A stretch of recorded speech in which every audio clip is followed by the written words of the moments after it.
ground zeros.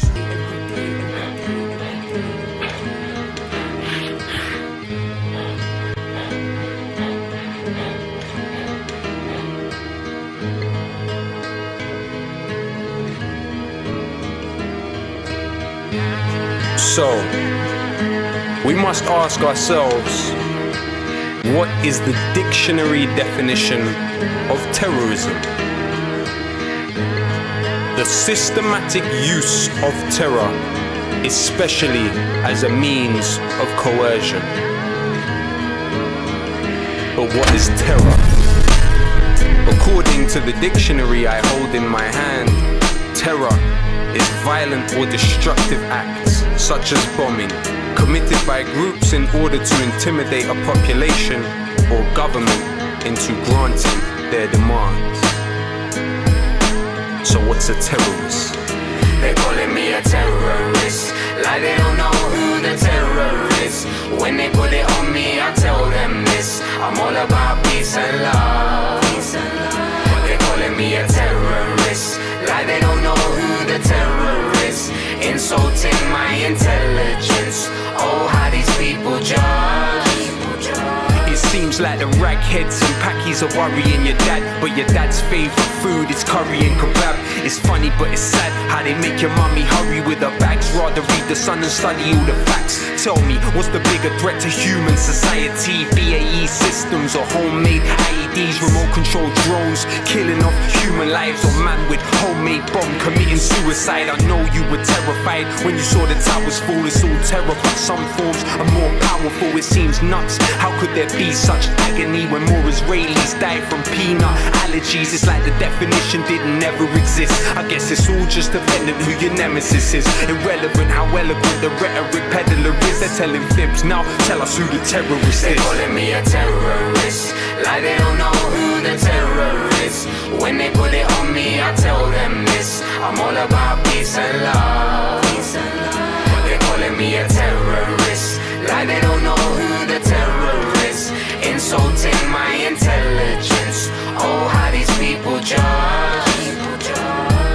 Lumumba was democracy, Mossadegh was democracy, Allende was democracy, hypocrisy, it bothers me. Call you terrorists if you don't wanna be a colony. Refuse to bow down to a policy of robbery. Is terrorism my lyrics? When more Vietnam vets killed themselves after the war than died in it. This is very basic. One nation in the world has over 1,000 military bases. They say it's religion when clearly it isn't. It's not just Muslims that oppose your imperialism. Is Hugo Chavez a Muslim? Nah, I didn't think so. Is Castro a Muslim? Nah, I didn't think so. It's like the definition didn't ever exist. I guess it's all just dependent who your nemesis is. Irrelevant how eloquent the rhetoric peddler is. They're telling fibs, now tell us who the terrorist is. They're calling me a terrorist, like they don't know who the terror is. When they put it on me, I tell them this: I'm all about peace and love. They're calling me a terrorist, like they don't know who the terror is. Insulting my intelligence. Oh, how these people judge. You think that I don't know, but I know. You think that we don't know, but we know. Was building 7 terrorism, was now no thermite terrorism. Diego Garcia was terrorism. I am conscious, the conscious were terrorism. Phosphorus that burns hands, that is terrorism. Erdogan and Stern gang, that was terrorism. What they did in Hiroshima was terrorism. What they did in Fallujah was terrorism. Mandela ANC, that was terrorism. Jerry Adams IRA, that was terrorism. Eric Prince Blackwater was terrorism. Oklahoma McVeigh, that was terrorism. Everyday USA, that is terrorism. Everyday UK, that is terrorism. Every day, every day, every day, every day, every day, every day, every day. Oh,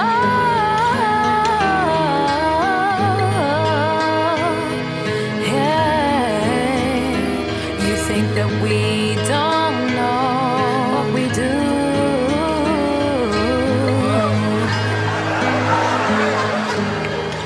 Good evening, Ahmed. Infidel. So you're a terrorist. Yes, I am a terrorist. What kind of terrorist? A terrifying terrorists. Silence! I kill you!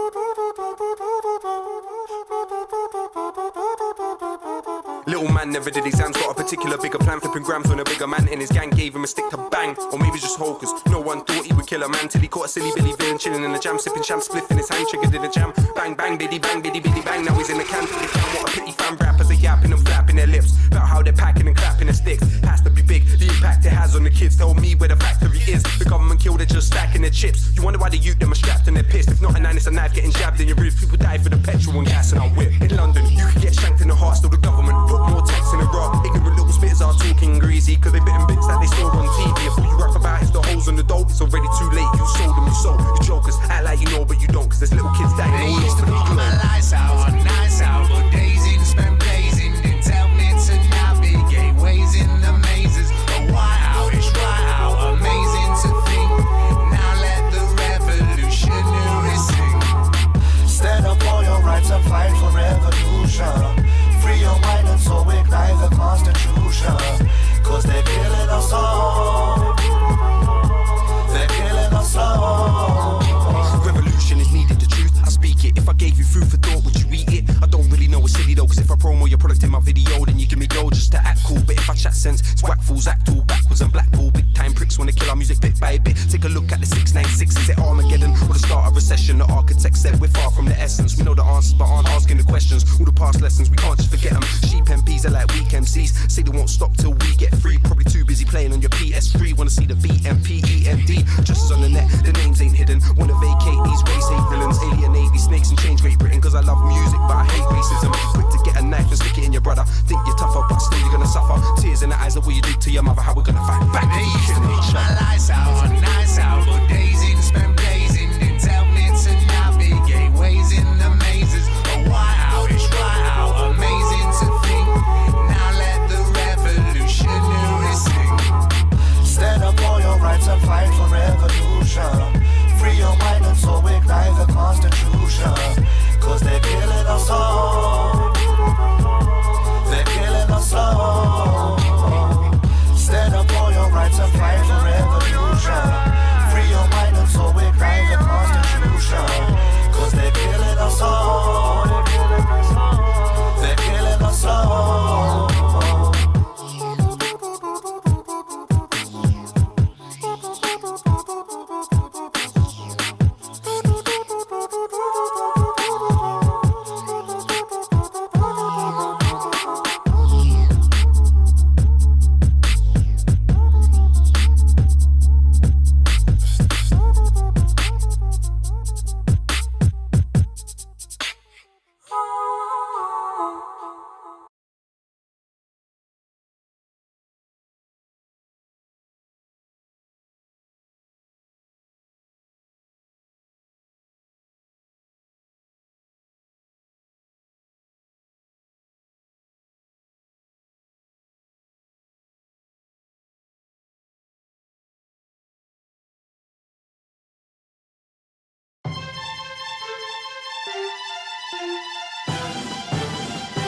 Where's all my outlaws? Yeah! We ain't having it no more. All this shit going on and no one saying nothing. Fuck this. Black the Ripper, Low Key, Akala, the explicit on production. Outlaw Volume 2. Talk to them fam. So many men say they're revolutionary, but they don't really know what revolution will mean. It will mean blood and it will mean pain, but it could be us to bring that change. Each bar that I publish is blasting for justice. Regard your partners as parliament puppets. Acknowledge me on behalf of the public. Abolish the queen, we demand a republic. Little hypocrites are spitting typical nonsense. I'm a black bull cause of political content. Laugh at my people while you criminals bomb. They're militant on the rhythm. I'm killing you with a song. Then history you won't read in the textbook. Kunta Kente, I bleed from my left foot. Never see me on the TV with Jed Wood. Tell the BBC they need me on Westwood. Screwball, crackhead, you don't crackhead. Your crew don't pack text doodles. Wax sets do a whole track that says who's so crap. Best salute though. Kudos to Ugo Chavez. Forget the ice on your hand on your rollie. When it's on top, get your ransom from Sony. Mangle, dismantle and cancel your cronies. Till I go out like Diana and Dodie. Talk about my race, why is it funny? Forget A-Rabby getting Zionist money. Sicker than sickle cell. And my name rings bells. Might be taking me lightly cause my skin's pale. I can get dark, more dark than a dark more. I can get dark like a dark night and dark more. Dark like dark 4 at 4:30 AM. So why you dummies getting dark for? Revolution thing, I'm on a revolution thing. Revolution thing, I'm on a revolution thing. I'm on a revolution thing. I'm on a revolution thing. I'm on a revolution thing.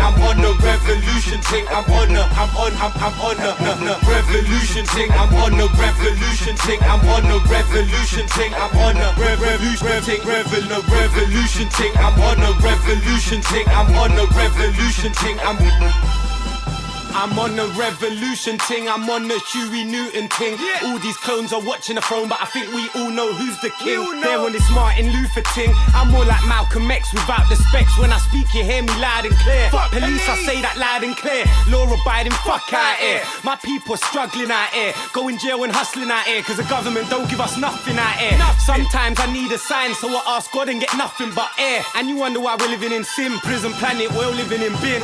And you know what's the wickedest thing? No one gives a shit, we're just letting them win. The minority control the majority. They tax our wages, that's robbery. They're already rich, we're living in poverty. Dishonesty and hypocrisy. 9 to 5 life, that's not for me. What the heck, you can keep your check. £1 a month, can't pay my rent. I ain't scared, I run up in the lion's den. To the royal family, give up lying for Lent. There's people in the army dying for them. David Cameron's family got rich off the slave trade. Now it's 2014, he's got you working on a slave wage. Fuck that, and fuck them. I don't pick cotton blood. Revolution ting, I'm on the revolution ting. Revolution ting, I'm on the revolution ting. I'm on the revolution ting. I'm on the revolution ting. I'm on the revolution ting. I'm on the revolution ting. I'm on the revolution ting. I'm on the revolution ting. Revolution ting. I'm on the revolution ting. I'm on the revolution ting. Carla, low-key, explicit. Everybody, anybody talk revolution shit. But do we really know revolution is? Fighting, but enlightened. All of the guns are controlled by the tyrants. Don't get me wrong, we defend ours, but real revolution is who we are. Long as I drive a car, wanna be stars. As the world stars, just get ours. Far from apart that it's hard to regard as nothing but the darkest part of the scars. Cause we march and we dance and we chant and we prance, but can't advance past our past fast. Caught in division, war for religion, mental prison, nationalism. Flag is a cloth that wrap round your head.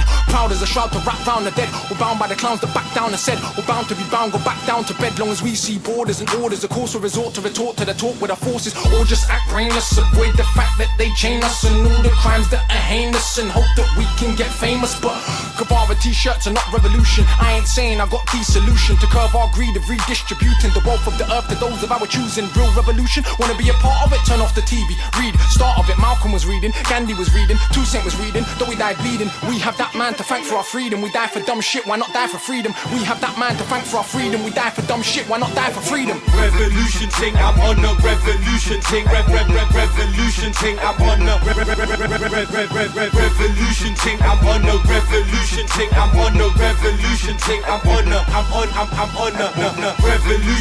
on the revolution ting. I'm on the revolution ting. I'm on the revolution ting. Revolution ting. I'm on the revolution ting. I'm on the revolution ting. I'm on the revolution ting. I'm on the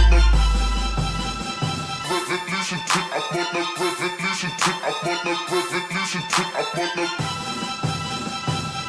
revolution ting. I'm on the revolution ting. I'm on the revolution ting. I'm on the revolution ting. I'm on the revolution ting. I'm on the revolution ting. I'm on the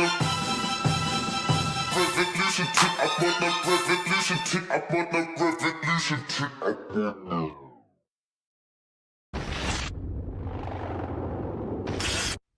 As you prepare your breakfast, think of others. Do not forget to feed the pigeons. As you wage your wars, think of others. Do not forget those who fight for peace. As you pay your water bill, think of others, those who are nursed by clouds. As you return home to your home, think of others. Do not forget the people of the camps. As you sleep and count the stars, think of others, those who have nowhere to sleep. As you liberate yourself with metaphors, think of others, those who have lost their right to speak. As you think of others far away, think of yourself and say, if only I were a candle in the night. This is for Palestine and Quds, the capital Jerusalem. Unarmed people marching to the wall and they're shooting them. Suppression is a question, resistance is the answer. Long live Palestine, long live Gaza. Palestine and Quds, the capital Jerusalem. Unarmed people marching to the wall and they're shooting them. Suppression is a question, resistance is the answer. Long live Palestine, long live Gaza. All you see is war every time you turn your head at night. Bloodshed on the floor. Mother cries, who cries for her this time? There's truth between these walls. See the lies between the lines they hide. Where the bullets coming from the tyrants dressed in our disguise. I'm a rider till the end, even if I got to push back for all my friends. Cause you know that I'm a fighter, let me see a lighter. And we not gonna stop the Palestine is free. But still you know that I'm a rider till the end, even if I got to push back for all my friends. Cause you know that I'm a fighter, let me see a lighter. And we not gonna stop the Palestine is free. Taught to not love, taught to be blind, taught to not care. Tell me what's real, borderlines, military despair. How to exist if there's no rights to be human in fear? And if you take away your home, where's the heart supposed to live? Taught to not love, taught to be blind, taught to not care. Tell me what's real, borderlines, military despair. How to exist if there's no rights to be human in fear? And if you take away your home, where's the heart supposed to live? My people, long live Palestine. We will never let you go. Sing it with me now. Free, free Palestine. Free, free Palestine. Free, free Palestine. Free, free Palestine. Free, free Palestine. Free, free Palestine. Free, free Palestine. Free, free Palestine. If Ibrahim Abu Thureya could resist without a wheelchair, 10-year challenge, tell Regev we are still here. And tell that killer Netanyahu he should feel fear. The old live through us and guarantee the children will care. Criminal, not invincible and you know it. Sarmadoon still sitting in their stoic. May not feel us with you when you listen to our poems. You inspire humanity, your resistance is heroic regardless of talk. Here's time we answer the call. Through your strength of spirit you provide example for all. How to live, how to love when attacked from the clouds above. Loud and clear the songs you sung can't be drowned by the sound of guns. Won't just watch your tragic times through a satellite dish. The least that we can give you is an anthem like this. They panic tried to analyze and sanitize this, but we love you more than ever still. Palestine lives. Free my people, long live Palestine. We will never let you go. Sing it with me now. Free, free Palestine. Free, free Palestine. Free, free Palestine. Free, free Palestine. Free, free Palestine. Free, free Palestine. Free, free Palestine. Free, free Palestine. No change, no, run away, away. All the hate to face, oh. Time to change this state, oh. No change, no, run away, away. All the hate to face, oh. Time to change this state, oh. No change, no. Continuing oppression of the Palestinians, encircling of the people of Gaza, the killing of civilians, the burning of homes, the daily oppression, the theft of land, the apartheid system in the West Bank where there are two road systems, and I've been, and I'm sure you have, and you see the Israeli road, you see like a spanking new highway with just the settler cars going backwards and forwards, then you see the old Palestinian roads, and it's clearly it's people living under two sets of laws. It's an apartheid system. So all this is being uncovered, and the boycotts and divestment and sanctions campaign, which I support and I'm sure many other people do, as a peaceful protest against the Israeli oppression. Support groups have got to keep proclaiming the rights of the Palestinians are the right to return, the right to their homeland, really. And the theft of land is Israel is breaking international law. It is breaking the Geneva Convention.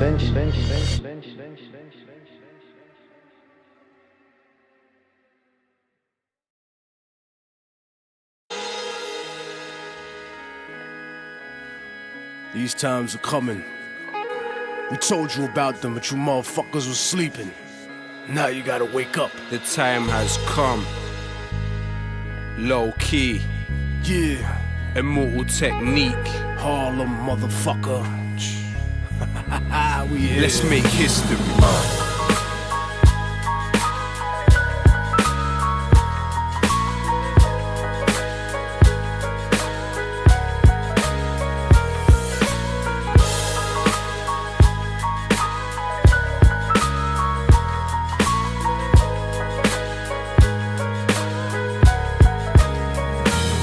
From West End to the West Bank, I write righteous rhymes with my right and wrestle the devil with my left hand. Never worked for a Zion, it's never been a yes man. My art is like Rembrandt painting pictures of death camps. The average person is allergic to the words of wisdom. This is for everyone of Saddam's Kurdish murder victims and all the pure souls that never had the chance to speak. Truth pumps in my arteries and causes my heart to beat. The soldiers haunted and tortured by guilty memories who realized too late to reveal their real enemy. It's all dead wrong for every victim of racist persecution from Auschwitz to Hebron. My words may sting cowards for people that were atomized by the third mate in the Twin Towers. Those living through the wars ask me what I do this for. Put the world in its place before it puts you in yours.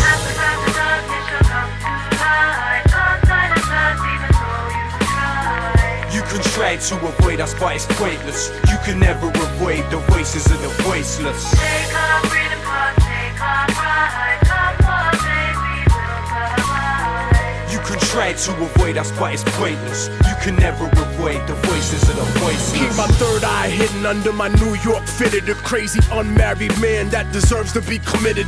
The future is encrypted in my troubled lyrics. Dream that I've been somewhere for weeks and wake up in a couple minutes. Sweat dripping with visions of population control. Thoughts overflowing my world like the melting of the North Pole. My people are targeted by military crack committees, so I'm bucking at the feds like natives in Rapid City. Reality savage. My words are like a riot in Paris. The voice of the voiceless.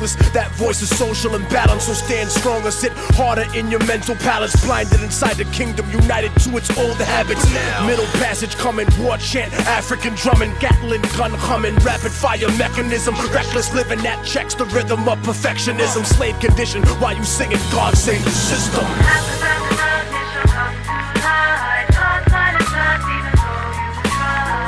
You can try to avoid us, but it's pointless. You can never avoid the voices of the voiceless. Take our freedom, take our pride. Come what may, we will survive. You can try to avoid us, but it's pointless. You can never avoid the voices of the voiceless. Detain my body, but you can't imprison my mind. If it's my time, I'll probably die with my fist in the sky. These are the thoughts of a man who can't escape from his coma. Cries of a young virgin girl who got raped by them soldiers. Birthing a screaming bastard post-colonial nation, subject to childhood diseases, famine, war, and inflation. Education molded you into your master's image, and you forgot who the fuck you were before the war was You're finished. hearing the ghosts of Nagasaki. You're hearing Hiroshima. Beautiful babies being born with the weirdest features. You might never see me in the chart, but inshallah my seed can see peace in Iraq. But peace and freedom can never be given. That's historically forbidden, cause only collision is the recipe, changing the course of destiny. So I'm strapping weaponry, cause the government don't give a fuck about protecting me.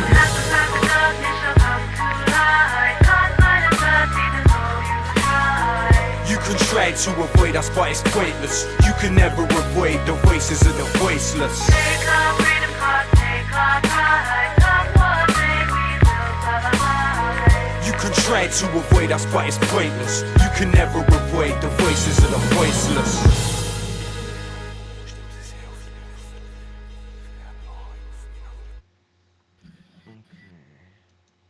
I will after I put a shirt on.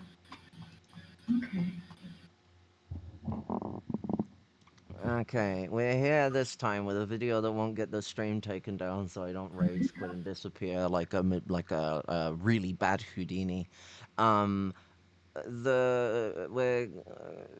God, I've lost my flair. I used to have so much flair with my introductions. I'm like, right then, now we're here for fucking. It's like an English lesson just started or some shit. Like, I gotta not be so bossy. We got John the Duncan on the guan here, but we got some comrades to come with it. Ta-da, Shite Claude. It brings us together. Um, and we're gonna be dealing with the woke is dead video because I think that there's like an exterior conversation that could arise from it, and I may even like put the for maybe more for enjoyment's sake than conversation's sake, put the chicken run video on later, depending on things, because it's a good video. But we'll get to the part where we suck off the content of the creator at a different point. This video opens up a big point of conversation that's been kind of getting under my skin for a while, and it was a relief watching this video. John just speaks very eloquently to the issue of woke is dead situation that we're in right now.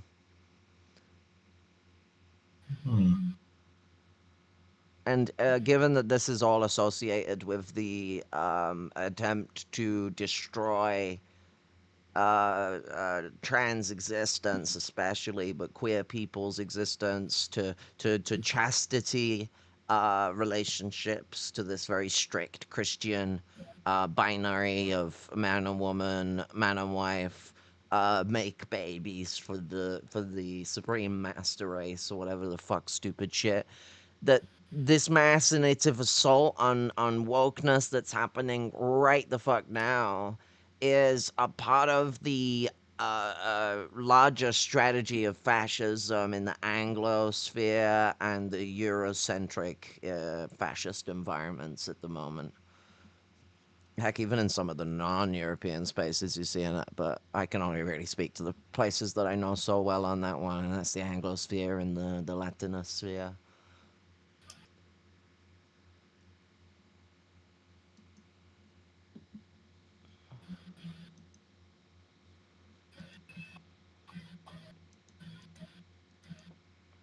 Okay.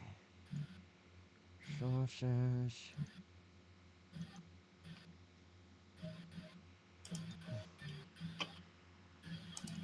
Ah, there we go. Bloody stuff actually does work.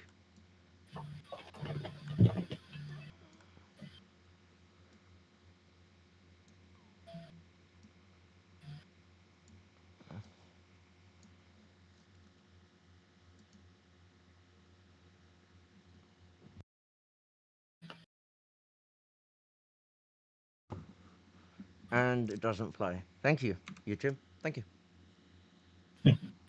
Thank you. If playback doesn't begin, try restarting your device. Oh.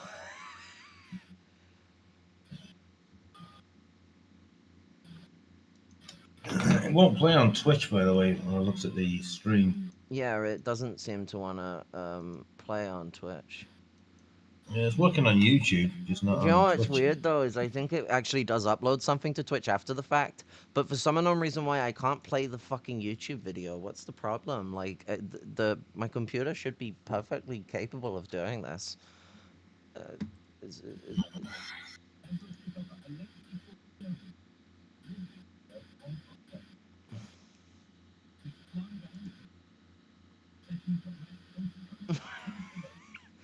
What the fuck is going on? Who's that bloke? Jesus. Who's that fucking dodgy like, you know? I'd never know him like. Who's that like? Fucking Donna.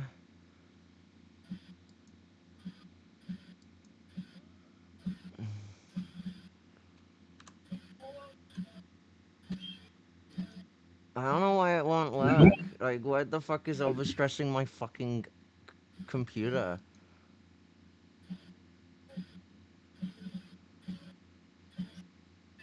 Yeah, then the video GPU is using a lot. Is Edge using my fucking? Oh god, 1 second. Settings.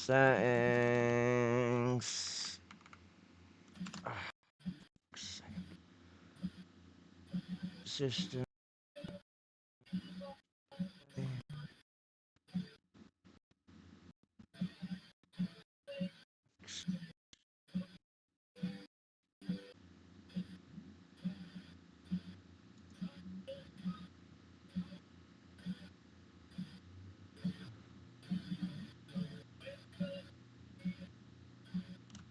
Where the hell would I fucking find Edge? Oh my god.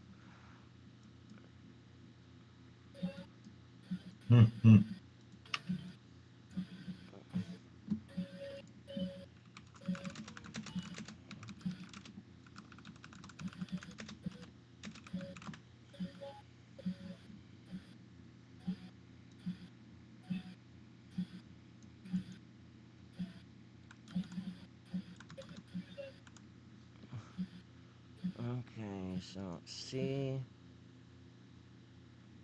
Program files x86.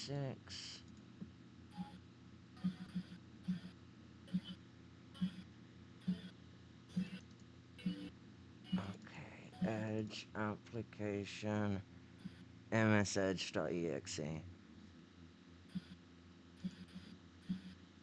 Add options. Power saving. Save. This is why my thing was going stop motion the other day. It was because my fucking graphics card was being used. The wrong graphics card. I wondered what was going on then. I was trying to watch the thing on YouTube. It was really difficult to watch. Is it all jittery? Jubilee. Yeah, the Jubilee one, yeah. Now, I should have solved the graphics card issue. It should chill the fuck out now. It still says 99%, but I'll go with it. And this should work now.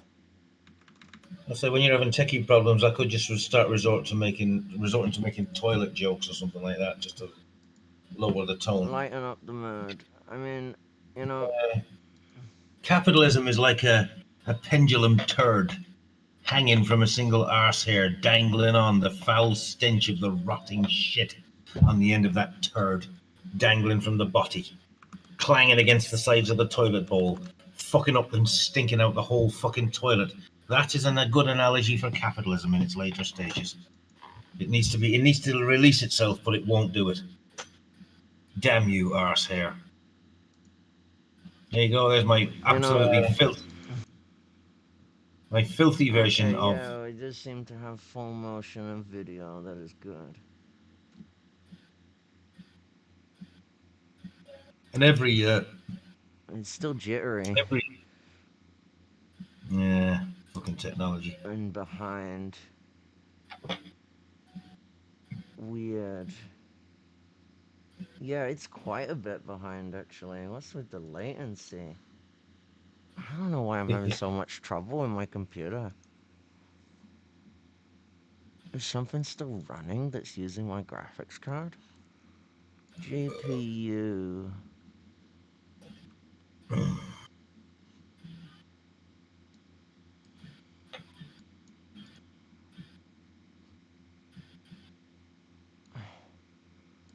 think it's crap on my things down. Okay, where's Discord using 70 fucking summit of my fucking thing?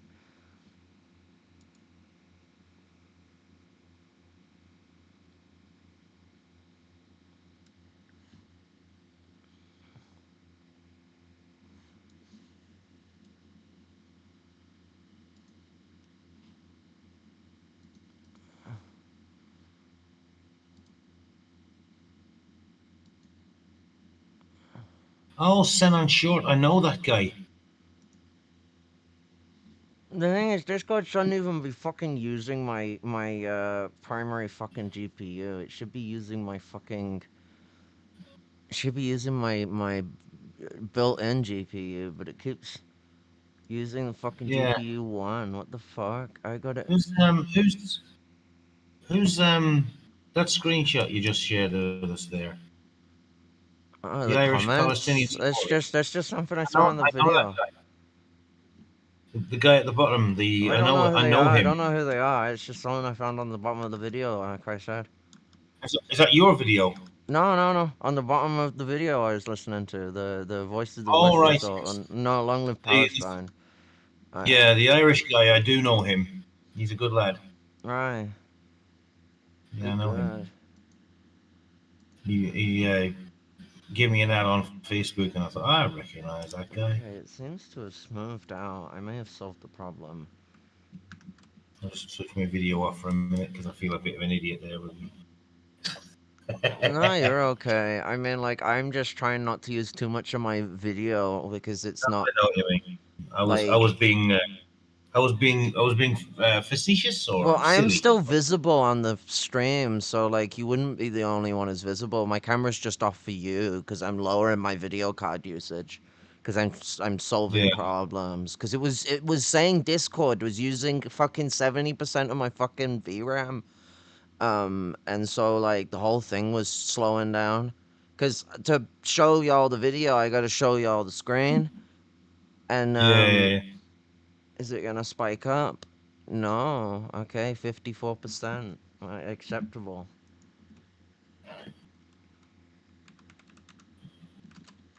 I might have to bow out relatively early because That's fine. Go out whenever you feel comfortable. Yeah. Oh god, no, the performance is hiking up. Oh, it's working. We have video. Huzzah! Way.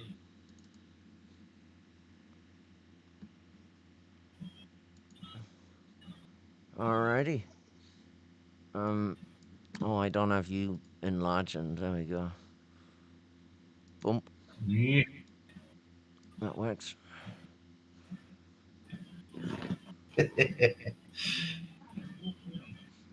No, will I be able to get away with the Intel virtual camera? I wonder.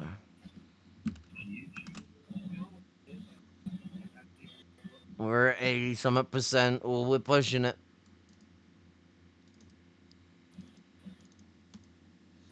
Oh, wait, how do you this thing where you get rid of... Can we do it on here?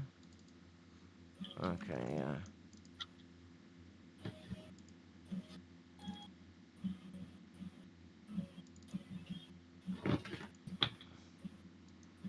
Okay.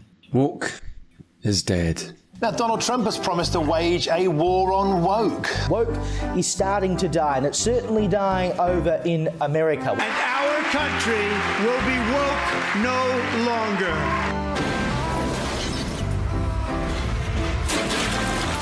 The Trump administration has gone whole hog in facilitating its fascist transformation of the state, expanding on its pre-existing neoliberal authoritarian dimensions, especially in the sort of connected realms of policing and the kidnapping and deportation of migrants. Secret police snatched her off the street into detention, accused of ties to terror groups, and shipped away to another state in violation of a direct court order.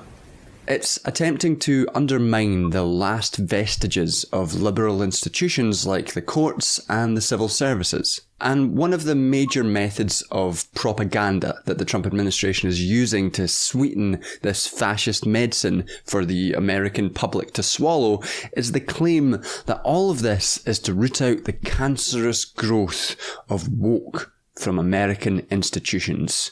That was in the utterly insane executive order Trump signed yesterday, directing Vice President J.D. Vance to crack down on the Smithsonian Institution by removing improper ideology from its museums, education and research centers, and the zoo. Woke is dead. One of the earliest actions of this administration was the elimination from DEI from government programs, that is, diversity, equity, inclusion and accessibility. DEI or DEIA are essentially means of ensuring non-discrimination within government hiring practices, but for the Trump administration, it was a method of doing anti-white, anti-straight, anti-male prejudice. Woke and DEI are the boogeyman, keeping America feminine and black, and so discrimination and employment practices just needed to come back. Now, It's hardly a surprise that Trump and his collection of sad little baby men. Well, Mr. President, they say I wear a lot of hats. And as you can see, it's true. Even my hat has a hat. Oh, the forced laugh. Why did you need to say it? The joke was visible. Even my hat has a hat. Are raging the look against on its woke. face. You'd expect.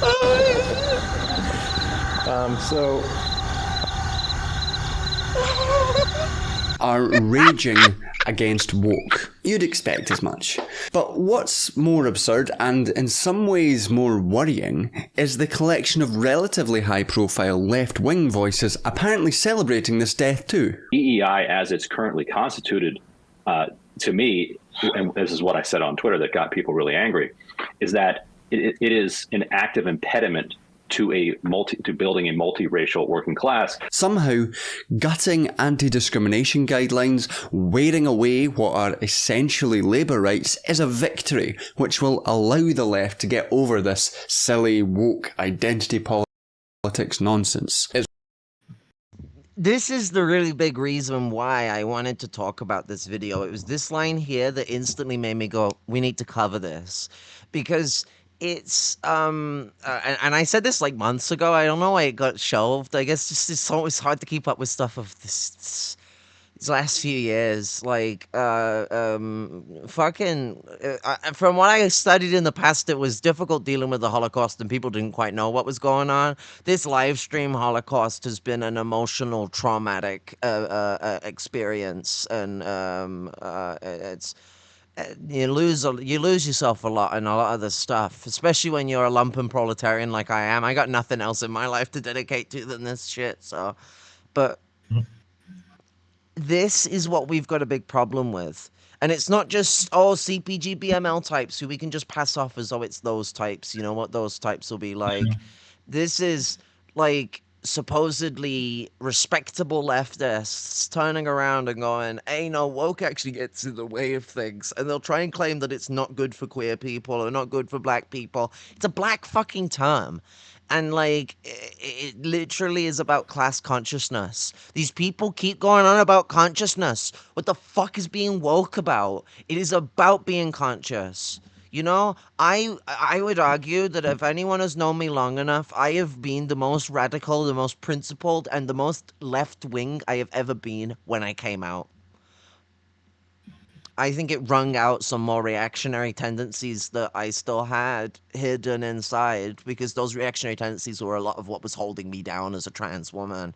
And so I needed to accentuate my conscious to a much more grander stage of understanding of myself as well as the environment and how it influences and affects me.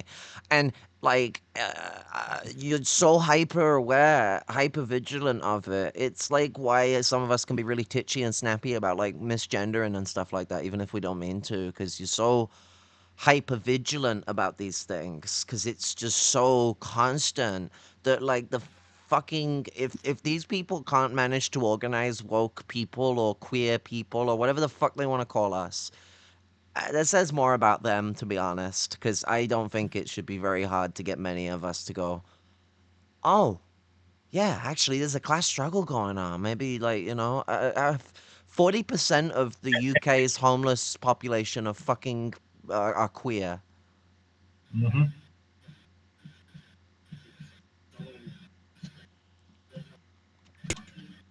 Woke identity politics that can be blamed for the universal working class being divided. Fuck off. What's different about now than 40 years ago is this. There's a huge machine, political and economic machine, in place to reward to see Ben Burgers anti-universalist tribal arguments, parading as social justice arguments. Woke creates oppression Olympics, accuses white people and men of being privileged, and puts off the all-important and social justice arguments. Woke creates oppression Olympics, accuses white people and men of being privileged. If it gets co-opted by capitalist corporate liberals, yeah, okay, but that's not what's happening with, at least not with everyone. Social justice.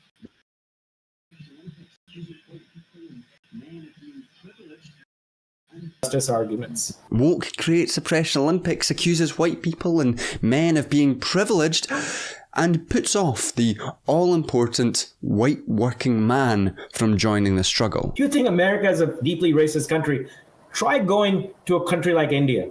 Try going to South Africa. Try going to just about any other country, even in Europe.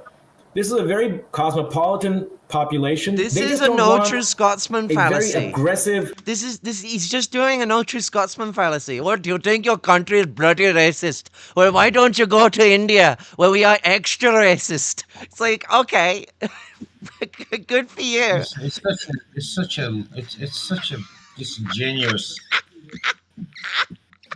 He's like, over here, we have 7 ways of saying N-word. You only have 3. You're not racist enough. You do not pass the racism category. China's socialist because it's not.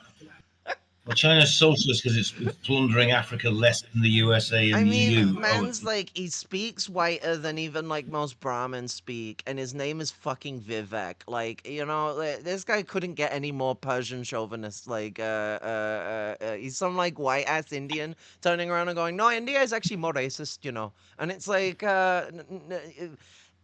no, not really. I would argue that India, I mean, in its current form, you could say it's more racist than the current form of America, but the actual content that makes that form are as racist as each other. Settler colonialism, chattel slavery, all the same brutality.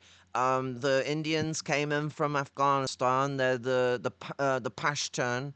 I need to get my Indian friend from, he lives up in the north by the Himalayas. I need to get him, like, up in there, because he's very conscious about this sort of shit. But, like, you know, he's Dalit as well, you know, like, guys had, like, his technologies, like, stolen from him and all sorts of stuff, because he's in engineering.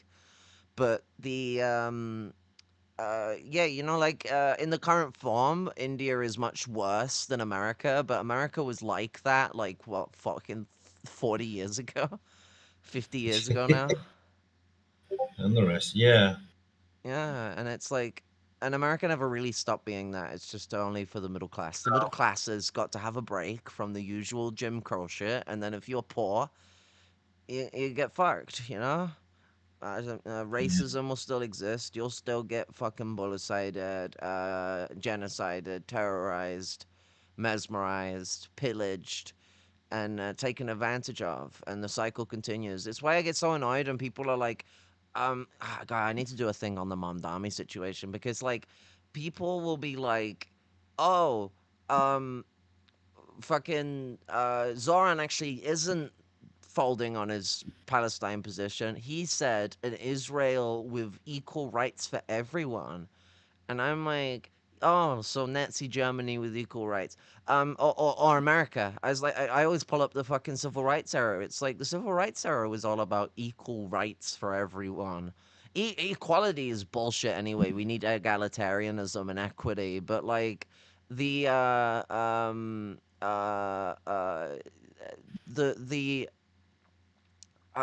idea of just going like, oh no, if it's an equal state, the Zionist settler project couldn't exist under that. That'd be like saying, oh, if America represents black people as one of its citizens that can vote and be a part of an intermingled, desegregated society, therefore would end the settler project. There's plenty of people who have said that, and the American settler project is still going on fine, you know? And so, I mean, it will keep trying to resegregate itself as well. And so there can't be any pussyfooting liberal, even if it's on the skirts of liberal Zionist shit. Like, there's only one way of dealing with Israel, and that's decimating it.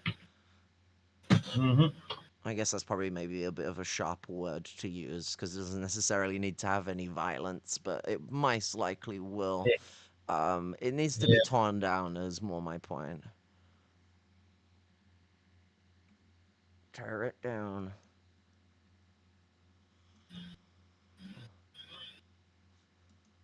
Narrow agenda shoved down their throats, whether it's around race or sexuality or gender. Now, Trump has given the left a gift by killing woke and setting us free. Woke is dead. Hallelujah. But this narrative seems to me to be essentially horseshit. Never mind the fascistic political direction of anti-woke politics, which necessarily colours and subsumes every discussion of it, this idea that wokeness is the reason why the left is failing gives an absurd amount of explanatory power to people being a bit weird on Twitter, over and above the immense accumulated power of capital, of the state, and of long-term fragmentation and subsumption of working-class institutions, not just the woke ones, but trade unions as well. As is clear from this Vivek Chibber's interview, it's an exercise in shallow moralism, these kind of arguments. Any legitimate left that's going to be coming up now is associated with this illegitimate woke left. And because the public hates the woke left, despises them, it puts socialists on a very difficult footing because they're painted with the same brush as critical race theory, as post-structuralism, as post-colonial theory, decoloniality, and all this kind of stuff. The argument... White workers hate black people, so what, should we just be racist to black people because they hate them? White English workers have always had a problem with the Irish, so we should just allow Irish racism so the English can have their revolution. At times I got told, shut up about Ireland, don't talk about that, you're dividing the working class, fuck off. When I was going to try and get that Panther project on the go, but my health got me under, and to be honest, I think I was being put up for bigger than I was ready for at the time. I was gonna, I was speaking with, people at the RCG and stuff like that, and they're like, why are you trying to split the left, basically? They're more polite about it, but it was basically the gist of their thing. They were like, yo, why don't you just, stick with everyone else of what they got going on? And I'm like... Because y'all aren't saying that Wales, if it wants to, can go be its own free country. We're saying that we're happy to because I was telling them straight, I'm like, yo, we're saying we're happy to be a part of a federation. If the English can get our shit together, then, us Celts are going to be willing to, being half and half, I get to, be a gaff bridger, I guess. I get to be the little fucking liberal Zionist in this fucking situation, for fuck's sake. But the, jokes aside, the whole point is decolonization requires a certain level of fucking respect. And, if we don't get that respect, the English can fuck off. And we need the ability to do that ourselves. Not... oh, please, Mr. English, can we have permission to go do our own thing? Yeah. Fuck off. Yeah. We're not, so the whole point is the same reason why the Black Panthers needed to exist. It's just the fact that, the Celts, we need the ability to go, if what the English get up to is something that we don't want to get involved in, we can leave and go just form something with the Irish, But, the idea is that this island would do better if the English would cooperate. I hope if the English cause trouble, I hope the North and the South have a split so that we can at least fucking salvage something out of it, because I just don't think the North has the same mentality towards this shit that the South does. Yeah. Maybe that's my bias, but it's the way I feel about it. I mean, the fact that there are still a lot of, Northumbrians that want to have a Northumbrian independent thing. And the Northumbrians are a mixture of Scots and Anglos, so they are an old Bretons that no longer exist anymore. So the Northumbrians are a weird hodgepodge of different Anglo and Scots cultures, because if I remember rightly, the Northumbrian kingdom was more of an Anglo than a Saxon kingdom. I forget exactly, but yeah, it'd be nice to see the North, wasn't it? I think. Be nice. Yeah, yeah. I mean, it would be really nice. Coasters. Yeah. Yeah, it would be. Yeah. To see more of a kind of Brythonic culture resurrected. You know what I mean? There's been some Englishmen that suggested doing it, where it was an Englishman working with a Welshman, and they were gonna they couldn't decide whether they were going to base it off just the signs and remnants of the language in Cumbria, or whether they were going to go and combine it with Cymraeg and build off of there. Because the languages are different, but they're so similar that you could probably get the etymological difference. Cumbrian uses the U instead of the Y. In its older form, it might have used a Y instead of a U and done it more the traditional way, but we only know the ways it is. Because it does it's like a Manx Breton. It's like the Breton version of Manx. Manx is traditional Irish, like, and I mean like, like second fucking, fourth, fifth century traditional Irish, mixed with, like, 17th century English. The And that's spellings of like, Manx, in my opinion, they're that's just like they're English spellings. It's like what? Yeah. they got Irish, saying Irish words with K's in it is always like fucking sketchy. You're like, what the Yeah. fuck is this?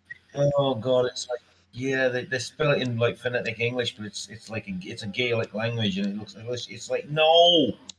And then they've changed some of the spellings to suit the English spelling, the pronunciations to suit the English Do you spellings know too. And what it's though? like, They did a better job of it than the fucking English did with the Irish. Like, um, the Irish I Free think the State didn't even Manx, because the English, their fucking reorganization of things often doesn't make it easier. They added loads of silent letters that aren't normally fucking there, and they mixed up the pronunciations, and they didn't change it properly to their own pronunciations, and so it was just this like gobbledygook of undecidedness. Are you gonna make it speak like English? Are you gonna make it speak like Irish? Are you gonna make it speak like the troll under the bridge? I have no idea like what they're trying to do, but they made us sound like fucking Gorgon the fucking the terrible or some shit. Like fucking I mean, it was That's an they did the interesting. thing with Irish women that they always did with like colonized women everywhere else. The evil seductress succubi, evil villainous cretins, but then also soft and gentle but then also very manly and rebellious. It's like, can you make your fucking mind up? Colonialists can't do this. It's like fucking transphobes. They can't make their mind up. Yeah. They want to tell me that I'm It's like not a woman, but then every way they treat me is the way that they treat most other women. So I'm like, I don't know. Like, am I supposed to get yeah. gender affirmation from this? Let's say to you, I mean, I get that. Like, you're not a me. You're a fucking girl. You're not a man. You're a girl. I say, well, I could be a trans woman for all you know. No, you're not. You're a fucking man. A minute ago, I wasn't a man and I was a girl, but I said I opened up the option that I could possibly be a trans woman. Then you suddenly go, you're not a woman. You're a man. It's like, make up your fucking mind.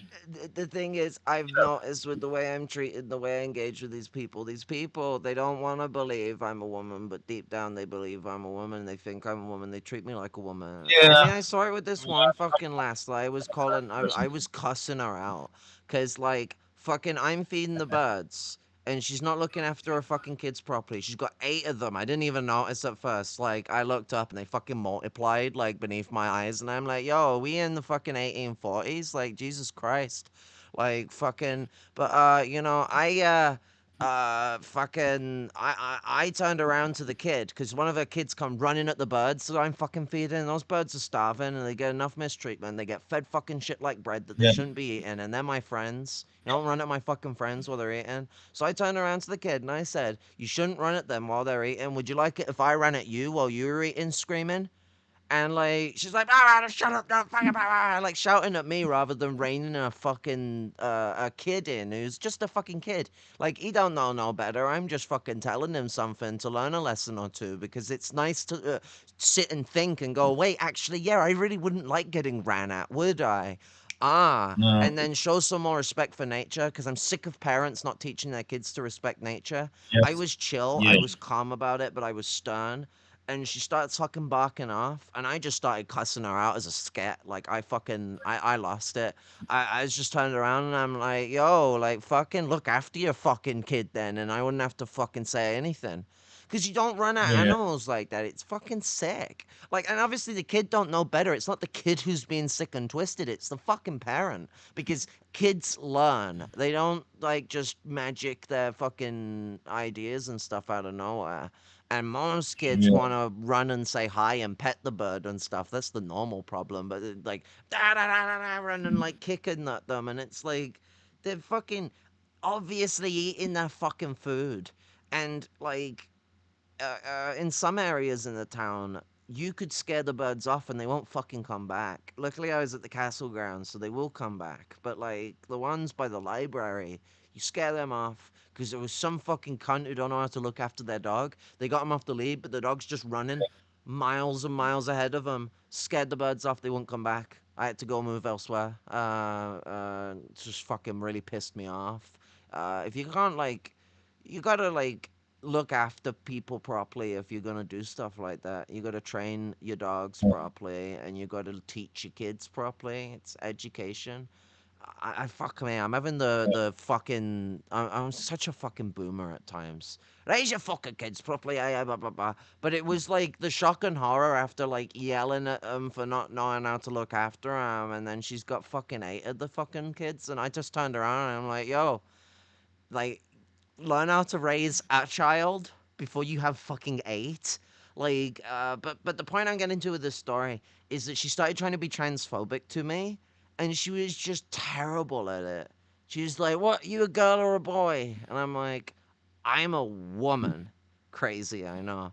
And she's like, "Oh, because it was difficult for me to tell that," and it's like try better. Like, just call me a tranny faggot. Like, just give up. If you can't be creative, don't try and be creative. It doesn't look good. Like, Yeah. fucking, does like having kids like transfer some of your brain cells to the child, and that's how their brains are growing? Because maybe that's what's happened. She had so many kids that the brains have just like slurped out of her. I know that's not how it actually works. She's just a fucking bitch, but like, and cannot stand chauvinistic little cunts like that. I also weirdly think that she thought I'm like the like, rather than it being me that transitioned, it was my brother that transitioned, because I don't think she knows that there's more than just him in my mom's family. Um so like she's going on about like, you still live with your mom and stuff like that, and I've never lived with my mom. She don't even know who I am. She thinks she know who I What, am. what, what kind of an insult is that anyway? You live with your mum. Somebody said that about me on a YouTube comment. One of She's my like, "What? You videos. still living in Oh, your bedroom with your mom?" And I'm like, "I don't. I haven't lived with my mom, and I live on my own, and I've lived on my own for years. Like, yeah. it was like I when mean, somebody said, Nicole tried to claim that I live in like a McMansion or something. I'm in a 1-bedroom flat, and I don't even get to sleep in my bedroom because it's filled with my junk. Because I had to move everything in there when they stripped the carpet out because of the mold crisis I had. And there's actually still moldy carpet in my house because nothing was done properly, but that's another story. But the bedridden. This is my living room. I fucking live in a flat. I had to go homeless to get it. And then she's like, "Oh yeah, she's in some sort of McMansion or something." Well, Comrade Luke, fucking, he's been here, so like, he can tell you it's a flat.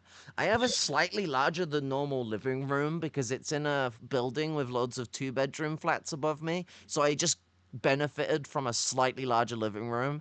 And I would still rather a council flat with a smaller living room because it's built like a brick shit house. This thing is yeah, terrible. yeah, The damp and yeah, mold problems I've had, just the fucking yeah. electricity issues. I can't use electricity in my bedroom because it triggers the circuit breaker.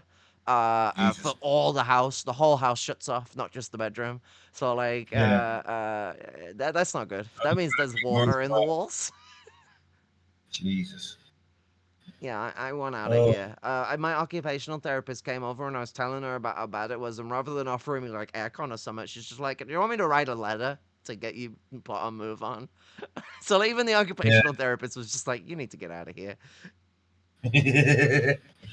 Oh dear. How I'm incredible. getting like As well. loads of microbiological reactions and shit going on that's fucking me over. That's why I have to keep putting ice shit in all the time.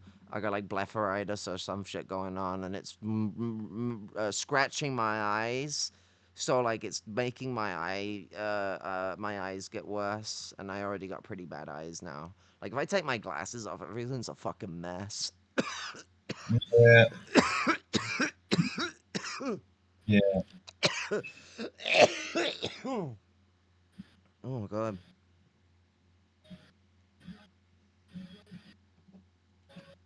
Cool.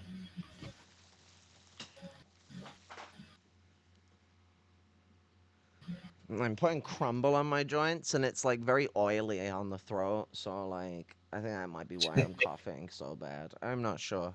I'm ill in some way or form or another. So I persists that for the left to live, we need to kill and bury woke. Only by removing the divisions of woke can we unite the universal working class and recognise that we all share exactly the same interests. Objectively the same interests. Important little bit. So in this video, which is an adaptation of this article for New International magazine, which, you know, if you want to just read what I'm going to say, just go to that magazine because it's pretty close to the same, with some bits and bobs and some fun presentation. You know what I'm like. And I'm sure New International would enjoy a little bit more traffic, so give that a read if you don't want to watch. So in this video, I'm going to show how this argument about the benefits of the death of woke is a total dead end for the left. It's an argument that is built on a vestigial connection to liberalism,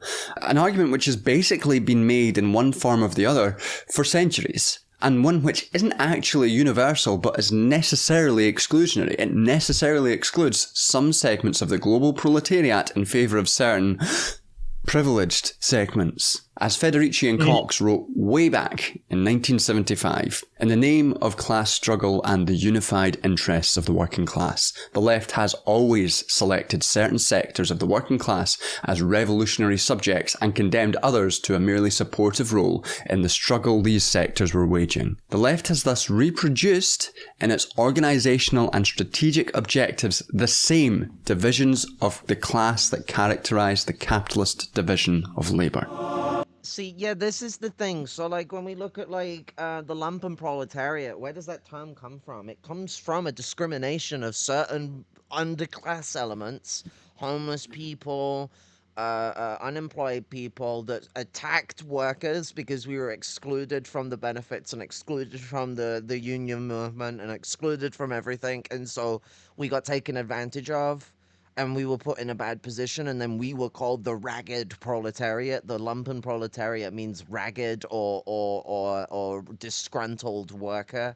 Not disgruntled, but discarded, disowned, street trash. And people can say, oh, Marx didn't mean it like that. He meant it more as D-class. But he actually does use it a lot to mean the ragged and the homeless. He just claims that those guys are the same as also Bonaparte the Third.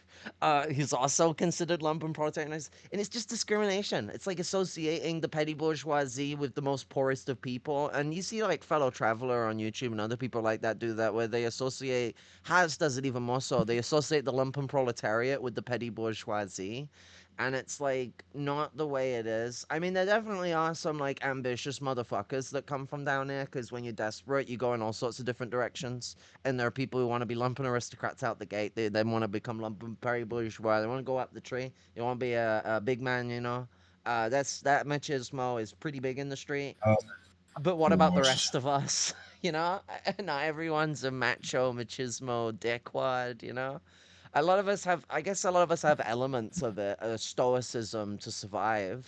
But that is a difference, you know. It's why I criticize a lot of men where they're like, oh, you know, the machismo, it's an essential to survival. And I'm like, nah, it's an essential to a certain degree. You're only looking at it from one perspective, the perspective you've been told to accept.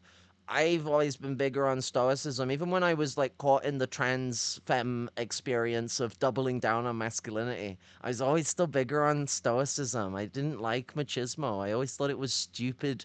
I mind my use of eugenic language, but knuckle dragger shit. I thought that like that mentality was just fucking stupid. And you know what? Like, I don't like using the word knuckle dragger anymore. I only really saved that one for my parent and my brother, because like I think I can do that with my own family. Fuck you.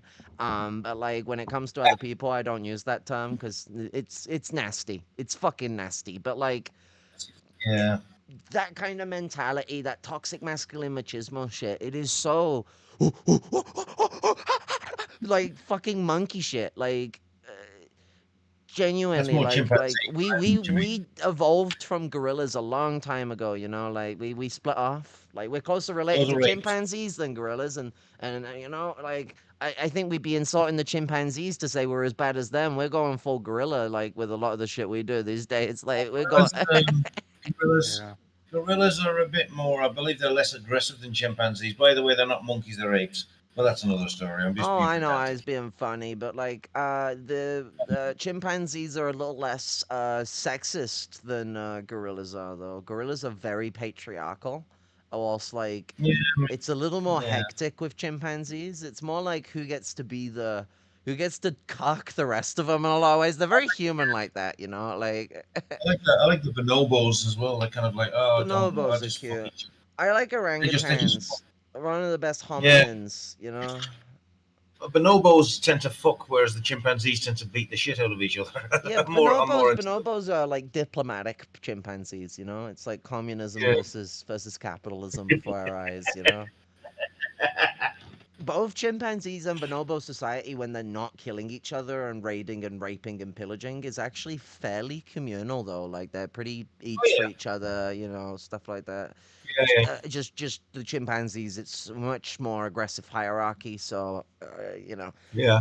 I imagine there's chimpanzee groups that don't have those aggressive hierarchies out there because bonobos and chimpanzees are so similar to each other. It's like there's gotta be some bonobos that are like vicious little shits that eat each other, and then there's gotta be some chimpanzees that don't be vicious little shits and eat each other. A lot of cannibalism goes on in, that group. That's the one thing that you gotta love about the gorillas. They are technically omnivores, but they only eat vegetation. They don't really care for eating much else. They eat insects too, but like mostly vegetation. Yeah. They're like the closest to a herbivore ape because we're all fucking weird omnivores that are also like really want to get into hunting. It's like early monkeys, basal apes are normally fleers that scavenge and do little foragery and stuff like that. And then as soon as we started getting bipedal, we just got a horniness for hunting as we went along. Except for gorillas, they just don't care. Oh, and orangutans, they just don't care for it. They're just like, nah, we're just gonna chill.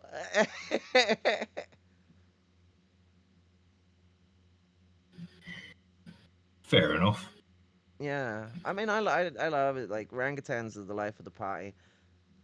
But yeah, I do really feel that like with the whole situation we've got going on right now with this like idea that the uh the only way to unify the interests of the working class is to nullify the interests of other members of the working class just leads to shutting down the working class struggle because this is the same shit as to where people were trying to focus on labor aristocratic interests instead of the interests Yeah. of the lowest sector of the working class.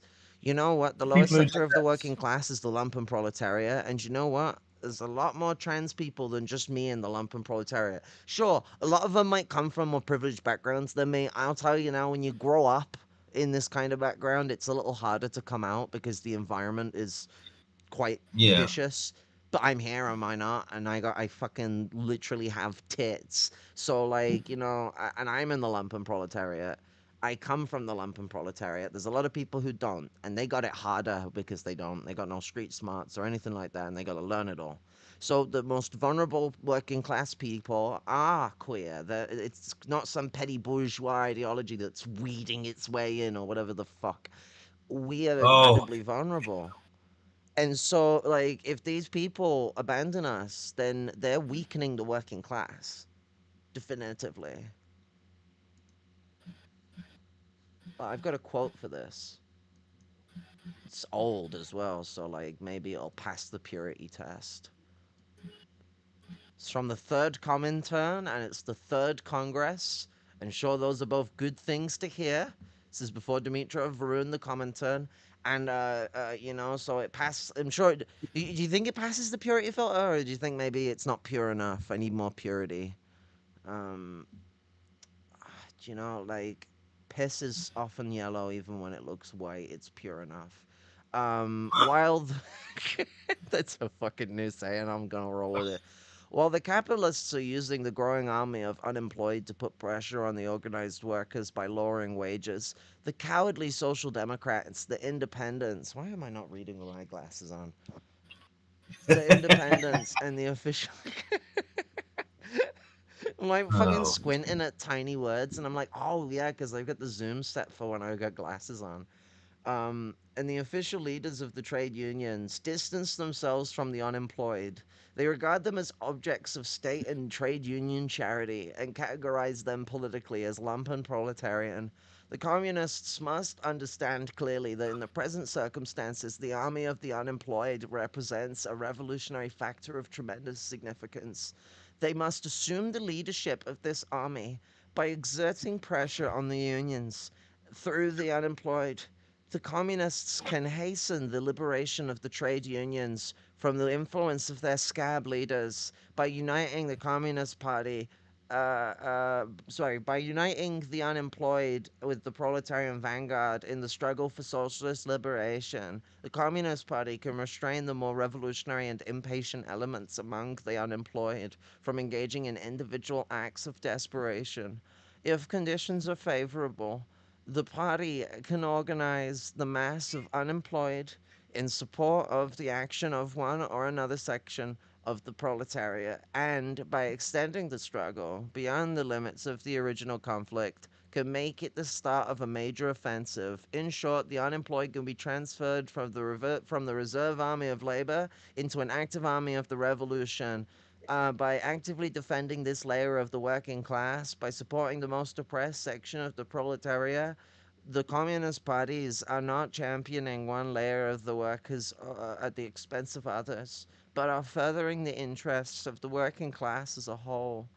This, the counter-revolutionary leaders have failed to do, preferring to advance the temporary interests of the labor aristocracy.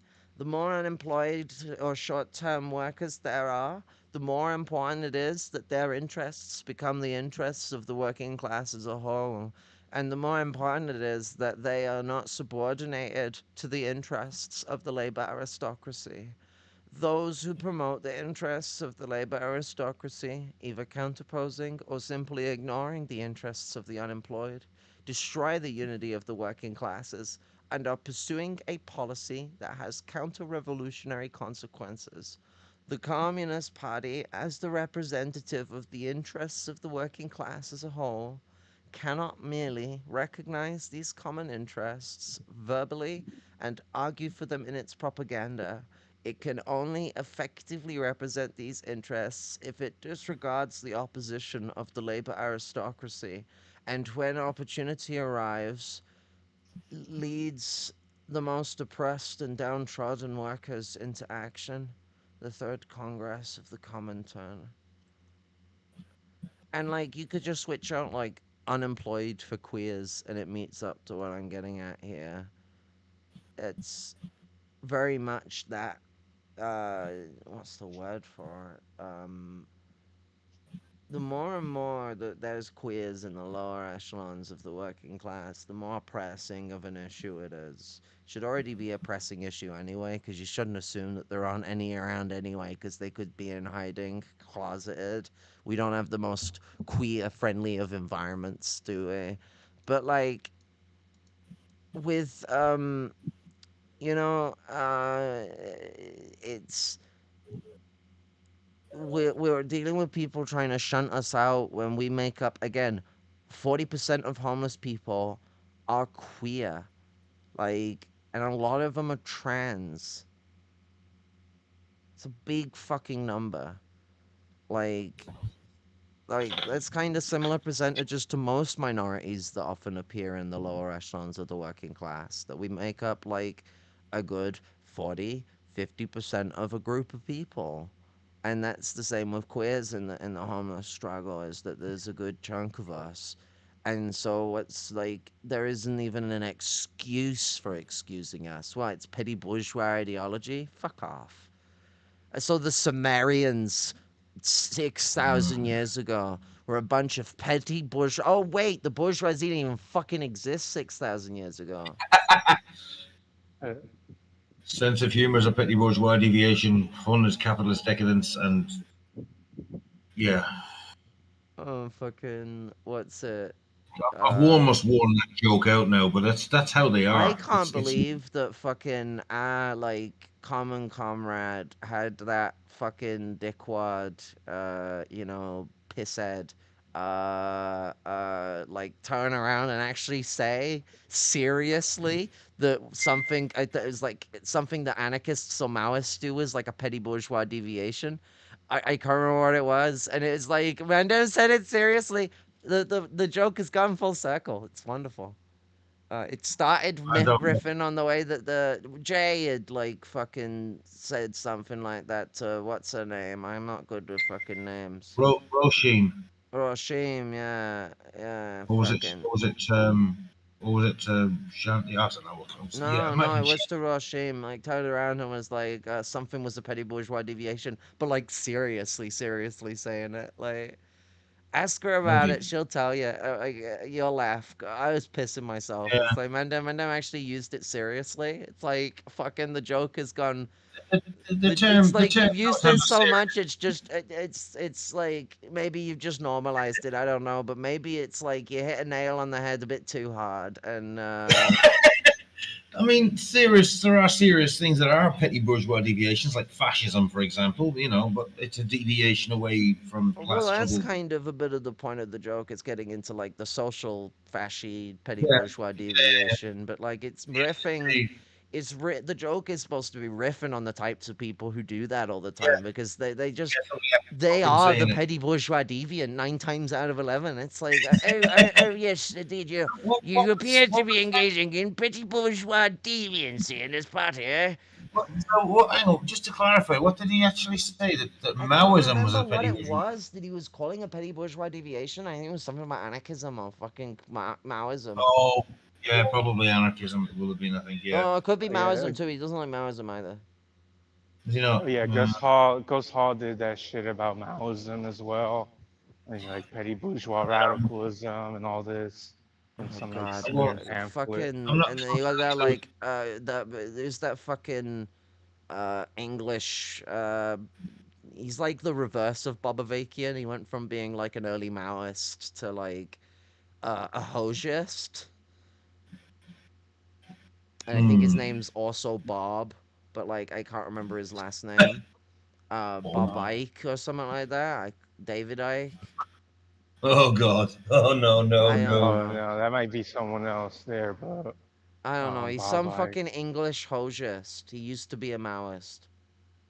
Interesting. I don't know. I would have thought, like, if you knew him, your name would have come straight to mind, because, like, he's, like, well known, like, in that case. Like, I see. Yeah, no, I like, don't know him he's then. one of the, like Hozier, he's a bit of a stan, but, like, he's worse than Hozier for it. Because there's, like, Damn. no criticism to be had with this guy about his own, he's all about criticizing everyone else and calling them Trotskyist. He wrote a piece where he called Maoism Trotskyist in the 70s or the 80s. I can't remember when. Oh, that sounds I familiar, see. but I can't think who this is. He's from the UK. Yeah, he's from the UK.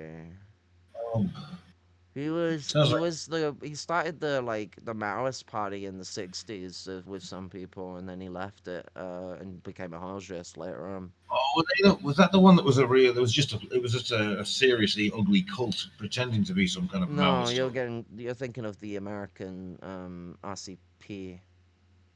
No, I'm thinking of an actual cult that existed in London. No, this wasn't a cult. As far Yeah, as I'm no, aware, I'm no, this to was the an wrong one. I just actual want. like ARML party that was following Mao Zedong Thong. Right.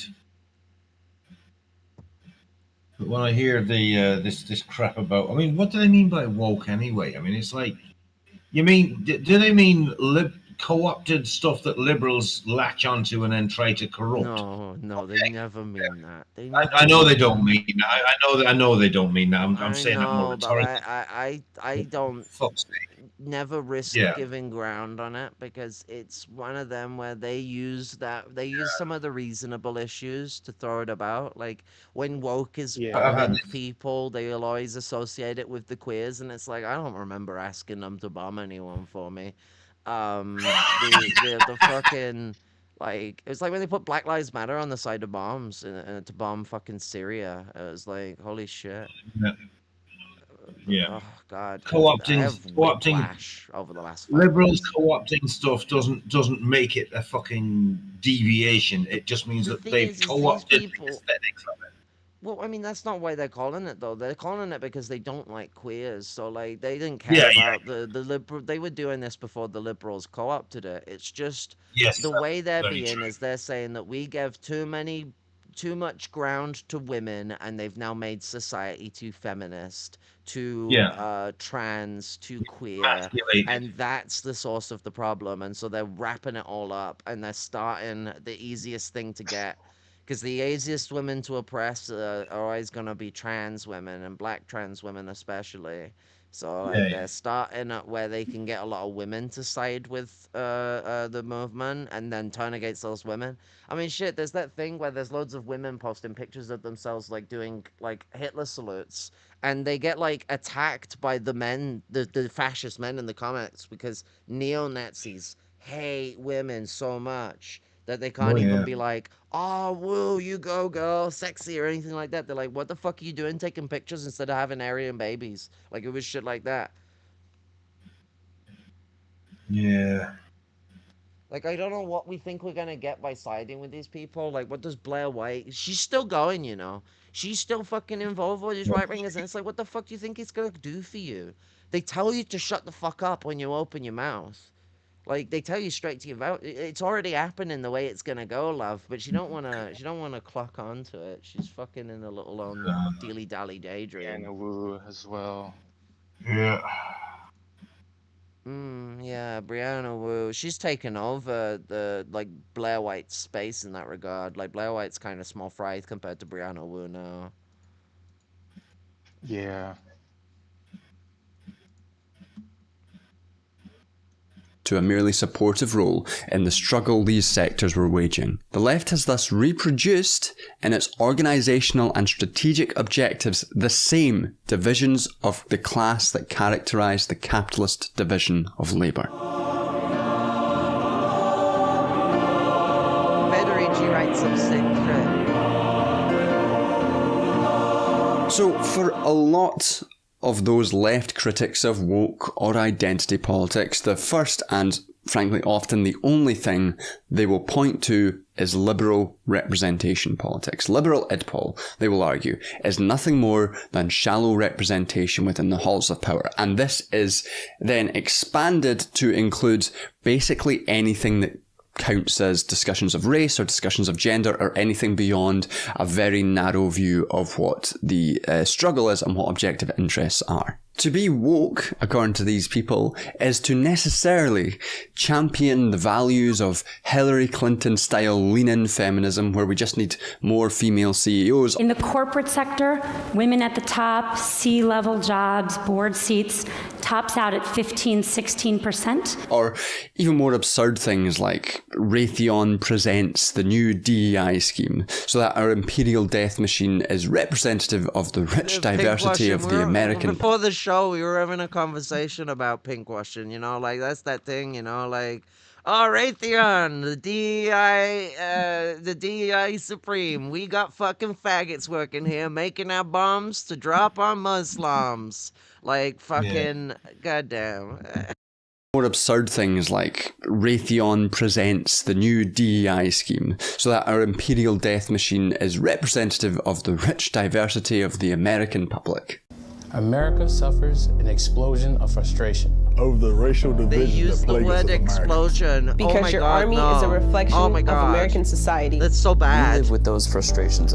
This is a company that bombs children for its profits, and the first thing they used was the word explosion of frustration. You know, some honky motherfucker wrote this and was having a laugh. Like, you write ads for fucking Raytheon, you know what you're doing. You're a propagandist. Explosion. People might think I'm getting picky with my words, but you're a company that makes fucking bombs. That has got under my skin really bad. Like, what the fuck? An explosion Raytheon makes Israel weapons, over the racial you know? division That's that what plagues us as Raytheon Americans. does. Because your army is a reflection of American society. We live with those frustrations as well. Our ability to defend this country from all enemies, foreign and domestic, is founded on a sacred trust with the American people. Racial division instead? I erodes thought that it was trust. Raytheon. Because it's still just bad. as the Army can still reflect bad the if best it's of the America, Army. We can reflect its imperfections as well. Doesn't make the So we bombing thing understand the better. value and If importance anything, it of makes it taking care of worse. It people makes the explosion and of thing so treating much every worse now. person with dignity and respect. Yeah. Let's go! Yay! This sort of shit is, you know, Like, that's what they want us to be like. Like, whoo, let's go faggot bombs. Did you see how gay those bombs were? They, like, bent when they went down rather than a straight That's what I dive. was. I mean, that's what I was getting at. It's like Jesus Yeah. fucking, but that's nothing new. I mean, as you said, it's nothing new. It long predates the term woke anyway. But you know, this kind of bigotry. Yeah, it's But this hijacking of it by the fucking liberal imperialists feeds this bigoted, like, it allows them to transphobic, strawman us. you know. They can just go up to the Yeah, straw yeah, man yeah. every time because it is frustrating. It's frustrating for us. It's frustrating for everyone. I mean, like the liberal woke agenda basically made everyone think drag queens for 20 years are trans women, and trans women dress and act like drag queens, and like. They still do shit like that. You go to a lot of the bourgeois liberal prides where it's all corporate, there's all these fucking companies everywhere. Even if it's free to enter, it's company, sell, sell. And then they do a little concert and it's all this music and you can't fucking talk to anyone because you can't hear over the concert music. So we're not coming together, Yeah. we're not protesting, we're not struggling. And then who are the performers? Some wonderful trans women? No, they're all cis men. And like it's just and I'm not exclusionary completely of drag queens because we've got ballroom black culture going on there and I love my ballroom black culture drag, like that shit. The darlings, angels, always welcome. But white drag, I mean, even before like the 20th century, even in the 19th century, it's always had this like white supremacist shit going on with it. And like, I don't like you don't see. This is the thing. Black ballroom drag. You go to America, you see the black ballroom drag taking up the space that black trans women should be taking up. No, they don't do that. But you come over here, or you deal with the white trans people in America, the white ballroom drag that they stole from black people and fucking don't even know how to express it properly. They take up all the air. They take up all the oxygen in the room, and it's like, what? Because with white drag, a lot of them, they don't understand the meaning of black ballroom culture, and so their interaction with it is quite similar to white drag that was before they stole from the black people. Because for white people, what their version of drag was rich men dressing up like women with the forced corsets and shit like that they forced them on because they found it funny to like engage with their own misogyny. So like their engagement with it is not like the embracing of femininity that black ballroom drag's all about, and the dance culture that's associated with it, like the musical culture, the soul culture. Yeah. And so like that's like one of my big beefs with like the whole situation with a lot of these prides. Trans pride, not like that at all. Ain't no fucking businesses with kiosks anywhere. We marched to fucking Parliament Square.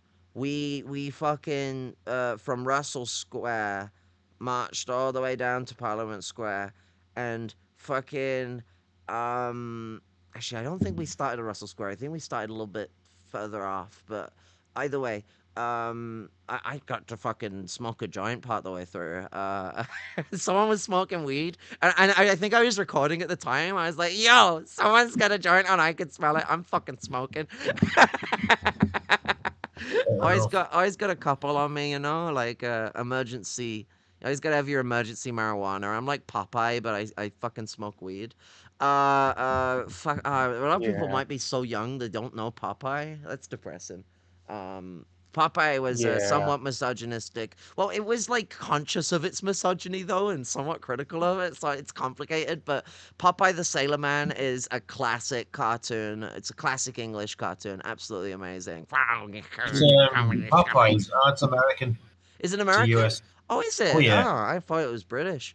It's I don't very, think so, it's no. very You know what? Like, you got a good point, actually. Yeah, it's very much like the early fucking 30s, 40s, like Jewish Yes. New Yorker animation. Yeah. Yeah, and he wears a fucking American style sailor thing.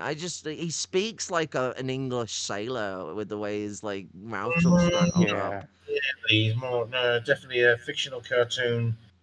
It's a Oh US thing, wow, yeah. you're getting me on the fucking factability on it. You're like, well, it does happen to be fictional. Well, shit.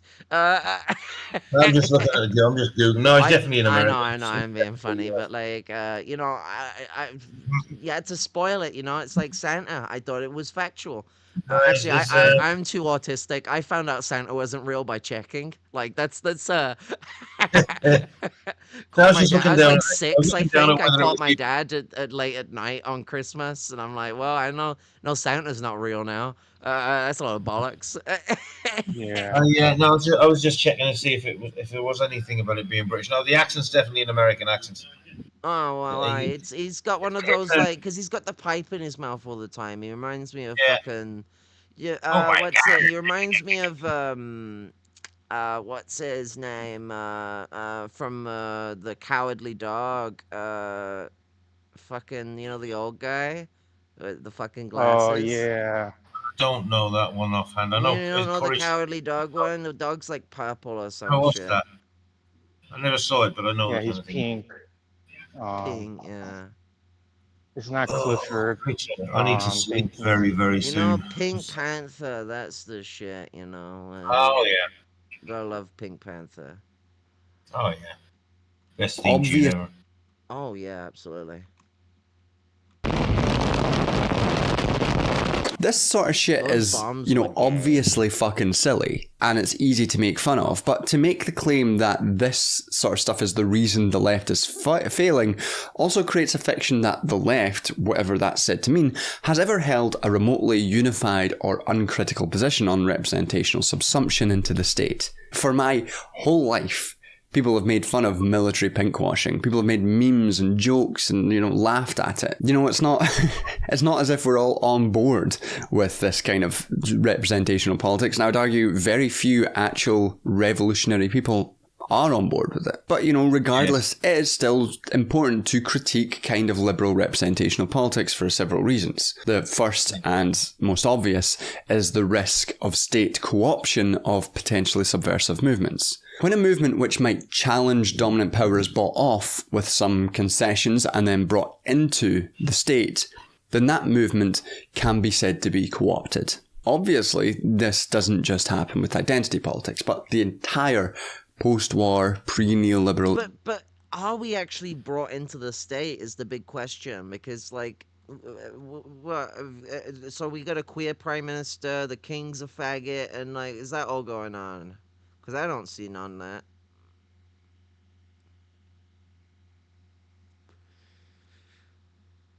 Just happen with identity politics, but the entire post-war, pre-neoliberal era of Western capitalism was in part a co-option of organised labour into the state. And I would argue that almost every major trade union in the country is in some ways co-opted by the state and serves mostly to maintain the capital relation, or one of the capital relations, rather than actually organise against it. And yet it is woke that gets the major ire of many critics for some strange reason. In the case of DEI, movements for gay liberation, for feminism or racial justice were given certain concessions by the state via things like affirmative action or mandated diversity initiatives or anti-discrimination laws and employment to combat basically racial discrimination within the state and other forms of discrimination. This allowed these movements a kind of win,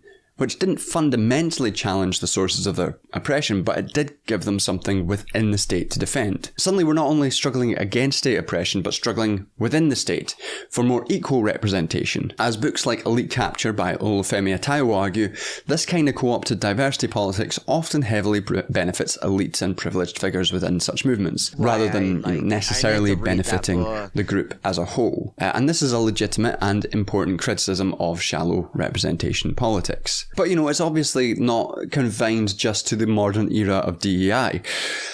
The entire civil rights movement ended up with a win for civil rights. But civil rights, in a way, is a co-option of that kind of racial social movement. It didn't fundamentally challenge or disrupt the entire reproduction of white supremacy in America. But it did give a lot of people reasons and things to defend within the state, namely civil rights. But we wouldn't necessarily say the civil rights movement was bad, because the civil rights movement achieved a whole lot in terms of the immediate and material standards of Black Americans. But for some reason, DEI stuff gets singled out as uniquely insidious from a lot of critics, and for reasons which I think you can intuit. We will get into some of the reasons why these are discussed later on as well. I kind of addendum an extra There has always been a heavy violence towards the concept of woke or whatever it's been called for other times of past, a queer movement, anti-black,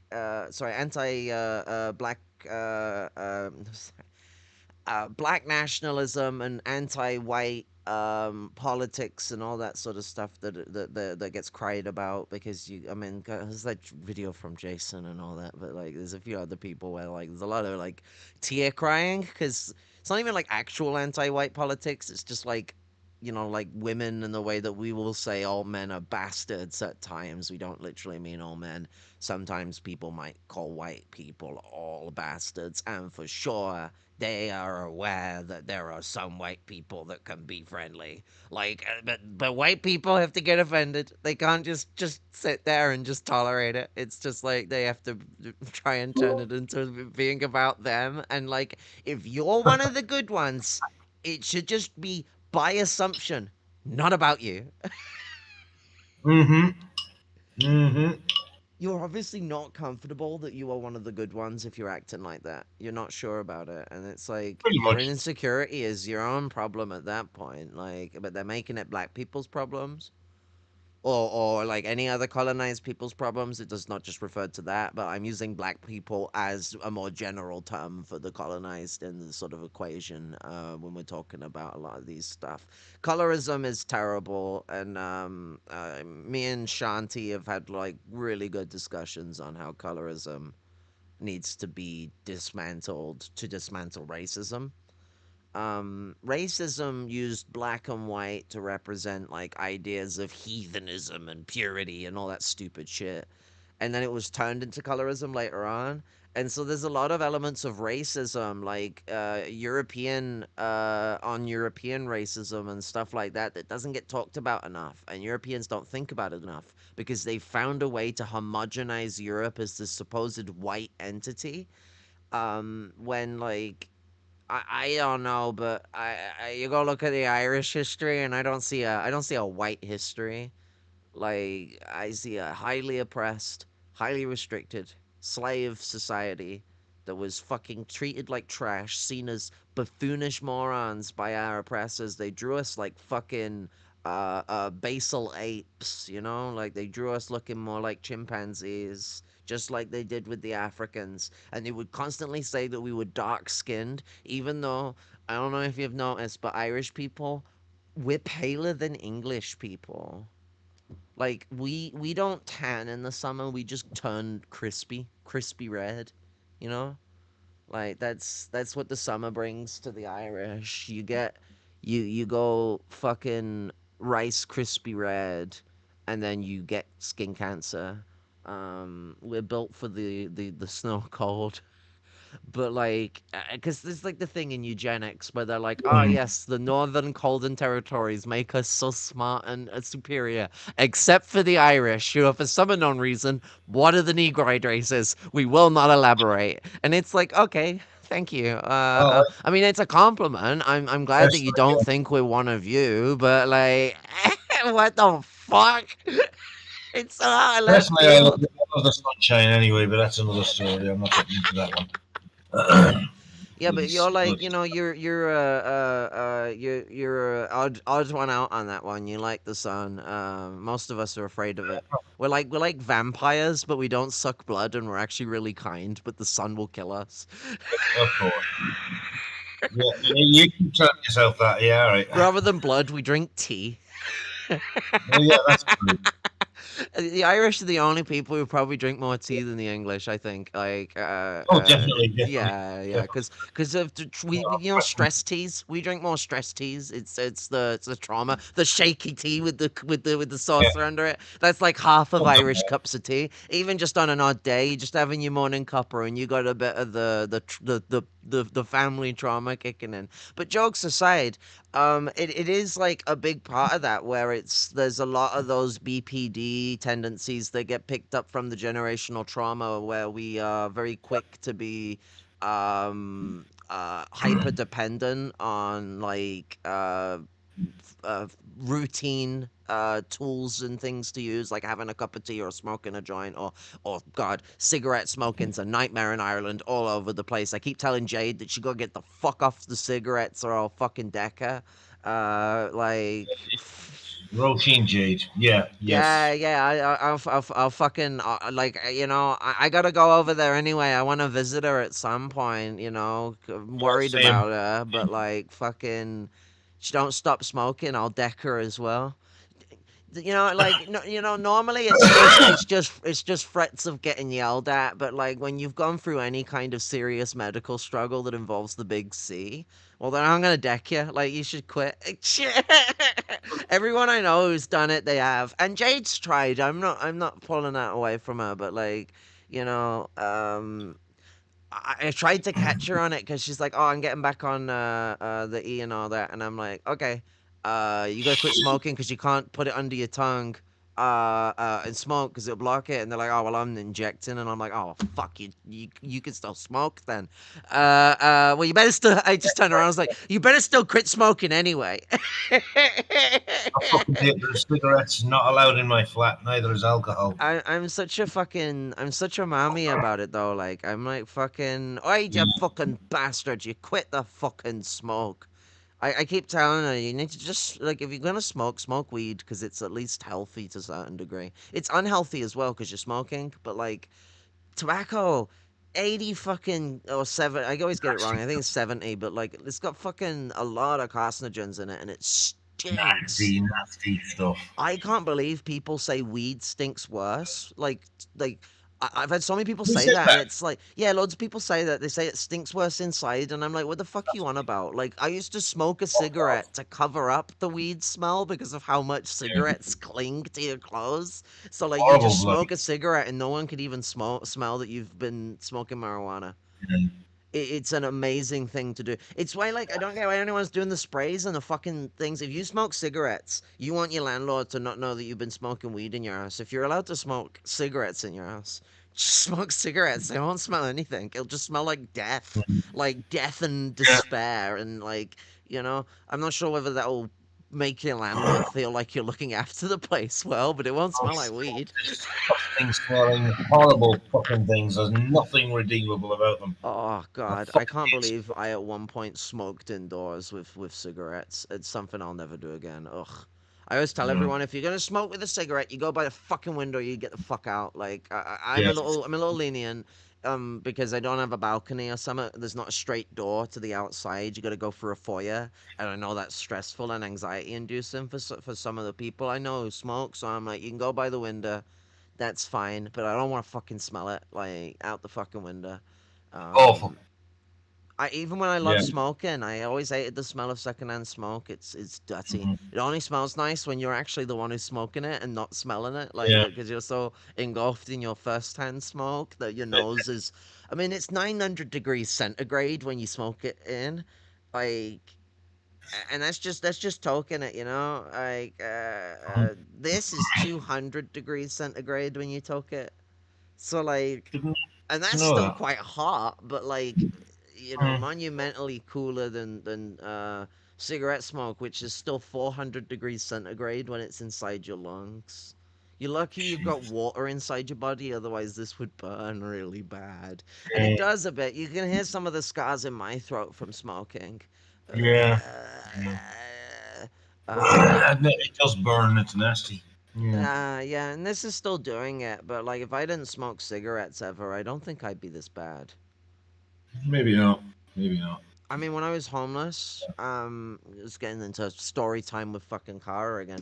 When I was homeless, I used to go around doing what we call docker picking, where you go find stuff like this, and you break it open and you build a cigarette out of it in the end, and like you go out the bins and stuff like that with cigarettes that have probably been soaked in rain, dried out, soaked in rain, and dried out. And when they've been smoked, the tar and the nicotine builds up in the tobacco, but then when they get wet and they dry, they get even tarrier. And so when you then smoke these cigarettes, it's basically like smoking a whole sleeve's worth of tar and carcinogen in one fucking cigarette. And that's why at one point I had a panic thinking that because I had something going on with my throat. I still got it going on with my throat. And I thought I ended up smoking my way to early fucking throat cancer because I was a fucking tramp and I did what I needed to do. I'm not ashamed of it. Well, I am a little bit. It did feel pretty dirty, but like you got to do what you got to do. We all had to provide for the squad, and I was in a group of people who were already doing it, so like I had the comfort of being in an environment where people weren't gonna shit on me for it. So Yeah. you know, we were all scabs, and you know, everyone looked down on us. So what did it matter? If I didn't go around docker picking, people still looked at me like I'm a tramp. So I might as well have just delve into the ways of things being. You know, being lumpen proletarian is not just one way of existing. It's why, like, as much as I actually do disagree with Black Red Guard's position that being the lumpen proletariat is kind of like being a peasant, I'd say it's more like the disowned peasant, but if you're going to make a peasant reference. But, like, more the point where I would agree with it is that, like peasants, there's multiple different kinds of lumpen proletarian and the way they live. When you've got a place to live, it's a little different than when you don't. And then if you've always had a place to live, it's a little different than if you've never at one point or another had a place to live and then have a place to live again. Like I've always said, once you go homeless, unless you get wealthy, you don't stop being someone who's been homeless. And there's even some people who got on wealth and they've been like that. Fuck me. You know, for all the bigotry that Dave Mustaine has got himself wrapped up in being a Christian fucking weirdo, he still doesn't forget where he comes from, you know, deep down. I mean, not in a way that's useful, for sure, but I can still respect him being like, actually like respecting people that come from that background more and dissing on the fucking like chauvinism that exists in the very more like privileged metal that's around. Now he is sounding a bit like a bitchy Gen Xer for sure, but he is still talking something that's right, and that's like, you know, where someone like myself who is still in that ground position needs to exemplify in a better way. It's why we need more music and culture and stuff like that that speaks out like this. It's why I love Loki. I like Kneecap too. I think Kneecap are not good enough though. I do think that you know, they deserve our support and respect, but I've always loved Loki because he's very educated on his shit. Like, Mandem doesn't fuck around. Like, you ask him anything about Palestine, he knows what he's talking about. I think He's Palestinian. I love he's Iraqi actually. Oh, is he? I thought he was. Yeah, Oh, you're yeah, right. Aye. he's but he will identify as Palestinian because it's a thing the Arabs have been pushing as a part of the "we're all Yeah. Palestinians" thing. So a lot of the Arabs in the English Palestinian movement have been since about, I think, like 2018. I think it started because it was the March of Peace that kicked that off, and yeah. I mean, as an Irish woman, I'll say, yeah, we are all Palestinians in that regard. Like, that's our historical struggle, and it will be our future struggle. One struggle, as both our people have said. I need to bow out. I think I need to be up in a few hours, so I really should No sleep. worries, rest easy. It was good having you on again. I hate bowing out because it's interesting stuff. This John, I haven't watched this John the Duck It's a good video. video. Yeah. Yeah, I shall sod off for now, and I'll be back later. Aye, catch you in a bit. Wonderful. Respect. Catch you in a bit. Bye for now. Love and solidarity. Well, you don't have a camera, but you can be big now, because I can't be asked to resize things. Sounds good. Maybe I should make the emblem big. Let me, whoop. Whoop. Take you up there. Make you real big. There we go. Arthur is displeased with the brain, aka Stephen Crowder. Reasons why these are. Did you know Stephen Crowder was the brain? I actually didn't. Oh, damn, I'm surprised you missed that. Yeah, for like the first few seasons, he was the brain. And then they got rid of him to get a different guy to do it for the later part. It's the funniest part.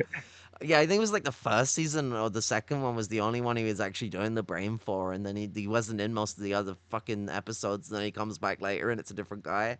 So like, yeah, Stephen Crowder was the brain, but they didn't want to keep him. Like most places Stephen will find himself, he was an underachiever. I guess he is kind of good at playing a character. I think acting might have been a place he could have gone, but he was like, nah, I'm going to be a right-wing piece of shit fascist, even though, like, he doesn't actually commit to a lot of the beliefs he has. Like, he's one of those people who are, like, extraordinarily transphobic and homophobic, but if you were, like, one of his actual inner circle private friends, then he's not so much bothered about those things. He is a massive misogynist, however. Massive women should be property kind of guy. Huge. I remember that shit. Yeah. Crazy. But then there's part of me that's like, yo, is it like his true colors now finally showing, which is what I think? Or is it like something else where like Mandem's fucking what's the word? Taking advantage of his divorce to like act like he's some big man who like is actually against those kind of things.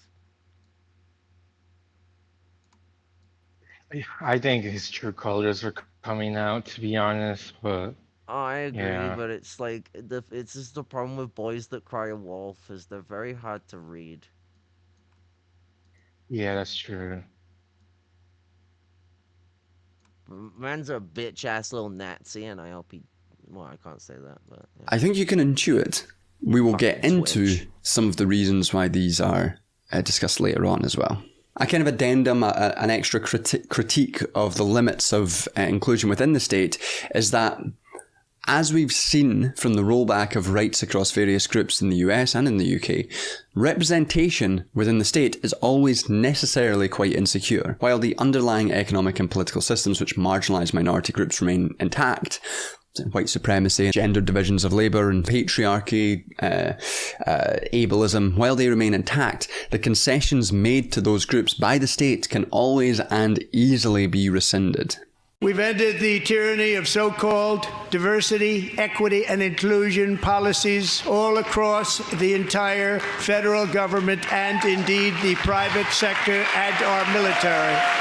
But you do have to keep in mind that... You can tell when Trump's reading his script because he always has very large paces between his words compared to normal. He works better when he has like his little doodle of notes, like the one with the Tesla ad where he did like a whole ad off of like 5 words. Like he had like the price of the car, and then he had like a few words here. It's like, God damn, this guy actually could have been a salesman. He should go into the sales business. Like fucking landlords. Yeah. Usually, you know, they got some other peasant guy to go be their little salesperson. Maybe Trump should have been the peasant guy. You know, he should give up the billions. I don't know. It's fun to bully him, but like he's a very eloquent speaker when he's not following us. Sector and our military. But you do have to keep in mind that this kind of co-option isn't just trickery, that co-opting these groups isn't just a trick to get people to, you know, give up on their rights or give up on their movements. There are real material concessions which are made with anti-discrimination laws, with the civil rights movement, with diversity politics. For a recent example in the US, the Equal Employment Opportunity Commissions implemented several anti-discrimination policies under Joe Biden, which secured some employment protections for queer and pregnant people. And that's not nothing. DEI policies like these are fundamentally, in many cases, just labour rights. But under Trump, these protections and these rights are set to be significantly rolled back. And the war on DEI is therefore, in some measures, a war on ensuring equal employment rights for different marginalised groups. Trump's fascism, then, by getting rid of these concessions, getting rid of these anti-discrimination laws, is an exercise in ejecting those groups from the kind of neoliberal compromise from inclusion within the state. And that places those groups in an extremely dangerous position, as I think is quite obvious. So it's like, yeah, it's like when you're seeing a situation like this, you're seeing the charges of genocide against our community. I mean, think about it like Germany before the Holocaust. Jewish, you know, like how you have like the prominence of black excellence just after Jim Crow, and just and even like. Heck, you even have some of the earlier forms of that before the Black Summer Massacre in the early 20th century. You see that with the fucking what's it? Oh shit! I lost where I was gonna go. Black brilliance. Oh, there was another kind of one of those kind of excellence chauvinisms that I was going to talk about, and I can't remember what it was pertaining to. I got brain fog really bad. What was it? Do you know what the first thing I said was before I got caught up in the supporting example? It was about like dividing the working class, and then the issue about black excellence after a certain period in America. But I was talking about something else, because that's why I started using that as an example. I was going to talk about some other excellence that was relating to the initial group that I was talking about. I might have been queer excellence, but I don't think so.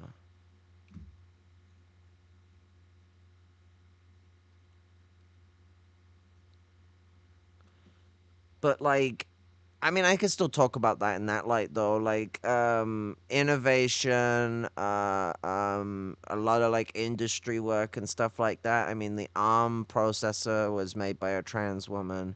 You get a lot of this innovative excellence that occurs just before. That was it. Sorry, Jewish excellence. So like, there was like a Jewish excellence going on in Germany. You go look at the German scientists of the 1908 physics and biology just explosion that was going on. Most of them are Jewish. When the Nazis came in, they actually ejected the Jewish science community out and weakened Germany's intellectual culture massively. But the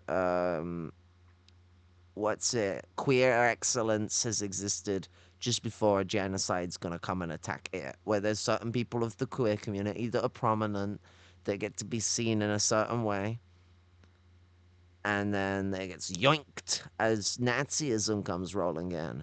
The woke mind virus, they keep going on about this woke mind virus. Who the fuck do you think is the fucking evil, manipulative, controlling Jew that they think is at the fucking other end of that woke mind virus thing, you know? It's anti-Semitism. It's quasi-anti-Semitism. They're basically being like, oh, it's a Jew, you know? But, like, they're actually saying it's trans women. Because we're a Jewish creation. Which, like, that's a compliment. I hope the Jews created me to kill the white race, because that's, like, you know, fuck me, that's hella based.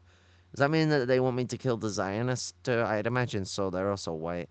You know, it's all part of the thing, you know. But it's all part of the plan. But it's just so fucking ignorant You know, they are creating this anti-Semitism out of um out of the trans community, specifically trans women and trans femmes that they treat like trans women.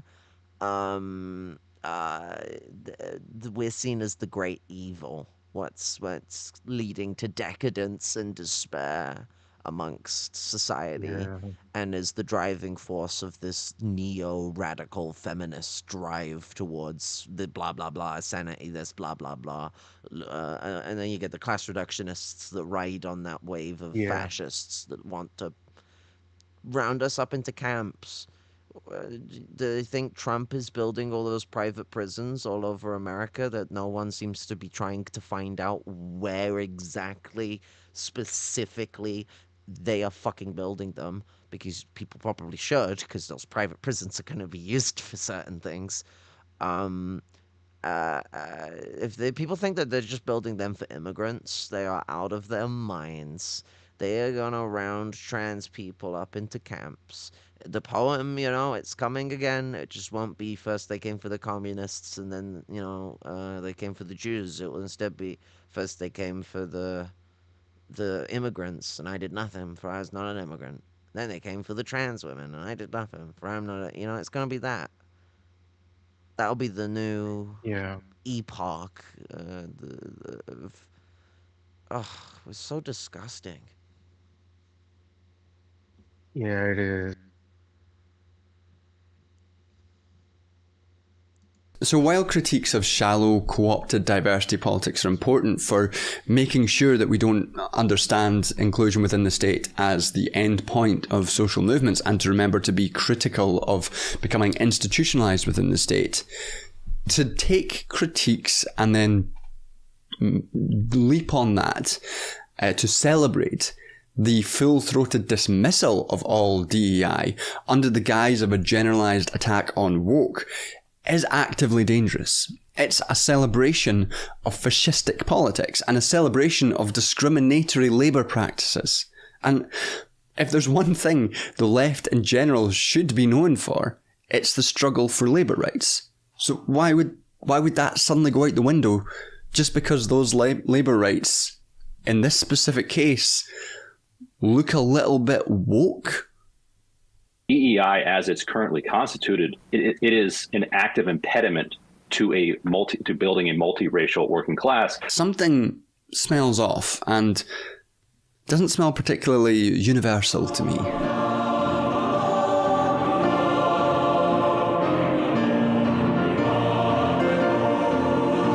So for many left critics, woke or identity politics are indicative of the left's retreat from a so-called universal class-based project. Instinctive rejection of universalism. The focus on identity, so the argument goes, obscures that we all share the same interests, the same objective interests. Identity politics is fundamentally a politics which divides the working class. Hell's working class men, they're just privileged, and disorganises movements through narratives of competing victimhoods. Anti-universalist tribal arguments parading as social justice arguments. In a review of The Left Is Not Woke by Susan Neiman, Jacobin writer, because it's always a fucking Jacobin writer who's at the scene of the crime against critical thinking, Jacobin writer Dustin Gostella argues that to be woke is to be allergic to claims of universalism and appeals to objective standards of goodness. Following Neiman, Gostella argues that wokeness is actually close to the philosophy of Nazi jurist Carl Schmitt. That's right, it's the woke who are the real Nazis. You fucking got 'em. Organising around horizontal divisions between racial and genders groups, this is Gostella's words, rather than organising to... Carl Schmitt was pussy shit when woke was first conceived as a black cultural thing. Woke comes from the 1920s. Carl Schmitt weren't shit. Like, fucking, he's a little bitch who got popular after the war, like, because he helped create, like, he inspired the guy who helped create neoliberalism, and he himself created the new fascism, so it's like, I don't think people know what they're dealing with this guy. And the Pinochet regime. The idea that woke is Smith, though, it just gets so under my skin. Yeah, it's crazy. Madness. Who are the real Anything Nazis. with the He antonym fucking of it. got 'em. Organising around horizontal divisions between racial and genders groups, this is Guastella's words, rather than organising to overcome the objective labour and capital dialectic, note singular label capital dialectic here, is what, in Guastella's view, has led to the resurgence of fascist politics, the Nazi wokes. From this perspective, the antidote to woke division and disorganisation is the overriding power of a single, universalist and frequently populist economic agenda. Universalism is positioned against the division of woke identity politics. And, you know, this is nothing new. This is not a new argument. For some leftists, the Marxist project has always been about truly realising the universal emancipatory promises of liberalism. And in doing so, they sort of draw on a liberal intellectual history, which can be traced back to some of the foundational liberal writings of natural rights theorists like Hobbes, Rousseau, and that sour-faced bitch John Locke. These liberal writers emphasise that the individual, before society, is imbued with certain natural rights to freedom and property. The role of politics for liberals like this is to effectively secure the conditions in which these universal natural rights can be enjoyed. For Hobbes, it's about creating overriding Leviathan political power which can keep people safe. For John Locke, it's about restraining state power so that we can enjoy our natural rights in certain ways. Very simplistically. In the contemporary era, this can be summed up in the Universal Declaration of Human Rights, which ambitiously declares that all human beings are born in equal dignity and rights. Born prior to society, imbued with rights. Very liberal. This is liberal philosophy. This sort of promise of liberal philosophy can seem intuitively attractive. After all, shouldn't we pursue universal freedom? Some might even argue that the right to property is compatible with a kind of quasi-Marxist view that workers are entitled to the entire value of their labour rather than just the portion they receive in a wage. The right to property, for example. Who was it that said property is theft again? Oppenheimer, who said that? Ownership is theft. Property. Property? Property, not ownership. I'm sorry, I read it in the original German. No, it wasn't Marx. But these quasi-Marxists fall into the same trap as Nolan's Oppenheimer in attributing kind of vague Proudhonian aphorisms, liberal aphorisms, to Marx in such a way which justifies their essentially liberal politics. So, in adopting liberal universalism, these apparent Marxists can't really escape the problem of abstraction that characterises all liberal thought. This abstraction is a really important concept to keep in mind. So in the liberal tradition, universalism is an abstract concept. It is presented as a trans-historical value, unmoored from the specificities of... Trans-historical? Oh my. That sounds like my agenda. I'm all about that trans-historicalness. Let's take it back, though. I kind of interrupted.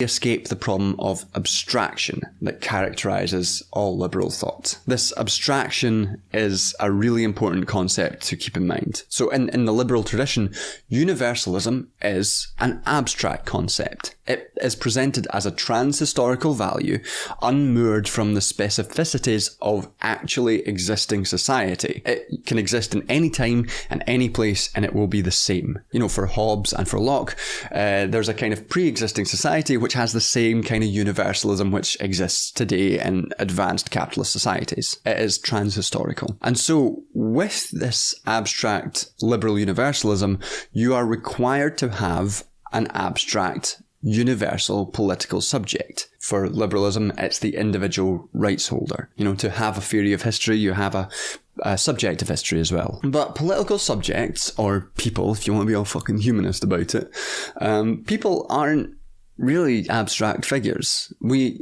don't conform to this universalist ideal. We are a mass of complex and differentiated people. To make the political subject of liberalism possible, liberalism had to project a supposedly abstract ideal of the universal political subject. And the subject that it took, that it abstracted across all these different contexts, was the specific figure of the white, male market subjects. Liberalism generalized his idealized interests and projected them as the interests of society as a whole in a sort of transhistorical situation. They would always be the values of the universal and objective values of society as a whole. That's liberalism's claim. And in universalizing this specific political subject, the white male in this case, the societal conditions which uphold his interests are naturalized. When one political subject is centered as the subject of history, others are therefore necessarily excluded. And when the corresponding social arrangements of that political subject, in this case, market capitalism in the global north, when these contexts are naturalized, the limits of political action can only be understood as natural, constant, progressive reform to better realize the social arrangement which makes that kind of subject possible. Alternative political subjects to this central one have to be either dismissed or co-opted within the universal liberal ideal. In the corporate sector, women at the top, C-level jobs, board seats, tops out at 15-16%. And so liberal universalism therefore has a double character. It claims to be universal, but it always generates its own exclusions. And we see this throughout history, with slavery, with patriarchy, with discrimination, and, general exclusion. Liberalism can never be universal. And this is not just a failure to uphold its own promises, but rather the immanent, the ontological, the innate contradictions inherent to it as a philosophy. But with all this being said, there is a school of liberal socialists who believe... 1 second. So, there's a lot that he's said here, and I think it needs unpacking because it's very technical. So, what he's getting into is that, in society, there's this white male archetype, and that's, normative society. And so, let's say the 50s. It's not actually traditional, but it's the way that these people tend to think. And anything that detracts from that normal manner of existence is obscene or absurd, or it's out of the ordinary. It's why trans existence is always had a fuss. There's never been a point in time where there hasn't been backlash against it, even if there has been times where there's been lots of fucking community or public support. To be honest, there hasn't really been much public support, at least not for trans and not atypical queer people, like butch lesbians and stuff like that. We can all go fuck ourselves basically with the system. But maybe if you're a white upper middle class fucking queer woman, or maybe you're a gay man, and yeah, you got some representation in society. I mean, there was some changes, there was some increased queer representation, but it was always done in ways that agitated the other side, or just by doing it in positive ways, men had a problem with it. And so it's that big issue where there's always going to be pushback to our struggles because we're expressing ourselves in a medium where it's seen as disgusting and distasteful for us to be anything other than a clone of man. I mean, how did they, with that woman, talking, how are they selling being a female CEO? She's dressed in the sophisticated masculine sort of mannerism that you expect from it. It's very suit and tie looking, but feminine dress still, but very suit and tie looking, broad shouldered, almost like a suit kind of thing. And she probably even does wear around wearing suit jackets, things like that, that broaden your shoulders out. These women behave like patriarchs because they're capitalists. Of course they behave like a fucking patriarch. But that's the that's the gravy going on with this sort of shit. And so you got to think about where that still ends up being out of the norm. Still, it still can be a step too far for some of these white men, because for them, women are not meant to have power. The norm was that women are there to crush on and fucking date and then marry, and then you're a good Christian, and so it's definitely the point in time where you lose your virginity with each other and have a kid, because she has to keep it a secret if she has had sex with someone else, because she likely has been taken advantage of before she even got to adult age, because how fucked up our society is. because if she's found out to not be a virgin, it's a crime against humanity. Like, they want that kind of environment. The norm, in my day, everything was much more proper. So yeah. What the fuck do you mean proper, you fucking creeps? Jobs, board seats, tops out at 15-16%. And so liberal universalism therefore has a double character. It claims to be universal, but it always generates its own exclusions. And we see this throughout history, with slavery, with patriarchy, with discrimination, and, general exclusion. Liberalism can never be universal. And this is not just a failure to uphold its own promises, but rather the imminent, the ontological, the innate contradictions inherent to it as a philosophy. But with all this being said, there is a school of liberal socialists who believe that by reorienting the subject of history from this kind of liberal subject to the revolutionary proletarian and overcoming the exploitative capital-labour relation, they can push liberal universalism beyond the limits of its own contradictions. This progressive power can smash the limits of reform to produce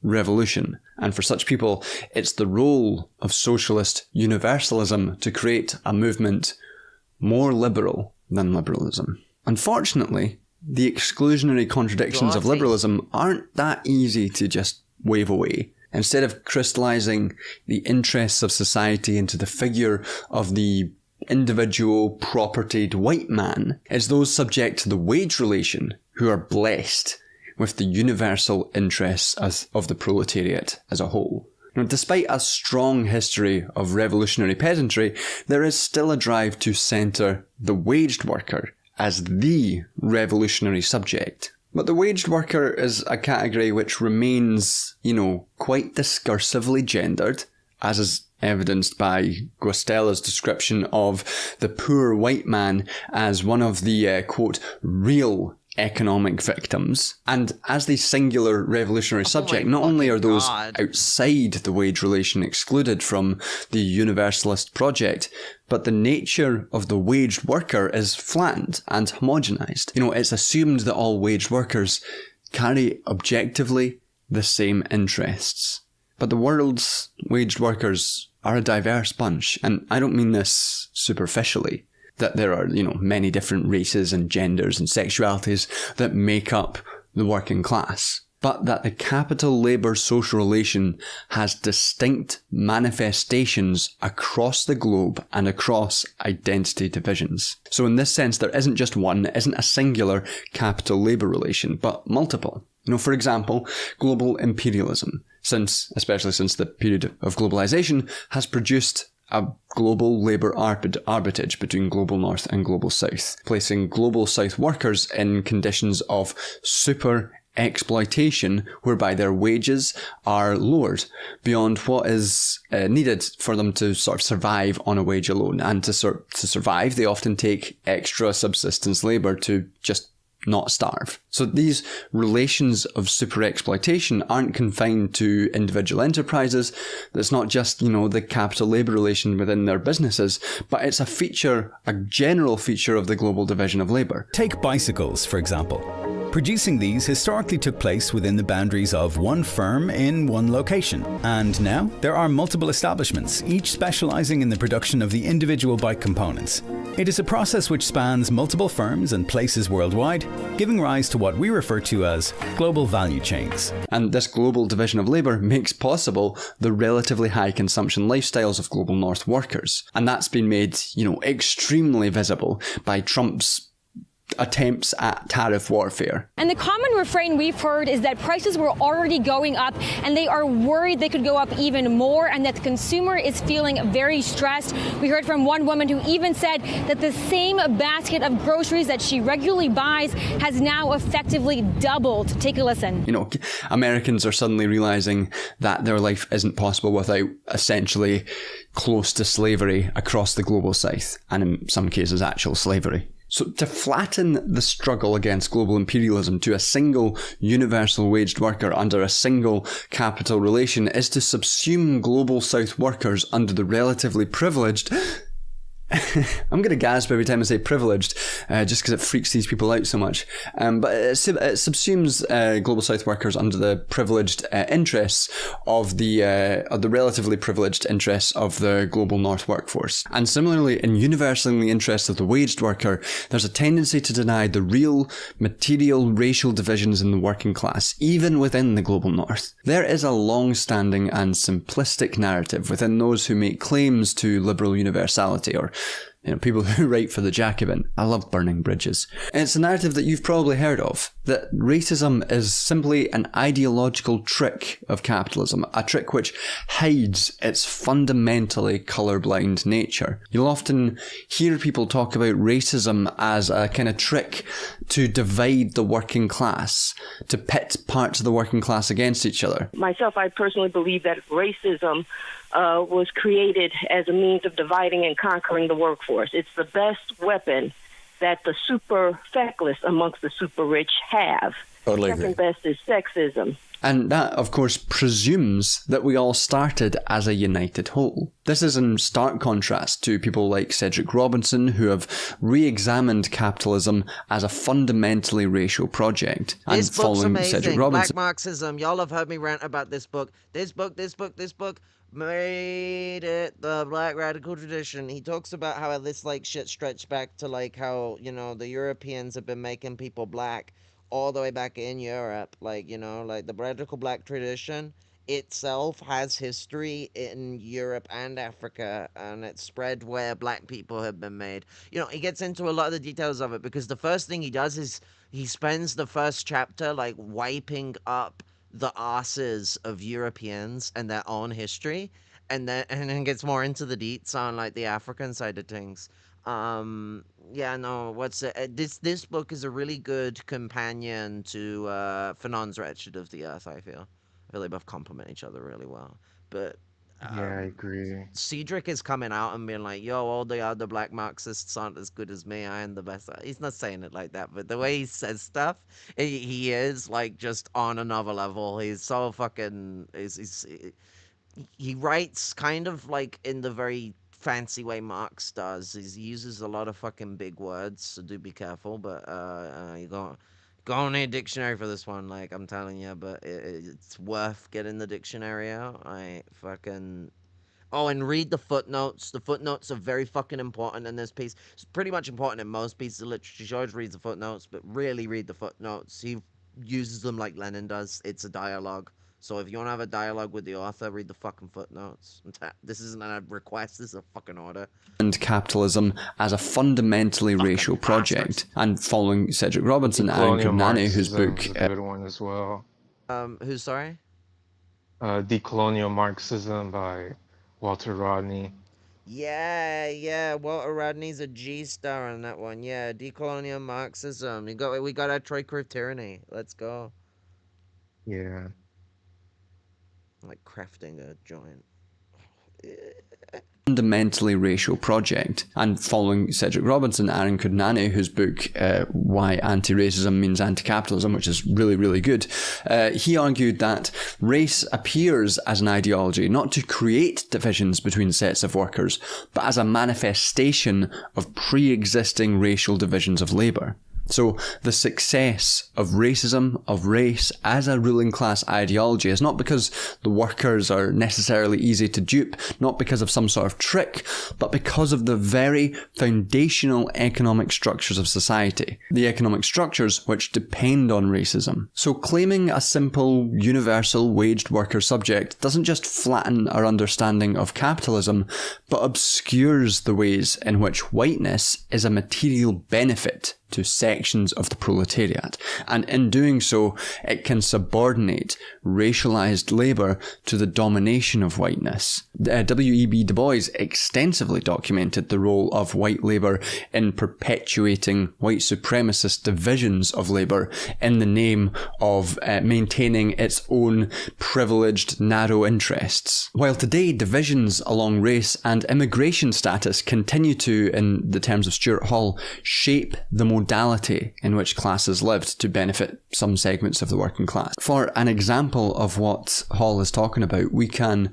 look to agricultural labour in the US and see how it's dependent on racialised migrants kept in precarious and cheap positions by their migration status. You know, it's a status which has been called crimigation, and one which flourished under uber liberals like Obama, which, you know, really just goes to show the continuities between this emergent fascism and pre-existing neoliberalism, still existing neoliberalism. But these divisions are class divisions, and they are dependent on racial divisions. It's a racial division which is structured by and is in turn structured by class divisions. It's not an ideological trick, but a complicated dialectic. Race and class not as distinct but intersecting things, but as mutually constitutive parts of a singular whole. It's race shaping the modality of class. Marx long ago understood that the interests of the working class were divided along racial lines, and he eventually saw that Irish liberation could only be achieved by Irish workers themselves and not through a generalised English labour movement. The English worker had a real vested interest in the continued subordination of the Irish, and this is similar to today. We're in a global economy where the massive cheap commodities which sustain global north standards of living are produced by super exploited cheap labour in the global south. There's an interest for that global north labour to continue to remain in a dominant position. So what are Apple's choices if they want to navigate the tariffs? Given how expensive and complex moving out is, Apple may just decide to stay in China and at some point potentially pay tariffs. Or Apple could move manufacturing, just not to the US. India and Vietnam are only two of the countries that are hoping to lure Apple and its suppliers. Finally, the company could strike an agreement with Trump. And you see that as soon as you make a claim to degrowth. That's one of the things that you immediately see is people reacting against the notion that the global south shouldn't be made to produce all of the little treats that the global north is dependent on. It's the rich countries in the global north that need to consume less and need to reduce their consumption. And it's the global north that really needs to degrow. And as I say in the piece, it's just the class struggle is not really between global north and global south. It's between the capitalist class and the global working class. And the working class in the global north does not need to reduce their consumption. Racism then isn't just global north. Let's notice how anti-degrowth and anti-woke left perspectives trade in the same abstractions. Both claim universalism predicated on exclusion. Exactly. Like, what the fuck? Like, what kind of world do we live in to be like, oh, what, it's not global south versus global north? What do they think that, like, poverty is east-west? Shut the fuck up. What about the Native Americans? Are they rich on being a Westerner? Very, very wealthy Western existence?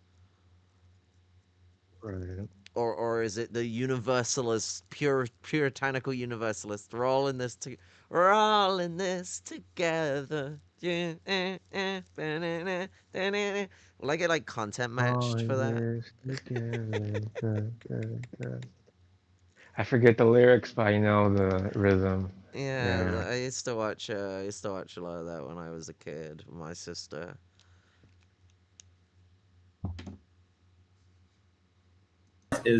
Does not need to reduce their consumption. I'm gonna do a Hassan, but like it's the bed instead of the chair. I'm gonna go piss.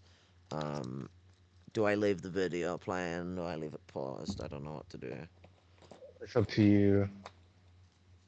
Damn, I could full Hassan it and just leave it playing. Sounds good. Racism then isn't just between global north and global south. It's between the capitalist class and the global working class, and the working class in the global north does not need to reduce their consumption. Racism then isn't just a superstructural ideological phenomenon, but a method of materially organising labour for exploitation. Think again about those agricultural workers. In universalising the waged worker relation, racial capital relations are subsumed within a colourblind struggle and reduced to matters of pure ideology. It's pure ideology. Those racialised migrants are placed in the same position as another waged worker who's not subject to the same kind of racial exploitation. So racialized proletarian subjects either have to be assimilated into a colorblind struggle. The class struggle is not really between global north and global south. It's between the capitalist class and the global working class. Or, like Federici and Cox say, rejected as wreckers, dividing the working class. So liberal socialist universalism, like its liberal parent, generates its own contradictory exclusions.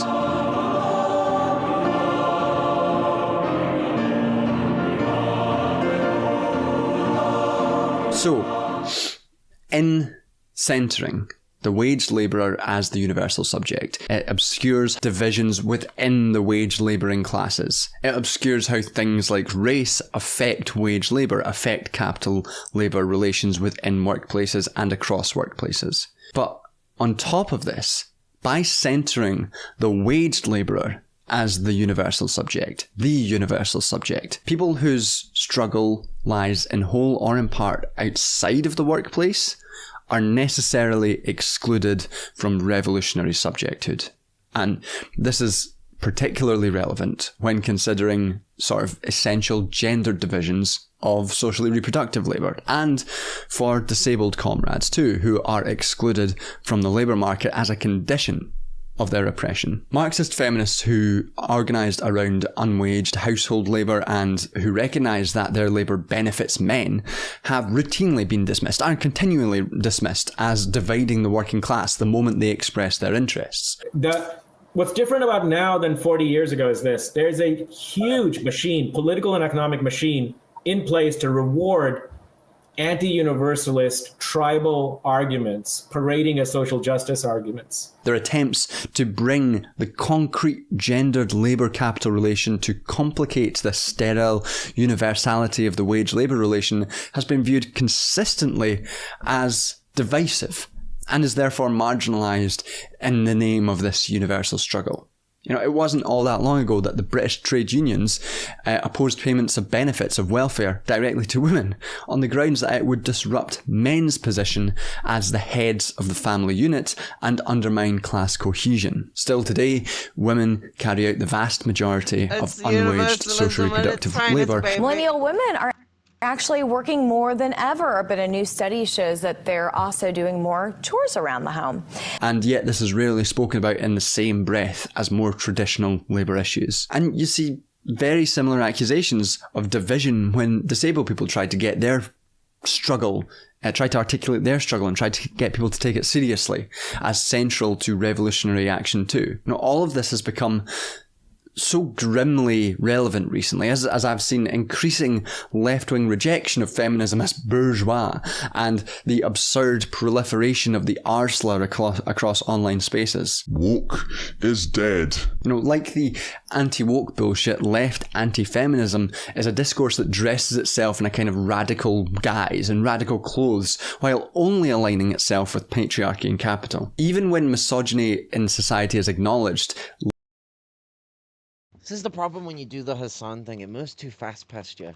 So, like, the thing is this is the big thing I've always talked about on this channel, you know, like, the way that we get sidelined is always so common. The Lumpen-Proletarian thing, the term started off because of discrimination towards those of us that just don't fit the bill for this white industrial proletarian that they're looking for, you know. They'll find their hero. They go find him. But you are sort of seen as just discrepant, you know. In the UK, the reason why people fought for disabled people's rights were because people of color also have disabled people in their communities, and so fucking black folk and all that sort of stuff were fighting for those rights, and so I have some fucking rights going around. White people were happy to take the fucking slop that they got and were just super fucking ableist and shitty to the people they got. Go find me the white pro-disability movement, for anyone who thinks I'm talking shit. Go find it and show me. Like full big blown movement, not a bunch of people doing a protest. I want a full movement that happened over a period of time, a civil rights kind of struggle. There wasn't black people doing it. It was white people going out there on a limb for disabled people. You ain't finding it. Nah. Sure. I don't know. You got anything to say? Um, not at the moment. I think I did earlier, but I forgot. Oh shit. Oh no, I meant like earlier, as in like probably like 3 minutes ago. It's okay. Well, that's it. You should always like make some noise, and I'll run to the pause button like a motherfucker. Sounds good. I can take it back and see if it give you any thought. Oh no. I'm making Um. a cup of tea, so it's okay. All right, we'll just continue watching, I Divisive guess. and is therefore marginalised in the name of this universal struggle. It wasn't all that long ago that the British trade unions opposed payments of benefits of welfare directly to women on the grounds that it would disrupt men's position as the heads of the family unit and undermine class cohesion. Still today, women carry out the vast majority of unwaged social reproductive labour. Millennial women are actually working more than ever, but a new study shows that they're also doing more chores around the home. And yet this is rarely spoken about in the same breath as more traditional labour issues. And you see very similar accusations of division when disabled people try to get their struggle, try to articulate their struggle and try to get people to take it seriously as central to revolutionary action too. All of this has become so grimly relevant recently, as I've seen increasing left-wing rejection of feminism as bourgeois. And I don't know if any of that has sparked any reminders. Uh, no, but I just remember that it was something much more earlier in the stream that's like related. It's the whole thing about the class reductionism popping up as of now again. Yeah, And like it's this male reaction of sorts. yeah, and it's just kind of like the problem with the type of class reductionisms we see is like it's also tailored more towards like labor aristocrat slash PB cis male culture or attitudes, and it's just one of these things where people want to tell like reactionary trends and whether it's abandoning queer people, abandoning immigrants and others, and like how it's just they just want to go into back to like if it's not trade unionism, it's some kind of like economic spontaneity and tell the workers to like shut up about other struggles, to be quite honest. But yeah. Or when they are interested in certain aspects of like worker organizing, it's all just very, as you say, it's like focused on spontaneity. It's just like at some point you guys are just gonna magically organize something as workers, and we'll get some communism on the go, and it's like, Yeah. uh, let's read this on this. Rhetoric. Heroic failure. Alright, here we go. We're devoting all your available brain cells to coming up with a question about communism. Scratch that to coming up with the question about communism. The alpha and omega of communism. Questions. And that question is, are women bourgeois? Oh god, that's bad. Surely I can think of something better. Oh my god. Men actually are a better candidate for that question. That's the funniest part. It's like they are literally throwing stones in glass houses. Do I have to get up like Engels?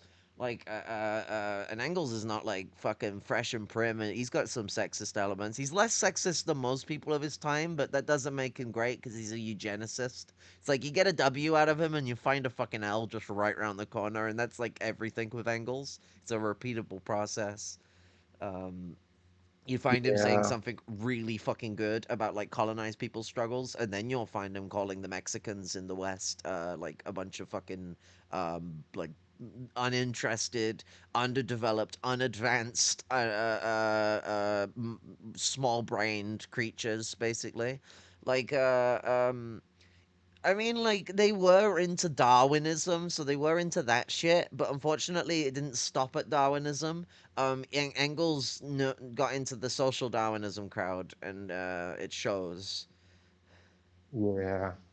Yeah, and even Lenin had distanced himself from some of those social Darwinists as well that he criticized. But yeah. Unfortunately, the Soviet Union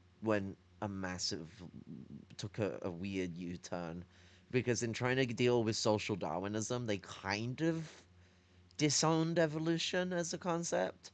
Like, not entirely. They had their own theory of it, but it was fucking Lamarckist idiocy and eugenic nonsense.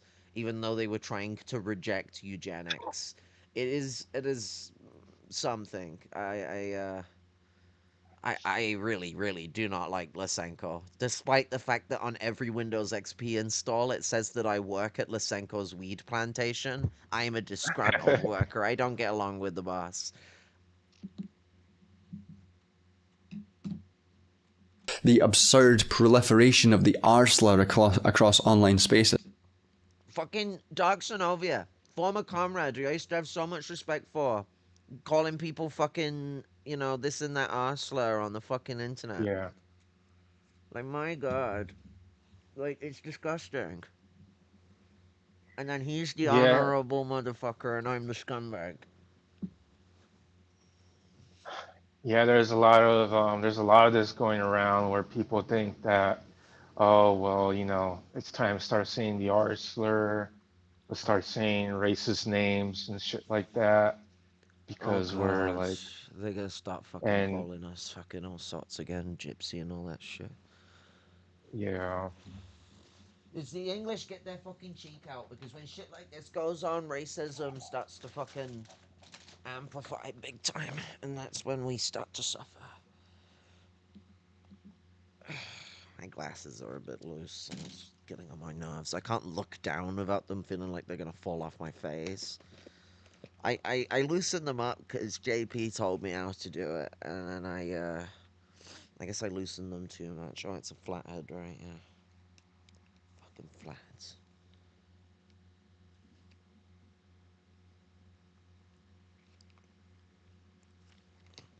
That should be small enough. But yeah, no, it's a shame to have seen him fall so far. Like, I mean, it was expected when he was like, oh, Sonovia has become Cuxovia or whatever, but like, Mandem fell further than I even thought he would. I didn't think he'd go to like full blown, like, calling people retard and shit. Like, that's just mad. yeah, yeah, I totally agree. I mean, he knew better at least, but yeah, I mean, I got him away from even saying things like libtard. Like, he was doing better, but it was my influence. So, like, it had to right, stop. I'm not even like necessarily a big influence on people. I just like to fucking enable people's positive aspects and disagree with them on their negative aspects, because like this being a fucking friend. Like, I don't know like what else is expected of me. I've been a cunt. I have been a cunt at times because I'm a temperamental little shit, and I definitely own that. But like, you know, I try and solve those problems, and sometimes those problems get to a point where they have to go to a head, but these people can't get over that shit. right, Heck, there's even been problems I've run away from. I'm not necessarily on about the running away from, I'm on about the turning it into a warfare, combatism, and this just constant spit spat and throwing all these slurs around. What the fuck's that all about? yeah, Mad things. So, yo, is man gonna stop throwing around the N word? Like, when does the penny drop? Where's the last line drawn? Or is there a line? Is there a too far? not sure. I'm not sure about a lot of these people besides even Jordan. It's like, they're kind of laying out this. I mean, and I don't want to make excuses for these people, but they seem to be kind of hinting that they want to be more transgressive or whatever. It's and it's just like masculinity no. struggling for power again or whatever, even though they have power still. Yeah. Yeah, like you say though, that transgressive behavior. You know, like that "I'm a fascist" from Jubilee. Yeah.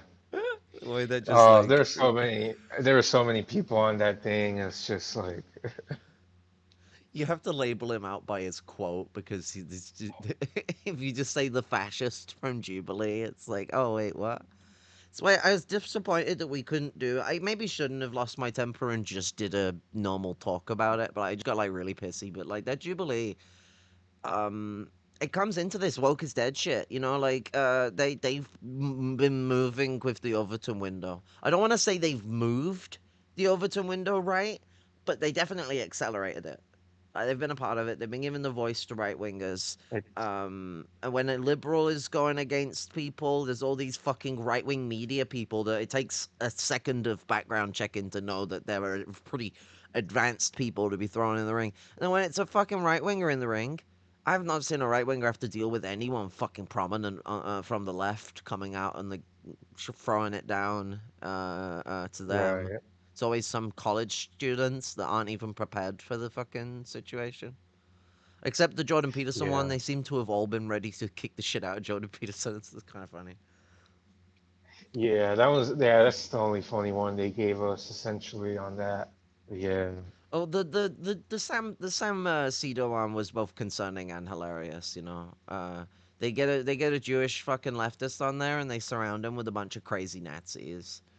And that, but Yeah. still not as bad as the fucking crazy fascists they surrounded fucking Mehdi with. My God. As for all my criticisms of Mehdi Hassan, he's a good debater. Like the way he handles a lot of these people. Like that one guy where he's like, "Whoa, you're a native? You don't look native to me." Whites are natives. And it's like, "Oh, what was going on before 1500s, eh?" Yeah. Oh God, that guy. And he said it so emotionally as well. And What I love as well, though, about Mehdi, slide track, I'm getting a bit tangential, but is he's had his problems where he's been a bit of a awkward, not false. You know, he hasn't been the false, to use the word that Ethan used. He hasn't been the false stalwart of the Palestinian people, stalwart ally that we wanted necessarily, but he's always reported on it. Mehdi's been reporting on it since 2003, 2002, something like that, with the BBC. And then eventually CNN. I think he worked with MSNBC, didn't he? And then he moved on to Zateo. Um, yeah. he, uh, what's it? He's always been reporting on the Palestine issue. He's always been pretty clear on it, and it's one of the annoying reasons why I've had beef with him when in the past he's not been as critical or actively anti-Zionist as he has been recently. But in the last this situation at blowing up and all his years of reporting on Palestine, it's the most horrifying he's ever had to deal with and engage with all the doctors and all the witnesses he's spoken to, direct people like that. That's visceral, you know? I met people Yeah. from Gaza who haven't even been in the current fucking environment and it was visceral, let alone when you meet someone who's been bombed by that current genocide that's going on right this second. You know how rare it would be to come across a fucking survivor of the death camps in 1943 that made their way out? Like, and we got a live stream of the Death Camp too, which was something they definitely didn't fucking have in 1943. IBM were only just making computers, and they were making them for killing Jews. So like, I don't know, don't don't know about that whole you know, fuck's sake. I gotta stop with the jokes, but you know. I don't know about that live streaming back in 1943, but you wouldn't be finding no one getting away either very often. It did happen, but like you know, people often died or were shot. Most of the escapes and rescues occurred later in the genocide. It was a very brutal existence, and the death camps were purposely put out in the middle of bumfuck nowhere. Sometimes the only thing there is the kibbutz style settler commune that's formed there. That's nearby, where like the director and his family probably live.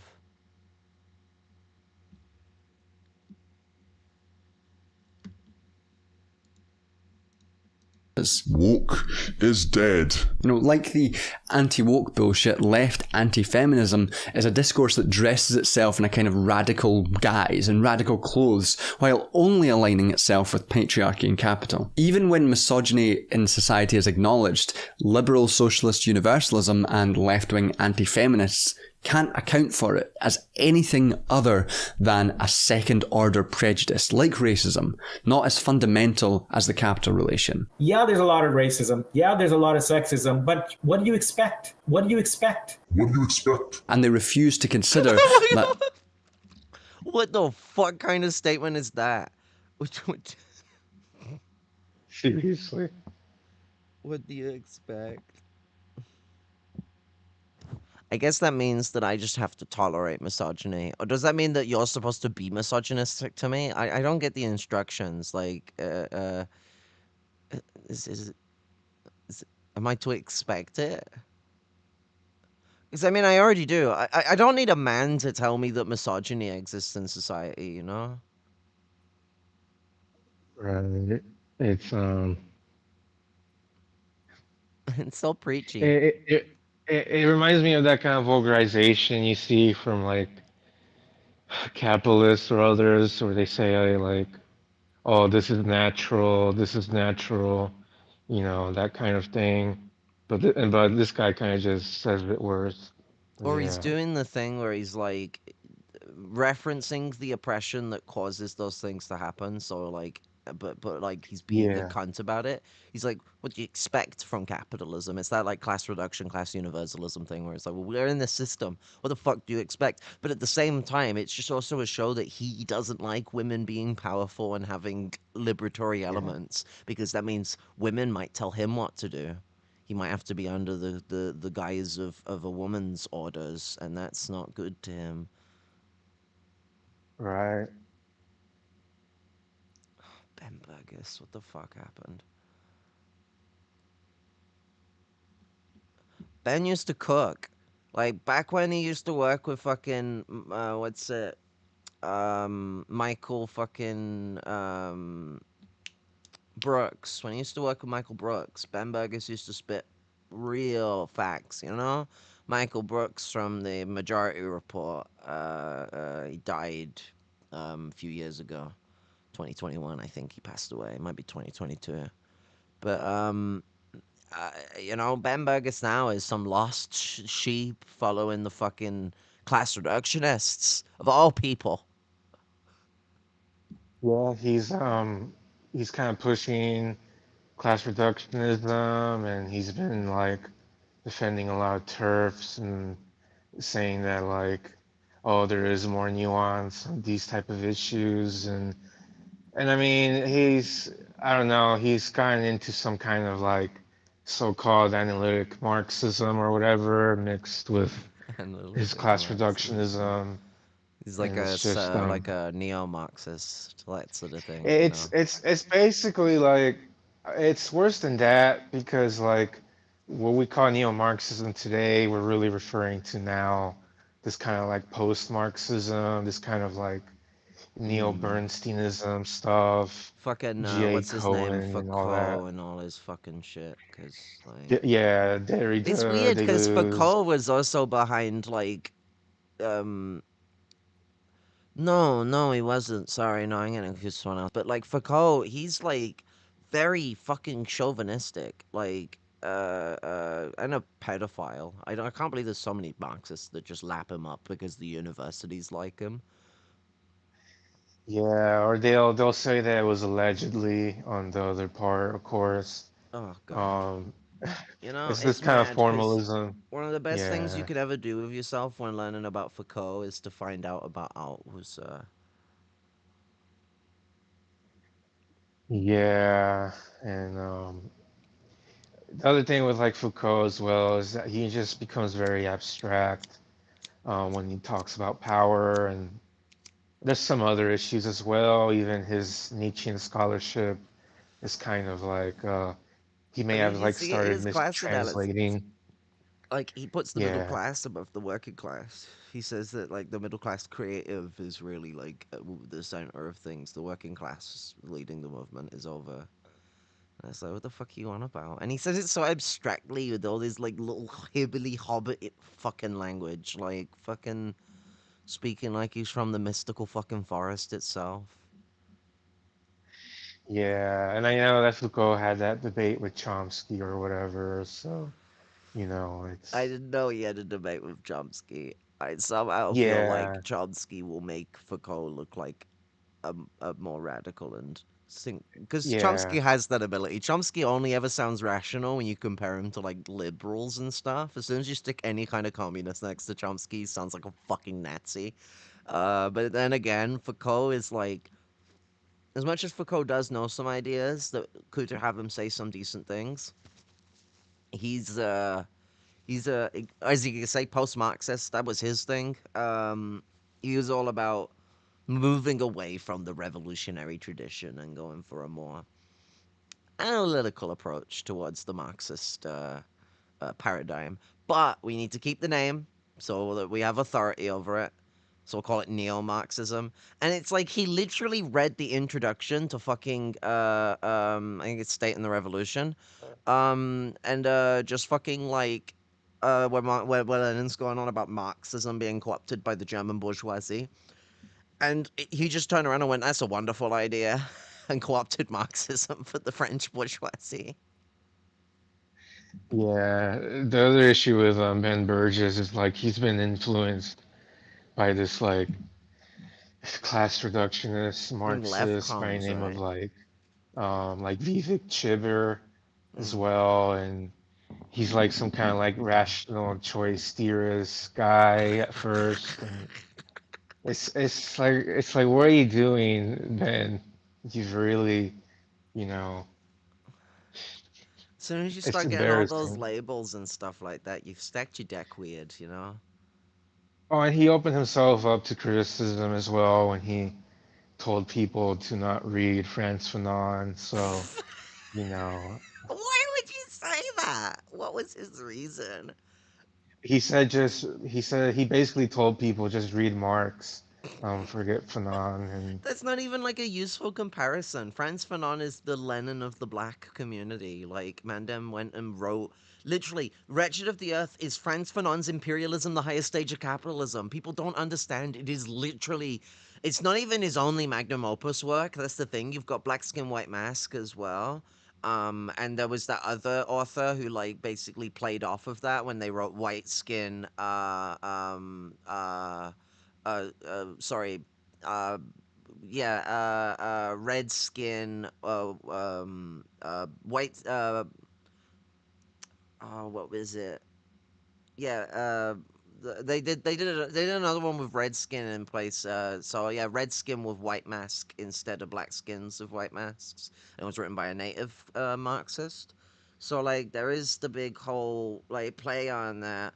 Um, there was another book that was based on the name that I was getting muddled up between the two of, and I can't think of what the fucking thing is. This marijuana does it to you. But Fanon is pinnacle, like Lenin. I can't word. Lenin tier pinnacle.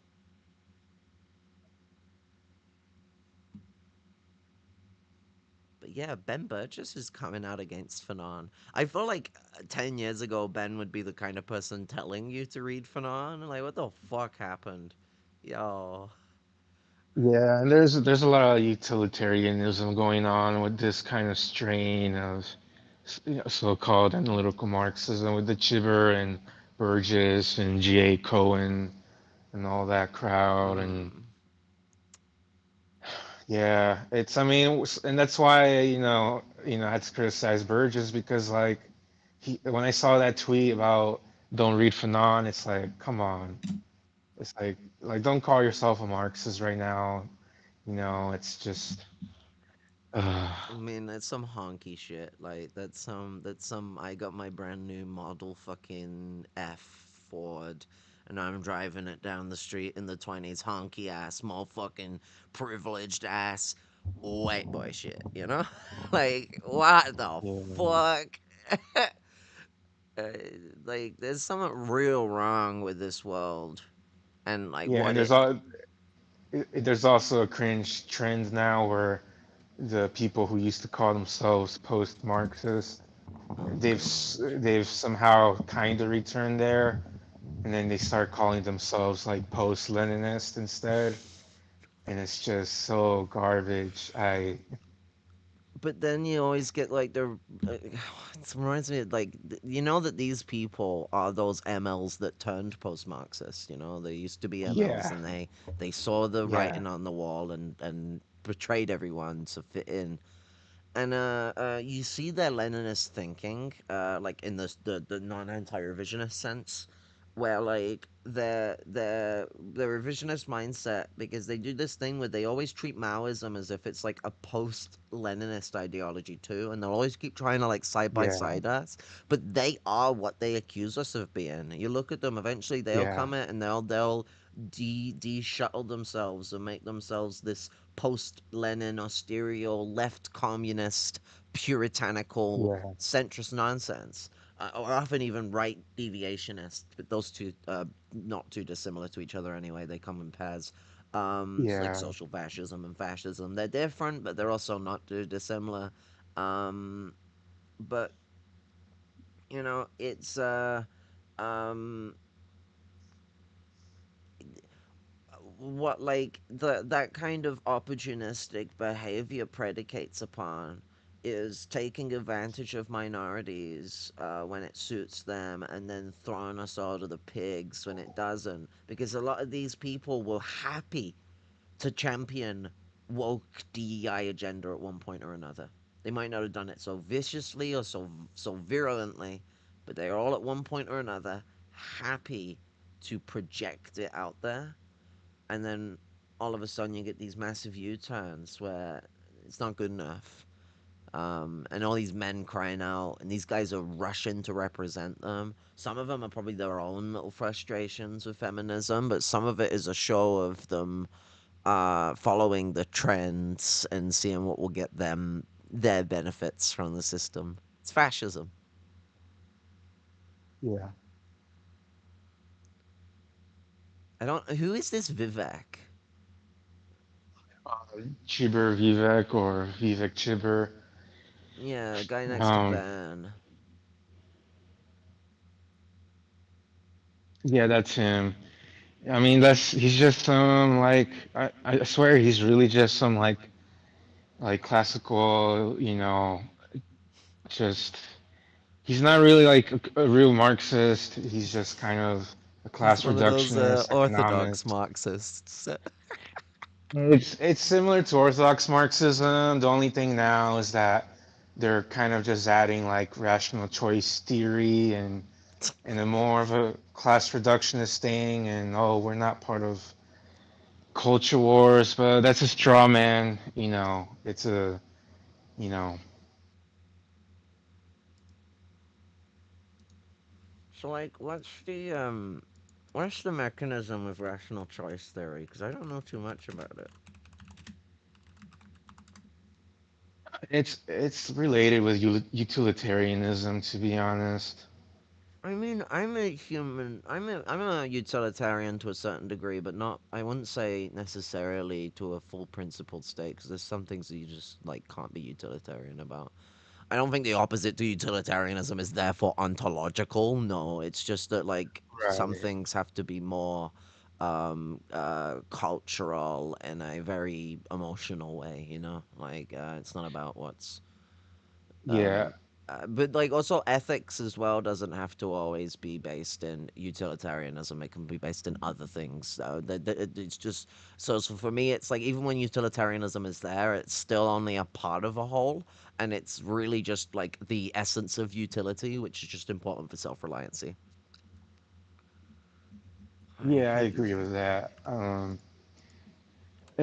mean, the rational choice theory, I guess, in some kind it's one of these things in utilitarianism where they take it too far and they start talking about like it's about rational choices I and like mean, they are technically right in that individuals.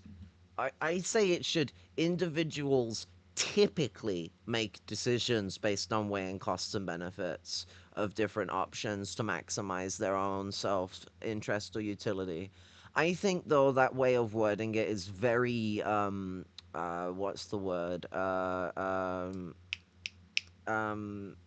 accelerationist, because what they're saying is that only people's interests are excelling at their own maximalization of self-interests. I get that they would say, oh, but needs is a self-interest or whatever the fuck, but they've made it this very selfish, very virulent thing. I know a lot of people who struggle just to survive. I know a lot of lumpen pros that have been weed running, like they're barely a dealer, the biggest thing they sell is an ounce. They might sometimes grow their own shit, but most of the time they're getting off a bigger person who will knock the shit out of them if they don't get their money by the end of the month, and they earn a working class wage. And I know a lot of people who would just chill with that working. Well, often it's barely a working class wage, but like I'm on the dole. I get 10 grand a year, so to me it's a working class wage. They get paid pittance and they try and survive because they know they're not going to make much on it. If they were going to make more money, they would sell crack or they'd sell heroin or they'd sell cocaine, stuff that either a lot of people are in destitutional and desperate states and will buy, or stuff that's like, party drugs and stuff, so that you can take advantage of how much that stuff, rocks off the socks. But there are a lot of people who ain't like that. So like there's a lot of things where like this mentality is correct. I do believe in rational choice theory, I guess, but like I think that they're universalizing it in a way where like I don't think everyone is necessarily so rational. Also, what the fuck does it have to do with bigotry? An economic decision and a bigoted decision is very different. And also thinking that you're gonna get economic benefits from racial superiority is a terrible slippery slope that doesn't end up working as much as people think. There's value to what this is saying, but it is not the big be all end all that they think it is.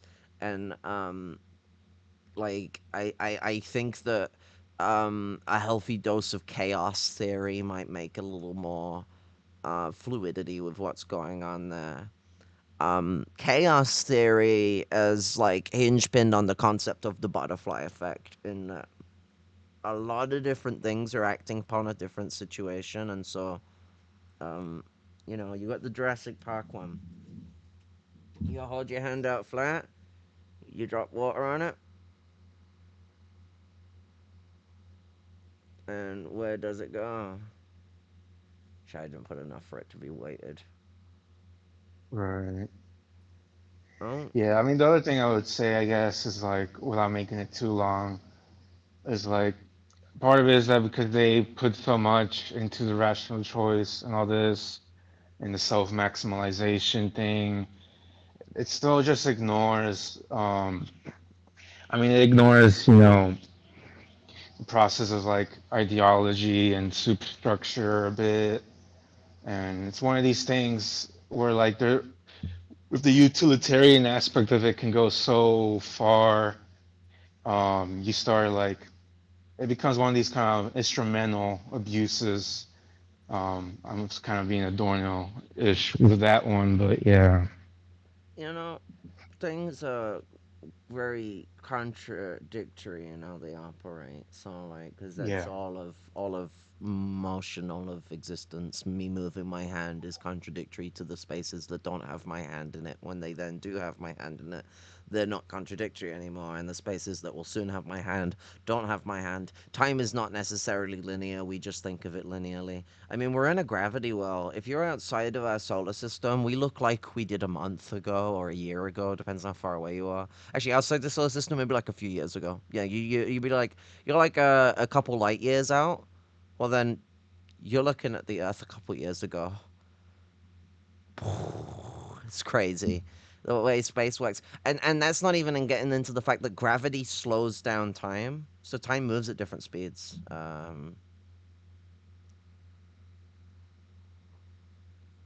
Yeah. We see ourselves at the center of the Earth, but really we're chasing the edge.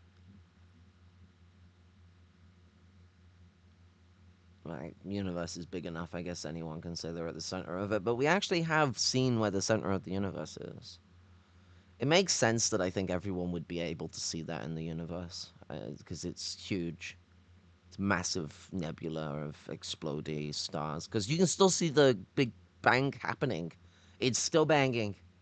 Those that don't know, before the stream started, I was talking about there's I was watching Planet Peterson, and he was dealing with this lass called Amber, and she is like the exemplary of a Nigerian creationist, and like he had a shirt on that said "Still Banging" as like a joke about the Big Bang, because it is still banging, because it's still going on. It's not.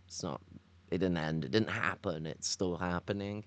And she's like, "Show me a video of the earth banging. Why have you not got a video of the earth banging?" And it's like, it's so amazing. Nigerian creationists could turn me into a creationist with their eloquent mannerisms towards argumentation. Why is the earth banging? But like, she was really stubborn, so you couldn't get through to her. Like, things like, she would say, like, you go, Yaska, would God ever make you kill a child? And she'd go, no, God would never make you kill a child. Never ever would God do that. And you then show her the passage from fucking the Bible where he straight up says for them to kill the children of the great great great grandkids of the fucking people that enslaved them, because that's how that works. And then she's just like, she's still just like, no, he would never ask you to kill. She would not admit that, like, he did at one point or another. And even when, like, being walked through the quote, still wouldn't admit it. She's amazing. I love her stubbornness, you know. I can't disrespect, you know. But it's just that, like, thing with the, what? Show me evidence that the earth is still banging. It's the way that she would say banging. Banging. Show me the earth is still banging. Oh yeah, I mean, so with Vivek Chiver, he had an article once where he had said something. I think I found the quotes like materialism, the view that agents are motivated by their objective interest has fallen out of academic fashion in the recent past. And it's the part about like how he says that materialism is about agents motivated by objective interest. And it's just kind of, it's a form, it feels kind of objectivism sort of thing. You know what I mean? Yeah.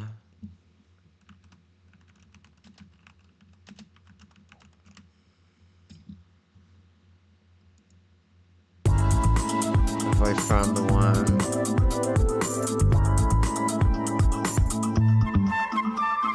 Do we have any evidence where 100% of the outputs are identical? I don't know what that means. No, it's not that one. We need the oh, come on.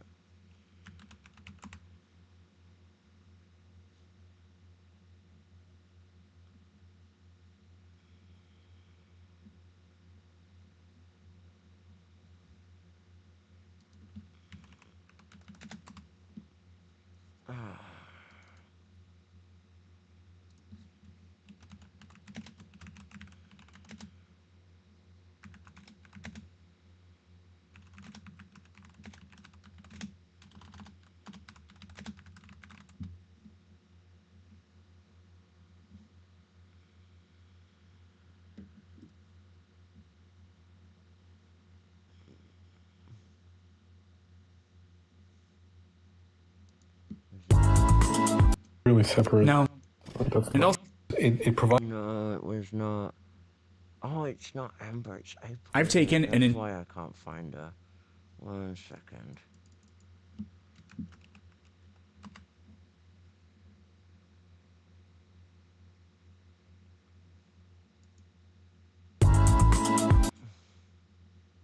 I don't know where this came from. There are...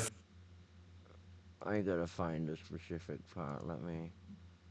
Transcript.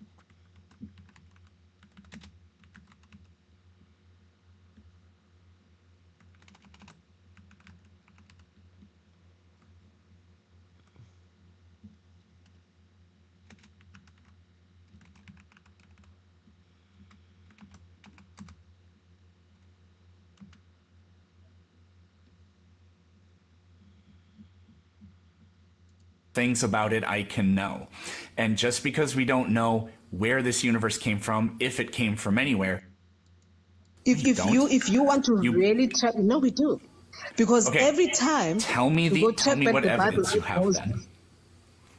There are old scripts and manuscripts of the Bible that's not living. It's very nice to know. Mammals, right? They're mammals, but they're not the same. Yes, because people read them and then wrote them. You want to know? Oh yeah, there's that. You just want to just argue and just debate. Nope. Like I don't understand. We have the things. I'm telling you. We have the originals, like the original manuscripts. You say we don't have them. Now I'm asking you, where did they go? Where are they? Where are they? Where are they? They're in many different places. I know that there are museums in Germany, and the Vatican has some, and I'm pretty sure the British Library has some as well. But you just said we didn't have them. You're saying now they're in the Germany. You just said we didn't have them. Oh my gosh. You have absolutely no clue how to say two consecutive cogent sentences. The ability is not within you. Listen, you keep changing what you're saying over and over and over I'm changing. What I'm saying is because you are the one that says that you changed the thing. I just asked you, where are they? You said that we don't have them. You said we don't have the manuscripts. And I asked you what happened to them. And then you said that we lost them. I'm muting you because you are so useless. We don't have the original... One thing that you're not going to do is call me useless. You're not going to call... We don't have the original writings. Do you accept that or do you not accept that? Basically trying to get her to accept that they're copies. But like, it's not the one I was after. Where's the banging one? Like, can't have been that one. Was it this one? Exciting news. The planet Peter know that something happened. Yeah, but you said it happened. There needs to be a cause. There has to be a cause. But we don't need to know what the cause is to know that something happened. All right, let's move on to the next question. April, no, we're not going to move. We're not going to move on until you address that specific point. Do we need to know what caused something to know if something happened? We do. Why? We do need a cause. Say for instance, when an accident happens, we need to know what caused the accident, right? Why? Right. Why? Okay, no, because we want to know what caused. No. April, this is such a horrible category or error. Wait, no, it's not. Yes, you asked me. I'm making an example. Am I making an example or not? I'm making an example. When a car accident has happened, we want to know what caused the accident. Why? I'm not making a category. What caused the event to happen? You say that it happens. What caused it to happen? April, if we don't know what caused the accident... I'm asking you. And I'm answering you. If we don't know what caused the accident, do we therefore claim the accident did not happen? The accident happened. What caused it? Let's say we don't know. Does that mean that it did not happen? That's why we need to investigate. That's why we investigate. And if we don't know, do we therefore claim that the accident did not happen? No, we don't. Exactly. So we don't know what caused the Big Bang, but claiming that therefore the Big Bang never happened is fallacious. There you go. You admit it. All right. You're earth banging. I found it. That's a good song. April. It's not banging. To the same question, 4 have to go on blood thinners. I found the start of the trouble. Because this is a bit of a detraction. Years ago. April, are there videos of the Earth orbiting the Sun 1,000 years ago? The evidence is the videos of the Earth still banging. I already told you no. Is the videos of the still banging? The Earth still banging. So it's not the Earth, it's the universe.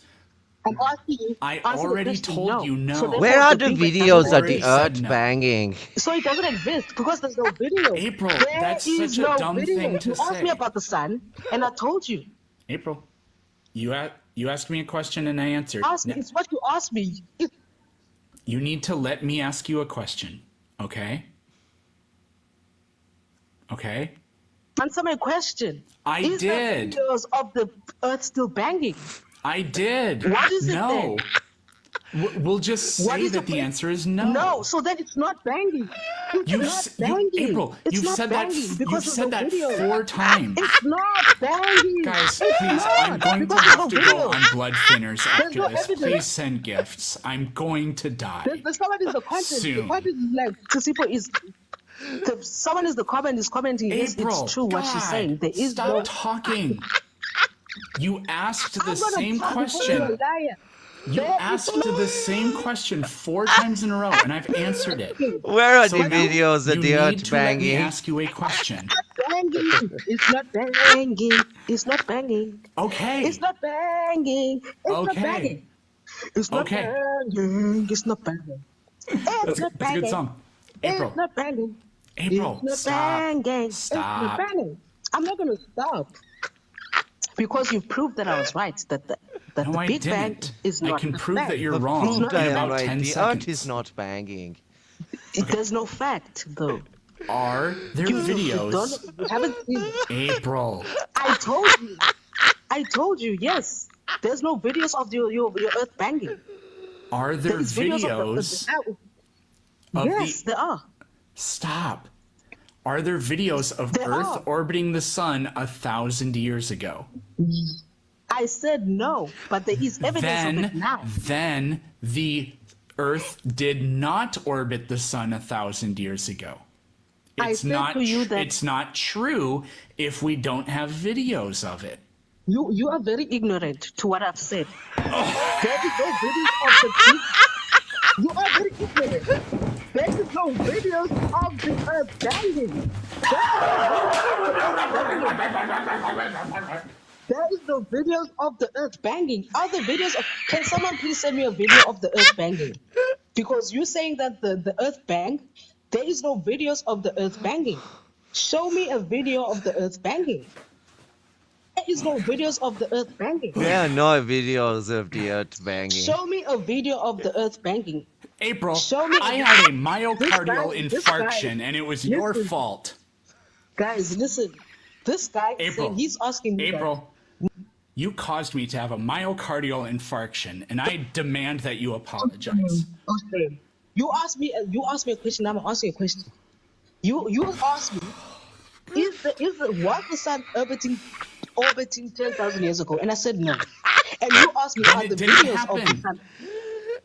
I'm speaking. And then you asked me, is the sun orbiting? Are the videos of the sun orbiting now? And I Oh God, I gotta get away. I'm not doing my job, but that.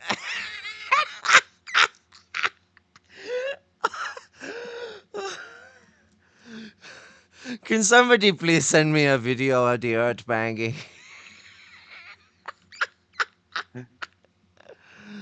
Oh, I told you it was good. Oh. That's that stubbornness that the Fenium was on about.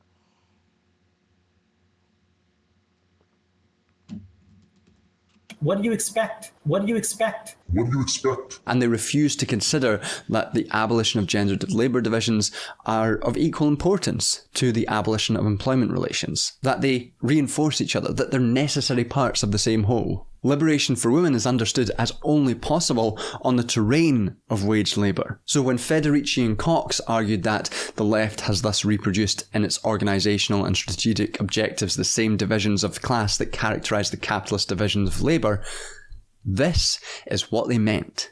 And even when women enter waged work, their unwaged labour remains hidden by both capital and left tendencies which focus exclusively on the supposed universal interests of the working man. That's what it I is was only by referring recognising the labour-capital relation, not as a singular, universal category, but as a collection of divided and sometimes contradictory social relations that we can properly understand racism and patriarchy. They're not simply images of false consciousness which will come out in the wash of a workerist politics, but they're a manifestation of the foundational economic relations of production and reproduction which benefit capital and some segments of labour. So, when left critics of woke, identity politics or DEI make the case for universalism in the face of apparent divisions of the working class, the class struggle is not really between global north and global south. It's between the capitalist class and the global working class. They're replicating the exclusions of liberal universality. They are imposing the specific interests of the white, male, waged labourer in the global north on top of the specific interests of several segments of the working class. It's a universality defined by exclusion, one which leaves intact the conditions of exploitation and domination. It's an abstraction away from the material divisions within society. It's a restoration of patriarchy in the movement, and or a perpetuation of it, depending on the era. Like, we've been trying to struggle against patriarchy, and we haven't succeeded as much as the middle class wants to think we had. And we got all these fucking short-sighted, short-egoed, fragile men who cannot handle the fact that women have more of a say in the movement, are more present in the movement, because they're not being excluded as much. We're in the workspace. So, like, there's a confliction against it. But as it said, women, we pertain to an underclass within our own class position in the working class. Like, there's an almost like lumpenization that goes on just by being that kind of minority, and it goes in all sorts of different directions. You be black and working class, and you're gonna feel some lumpen experiences that white workers, the men, don't feel. In America, you could even say the white women workers might not feel it too, but that's a settler colony. It's a little different. I don't live in the settler colonial side of things, so slightly different conditions, but very similar. We just don't have as much of a open door invitation for white women to come and join the oppressing, like America and Canada and Australia and all that tend to. Not to say there isn't massive oppression against those women too. They're just very much willing to put up with it if it comes at, letting them own slaves and stuff like that.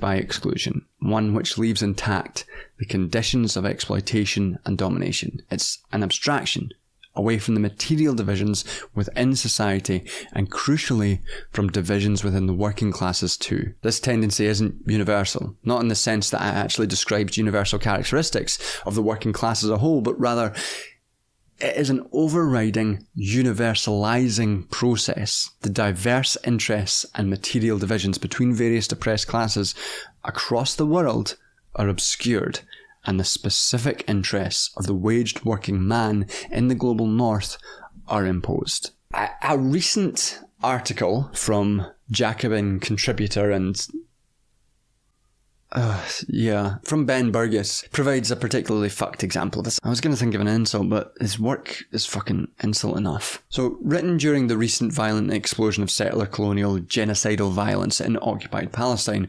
Burgess's intervention calls for a rejection of liberation in Palestine based on the understandings of Palestinian indigeneity. So for Ben Burgess, neither Israelis nor Palestinians have an inherent legitimate claim to the land, but rather the universalist principles that have always formed the rock-solid normative basis of the socialist movement insist that all of the land, all of the occupants of the lands should share the same rights. And this appears reasonable at first, until you delve into it. In this example, Burgess's claims to abstract universal rights necessarily flattens the political reality of settler colonialism and the concrete reality which constructs Palestinian genocide. It equates Israeli genocide to Palestinian resistance. Burgess claims, shockingly, that to describe Palestinians as indigenous and Israelis as settlers would be to engage in blood and soil rhetoric, which is not only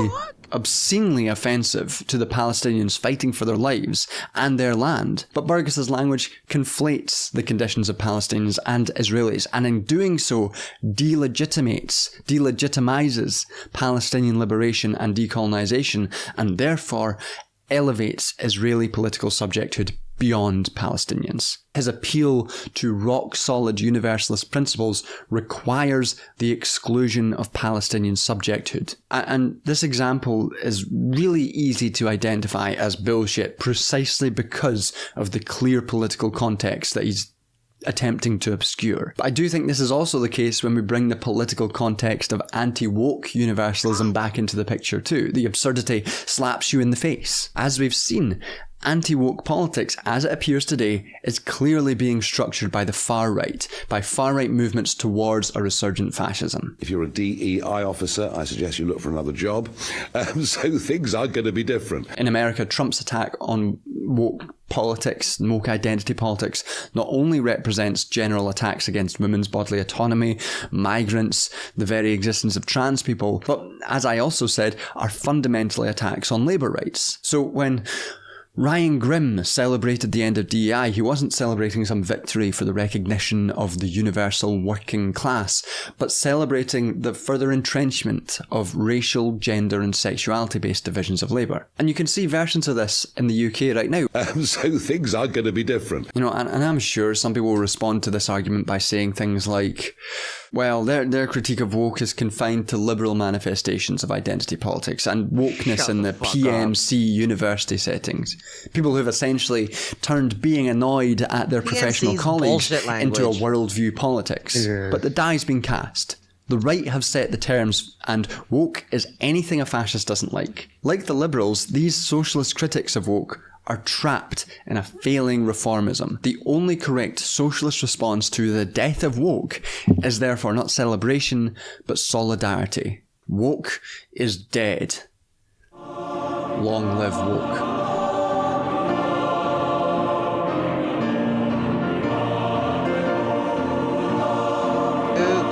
Kill woke. Everything I've said so far shows how liberal and liberal socialist appeals to universalism are contradictory and require exclusion. But this isn't necessarily a defeatist position. I'm not saying that there's no chance of a unified political position. I obviously believe that real socialism, real communism, real revolution will ultimately be beneficial to all of the oppressed classes of the world and more fully realise everyone's humanity.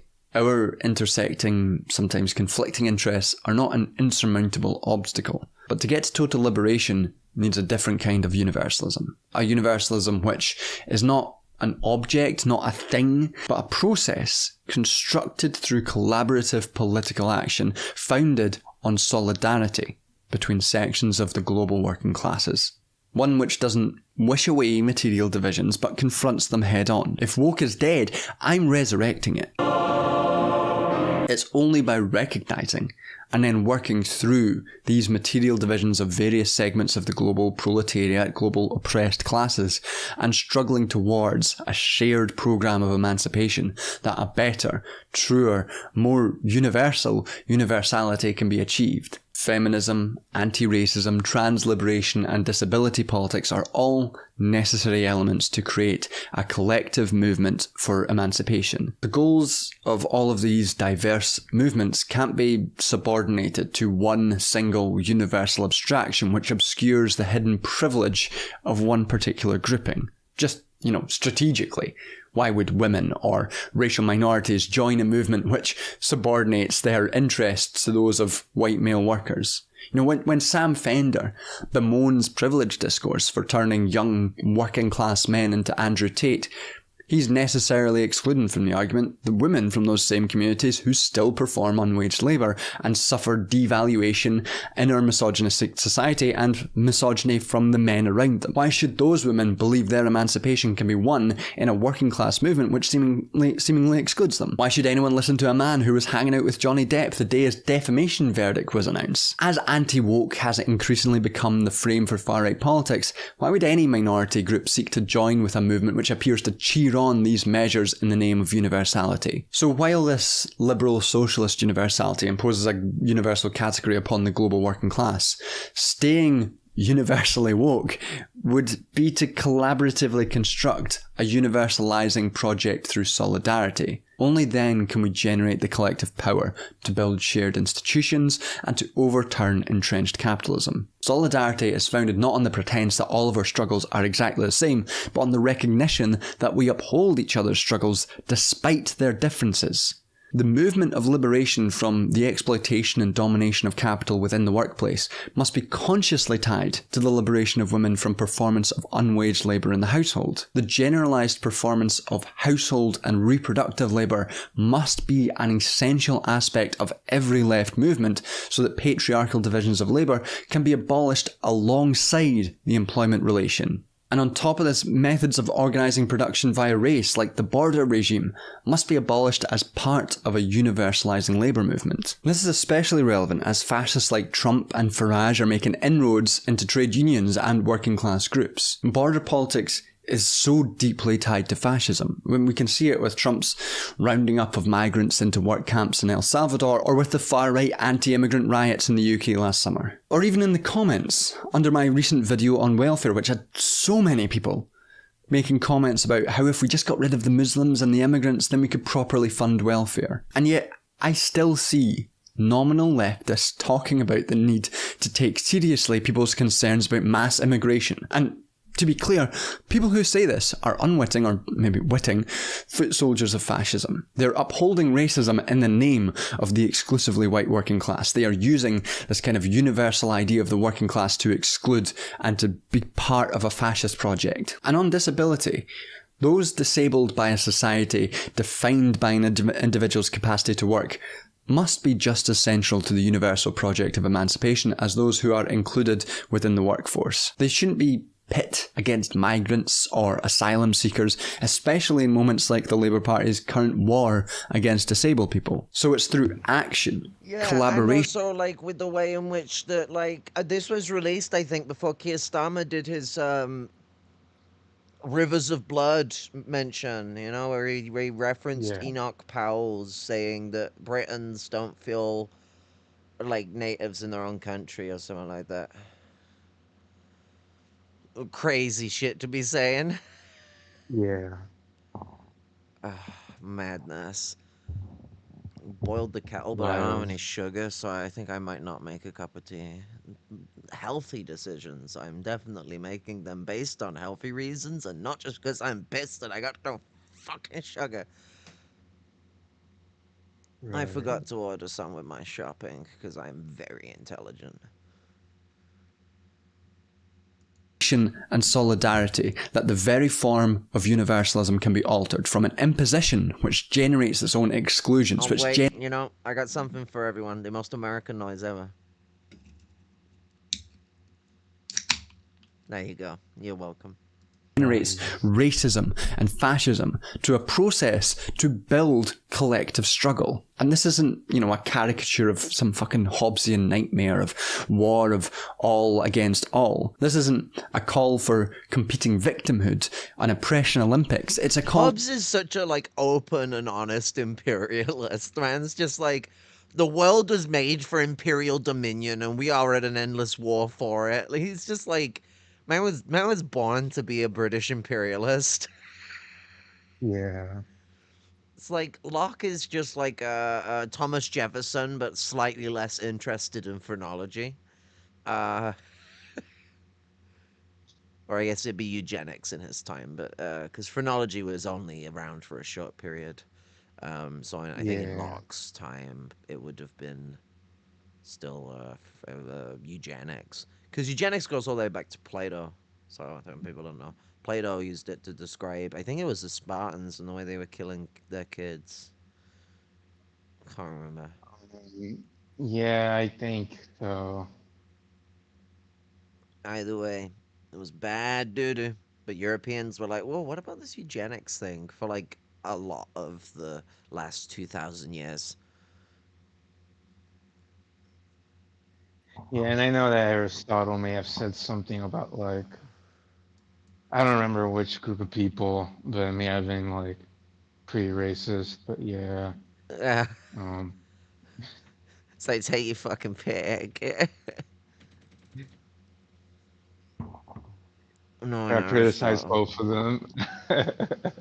Yeah, like Socrates has always been my preferred. There's problems with Socrates too, but most of the problems actually exist in Plato's interpretation, so I just go for the other interpretation.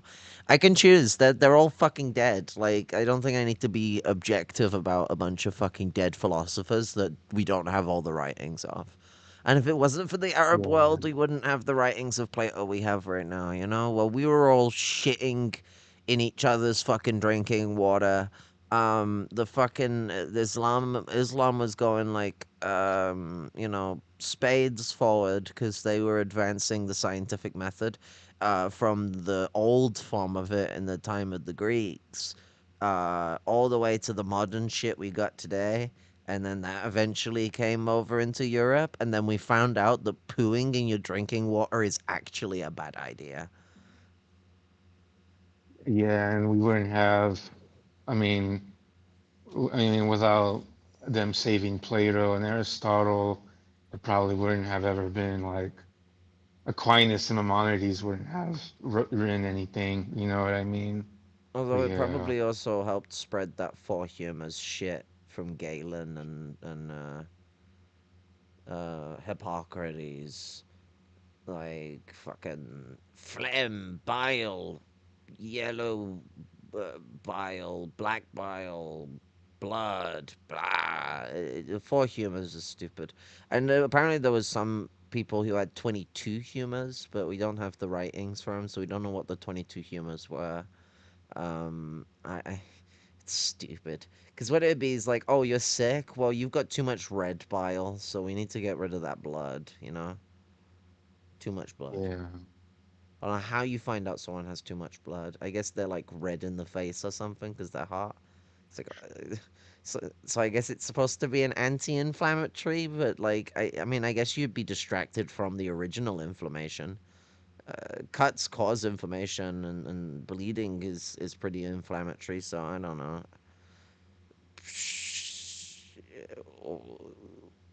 Whatever.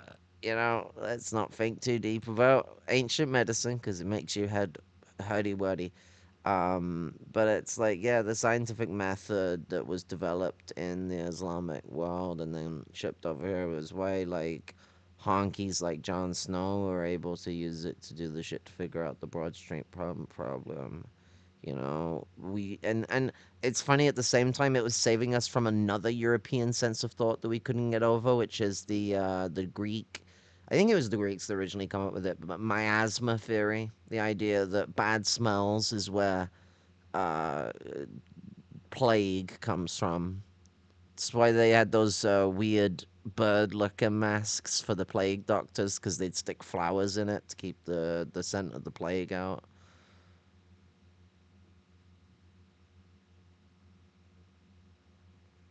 Yersinia pestis, though, doesn't give a fuck about your flowers. Plague doesn't have a smell. And it's like, with a lot of this stuff, the cholera outbreaks, a glass of water could have 200 million vibriones of cholera in it. and you wouldn't even notice a hint of cloudiness. Goddamn, we were pissing and shitting everywhere.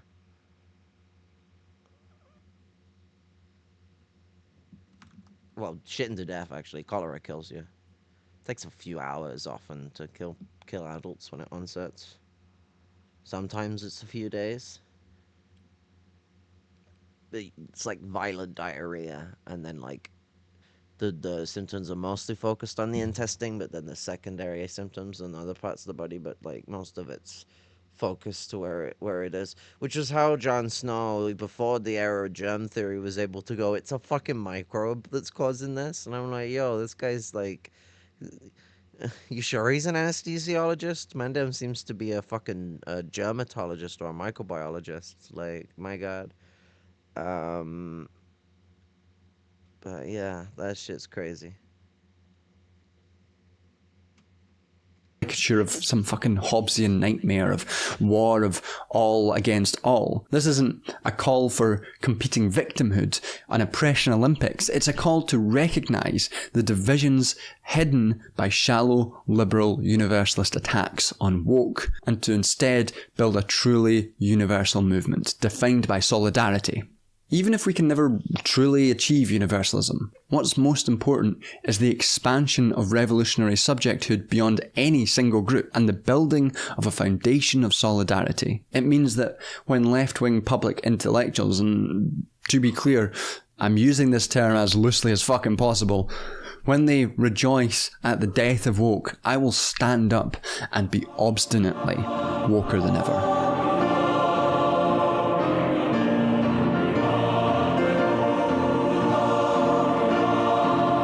When Aimé Césaire resigned from the French Communist Party in 1956, he emphasised that racialised and colonial subjecthood could not be reduced to an addendum, to a vestige of the workers' struggle of the International and of the French Communist Party. He repudiated the French communist support of their president Guy Mollet's brutal campaign of colonial violence in Algeria, and argued that there are no allies by divine right. If the French communists couldn't live their solidarity via the political practice of universalism and instead rely on an abstract, metaphysical divine right to subordinate the colonised world to their struggle, then their solidarity would remain nothing but the coldest of cold abstractions.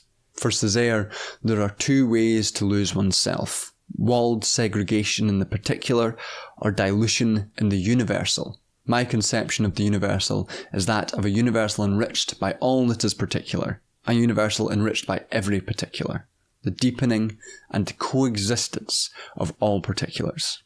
I think we should follow Césaire and not Mollet. I think we should recognise the particulars of racial, gender, disabled, queer, every single woke oppression, and avoid mystifying abstractions. It is precisely the moment in which woke is under attack that we should grasp more tightly to solidaristic political action, founded on the recognition that what divides us materially can unite us politically. A project in which universalism is not an imposition to fall in line with, but a goal to struggle towards. Woke is dead. Long live woke. Alright, thanks for watching. Once again, as ever, please, if you can, like the video, subscribe, share it, and if you particularly like what I do here, you can always sign up to my Patreon or give off one-off donations via Ko-fi or PayPal. So, that's it, y'all. John the Duncan, y'all gotta go subscribe. As you see, I have the bell on, very special, and go get on this motherfucker's channel, because this guy's a absolute legendary motherfucker, right? Does great videos. Oh man, he did a Shrek 2 video. I haven't seen the Shrek 2 video. That's 2 years old. Damn, I've been missing out on something. Yeah, I haven't seen the transphobic video either. I only started watching him like a year ago. Like, the Chicken Run video was one of the things I ended up going back and seeing. Because the first thing I watched from him was when he talked about the degrowth stuff. I see. Fucking. Yeah, that's it. Degrowth is not austerity. I think it was that one. That was my introduction to the channel. I think I remember hearing about that video. May have been a long time. I.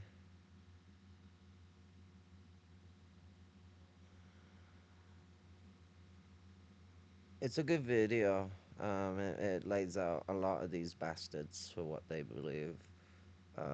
Right. And has some fun with um is the one who went on Steve Harvey's TV show.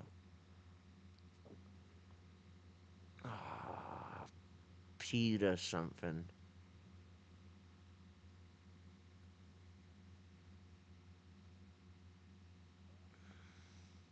He did like the Skyrim rap song. Paul Summit maybe? I don't know.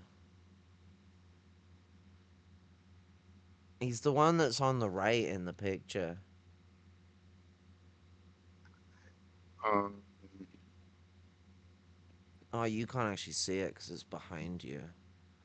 That little fucker. There. oh, Can't remember what the fuck his name is.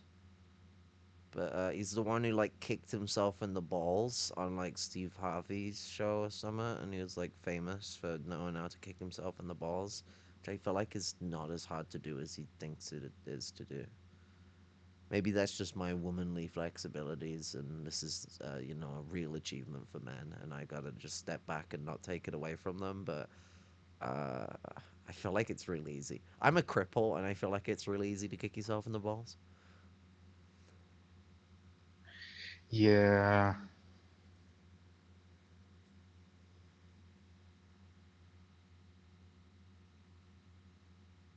That's a weird title.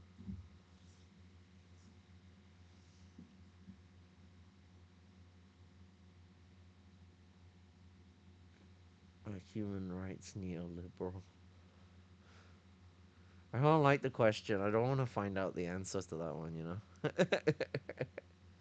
It's not true, but like I'd still like to see what their take is. Oh wait, is it Yeah. Communist Chicken Run 2 Dawn of the Nugget? They made a second Chicken Run? I didn't know. What? Yo, what the fuck? Then let me.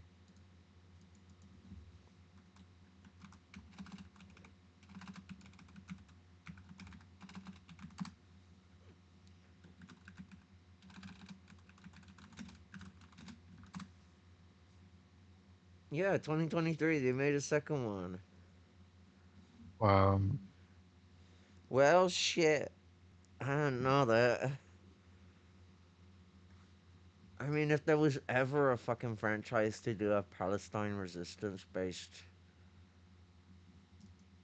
fucking thing, it's Chicken Run, you know? Why Mel Gibson didn't return for Chicken Run? I don't care. I don't want him. Go away, Mel. He's sexually attractive but physically repulsive.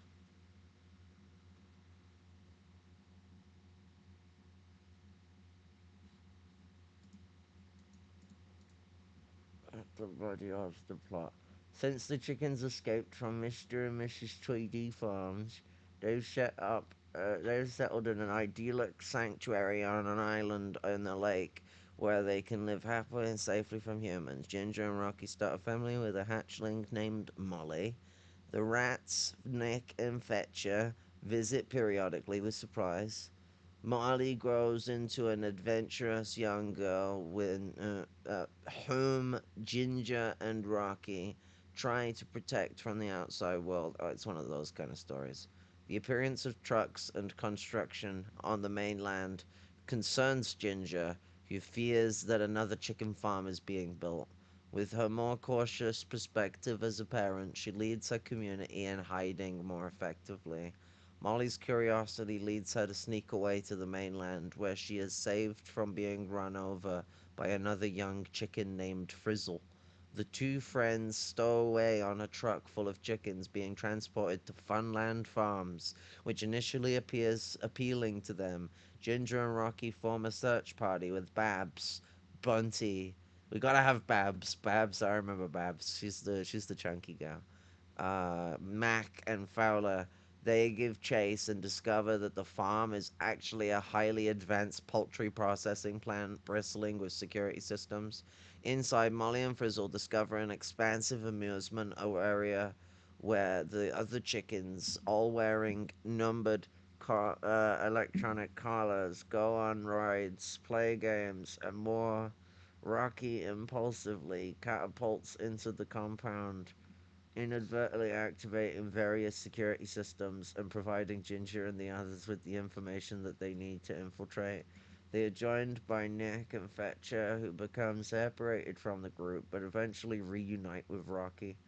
Molly and Frizzle discover that the collars, when activated, turn anything. Okay. I mean, I guess it could still be kind of comedy with this kind of storyline. Mrs. Tweedy orders Dr. Fry to begin production of chicken nuggets. They're not making pies this time. This time it's the fucking nugget. I do like nuggets. Goddamn. But films like this always like it's always like shit. I gotta become vegan. Like I don't want to eat the friends. Chickens are friends, not just livestock. But hold Yeah, on to my Ingles, butts. plant-based food didn't exist back in Ingles' time, but I mean, this there plant was burger still stuff. tastes good. I mean, there's always been a veganism and a vegan movement. So like, it's just Engels is a really big chauvinist about milk and meat being the essentials to the Aryan and the Hebrew having, or the Aryan and the Semite is what he said, having larger brains than everyone else. Yeah, I mean, the he's a Mecha leader, Haas. He did a whole debate against veganism, and he used the Engels thing and Hegel, and all that shit. It's just European chauvinism. So many Yeah, cultures have had like veganistic shit going on and have been perfectly fine. They're like, oh, you can't like be healthy without it. What the fuck are beans? Or where are you gonna get your protein from? What the fuck are beans? Like, you go look at like right. fucking Mexican food. Like, it's so easy to turn Mexican food vegan because you just increase the bean population and lower the meat population. I mean, you literally Plus, ask anyone, like, what's the fucking point of beans with your meat? And it's because it makes you get more meat for an affordable price, and the beans add their own flavor. So it's like having chicken and beef together, but instead it's like doner and beans. yeah, plus spices and like chile. That's technically vegetables, but it helps. It tastes good. But Mm-hmm. yeah, It's, turns things medical. It's like fucking. It's like taking yeah. your evening tablets at the same time as having a delicious meal. Oh god, yeah, you know. I might have to make another Jamaican patty, you know. Shit. Some Jamaican patties are good. How long's this stream been going on for?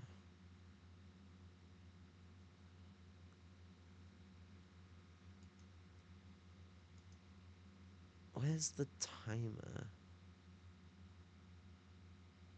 There it is, 4 hours.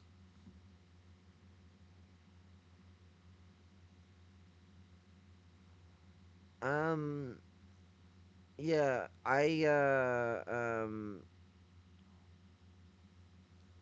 what's it? Y'all need to watch this channel. I was just thinking to myself as to whether we cover the chicken run videos because I just like them, but like that's just indulgency. Y'all go watch his chicken run video though. I haven't seen the second one. That's probably on my list of things I need to watch. But like, it's real stuff. I don't think there's all too much to be said otherwise here, other than woke does need to be at the forefront of what we do. We need to be extraordinarily open out about this.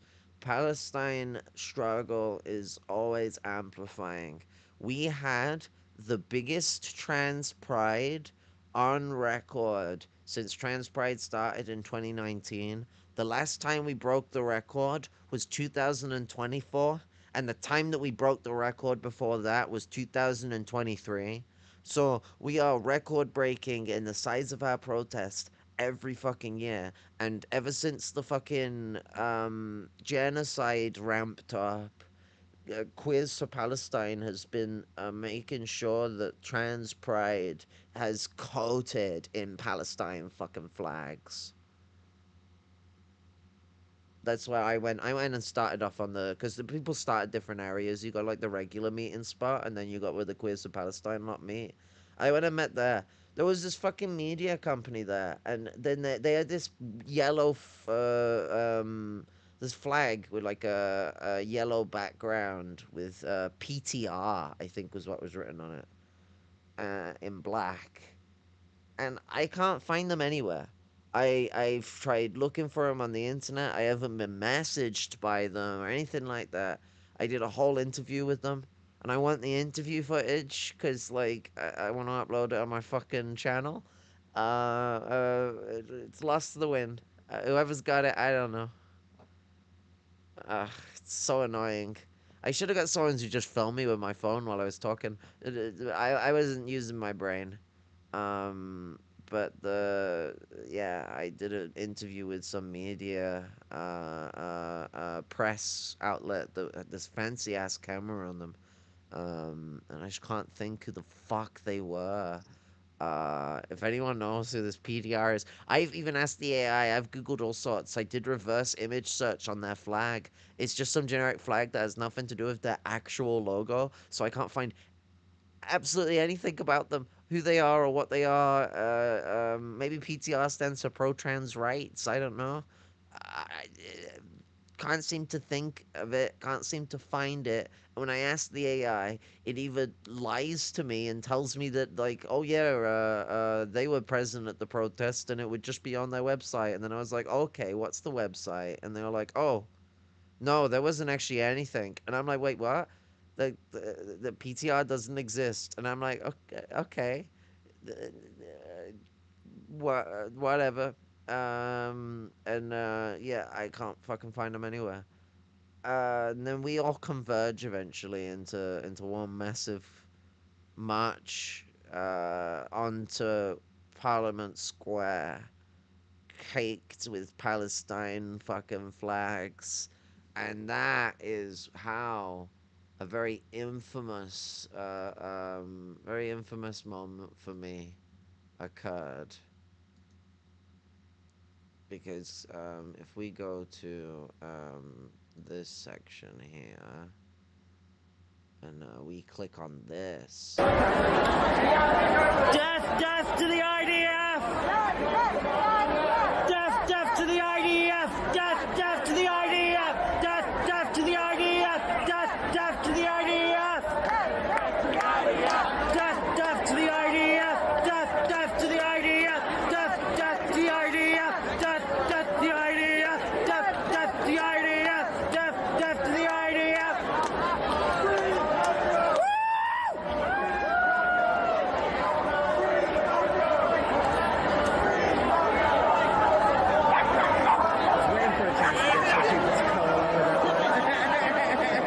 It's like, finally, my people, my people.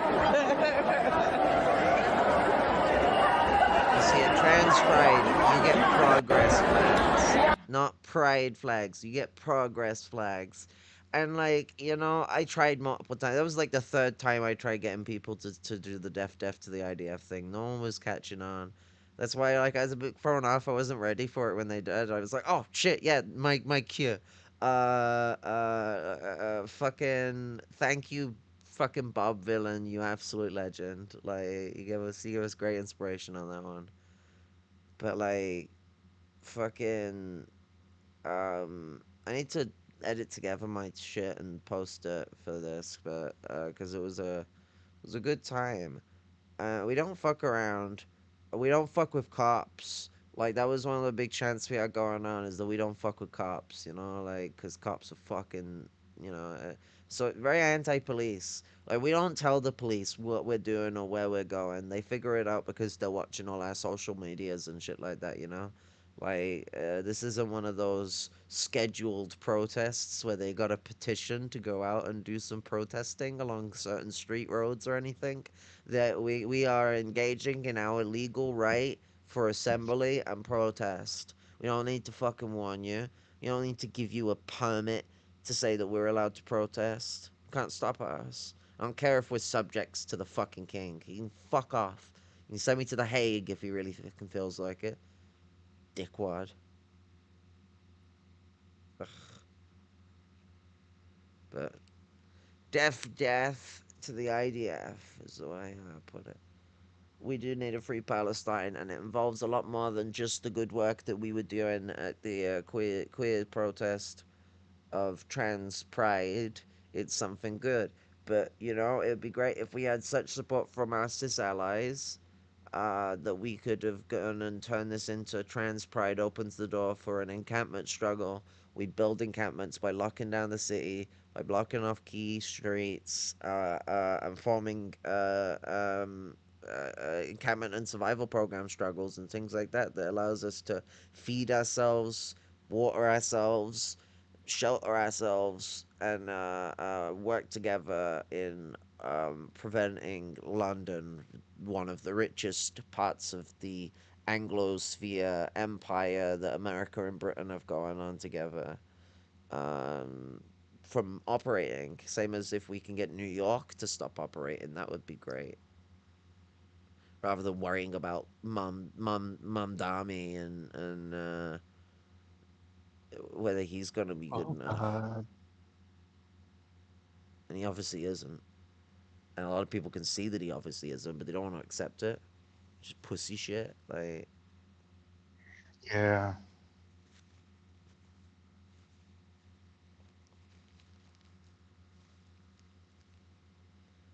but yeah, I think we need to always keep in mind that the um,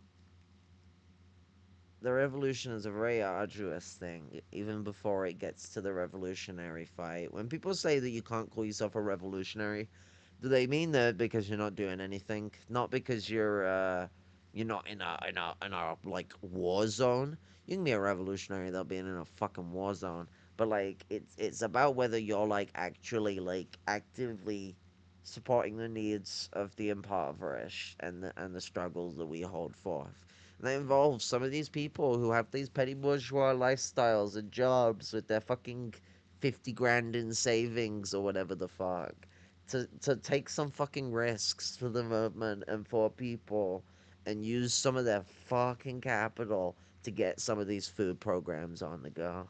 You know? Fuck your house you're saving up for. I don't care. Pussy shit. Rent.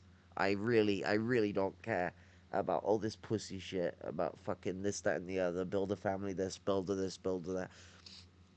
What do Palestinians get to do in the meantime? Oh, that's not been part of the consideration? I see. See how it is. That's how it always is with these types. Fucking Yeah. assholes.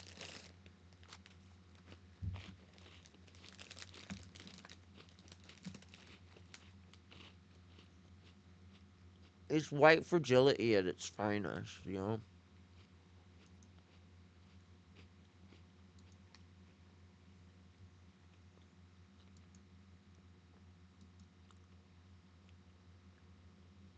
Really agree.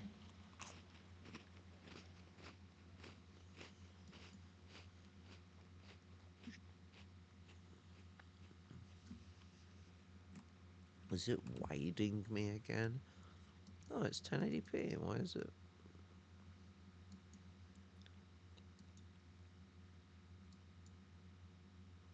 There we go.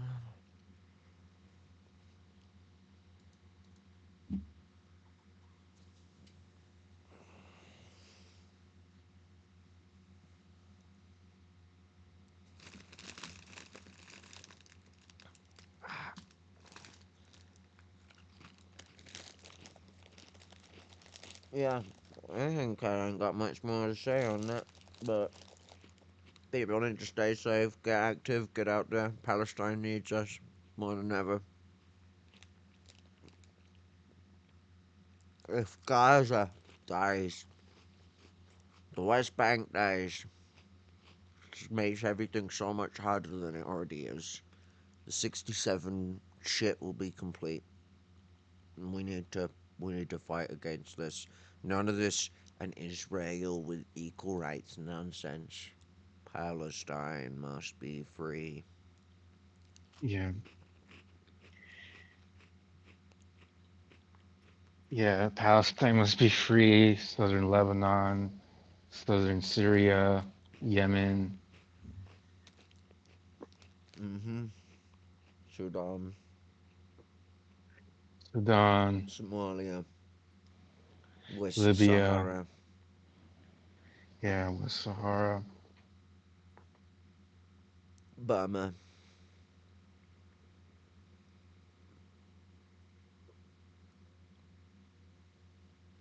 Kashmir as well. Congo.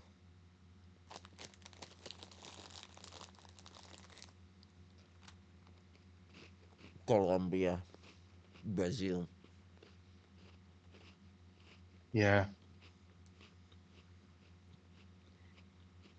There's indigenously led communist movements going on in both of those because they just seem a bit out of left field compared to like Congo and all that lot. But they got an indigenous. There's People's War that just started in both countries this year.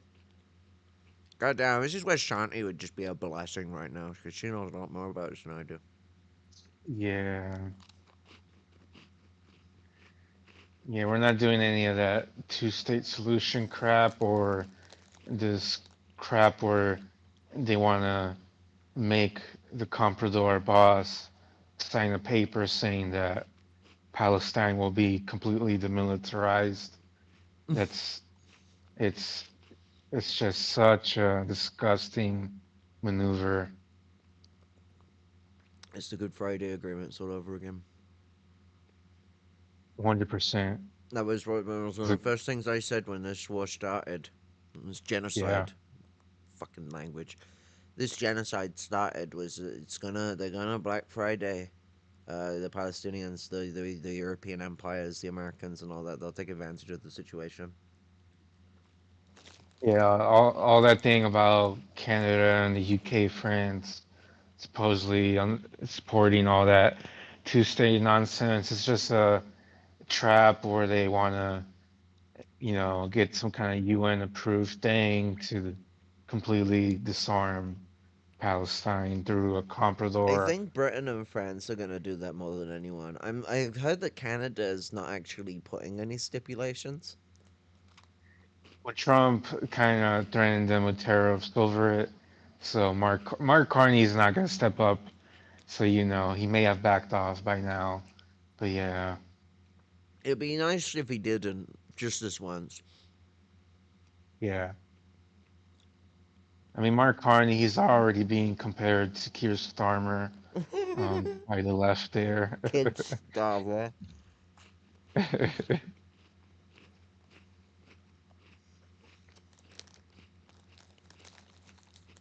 You know,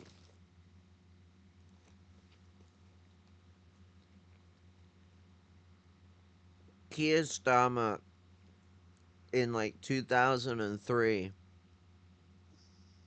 called out, I think it was Israel specifically for starving Palestinians, and then in 2023 justified it. That's Kid Starver when he was a fucking lawyer and it was his job to fight the case. He came out on the side of Palestinians in regards to human rights lawyership and on the side of Iraqi people as well in regards to the Iraq War. As a crown prosecutor, basically saying that it's genocide that was going on, and well, not genocide, but they use all the fucking stupid language that just means genocide, famine, and starvation tactics, And then he's like, no, the Israelis would never do that, and they never do that. And it's like, oh yeah, they are starving them, but like, how else do you get rid of Hamas? It's perfectly humane. I'm a human rights lawyer at one point, you know? It's like, man staked his fucking credibility as a fucking lawyer of human rights, no be it, on his Zionism or his dedication to Britain's relationship with the Israeli. Yeah. A lot of former members of the IDF live in the UK. It's weird that a lot of these pro-Israeli fascists don't ever want to live in their own country. It's not their own country, Yeah. but you know what I mean. They colonize it, they turn it into a hellhole, and they're like, nah, I don't want to live there, it's dangerous. Yeah, we had all kinds of strange volunteers fly from the US to over there as well, and it's just kind of, there might be some evangelicals, you know, and all this kind of thing, and it's just disgusting. Well, we have a group in Britain called Lawyers for Israel. Yeah.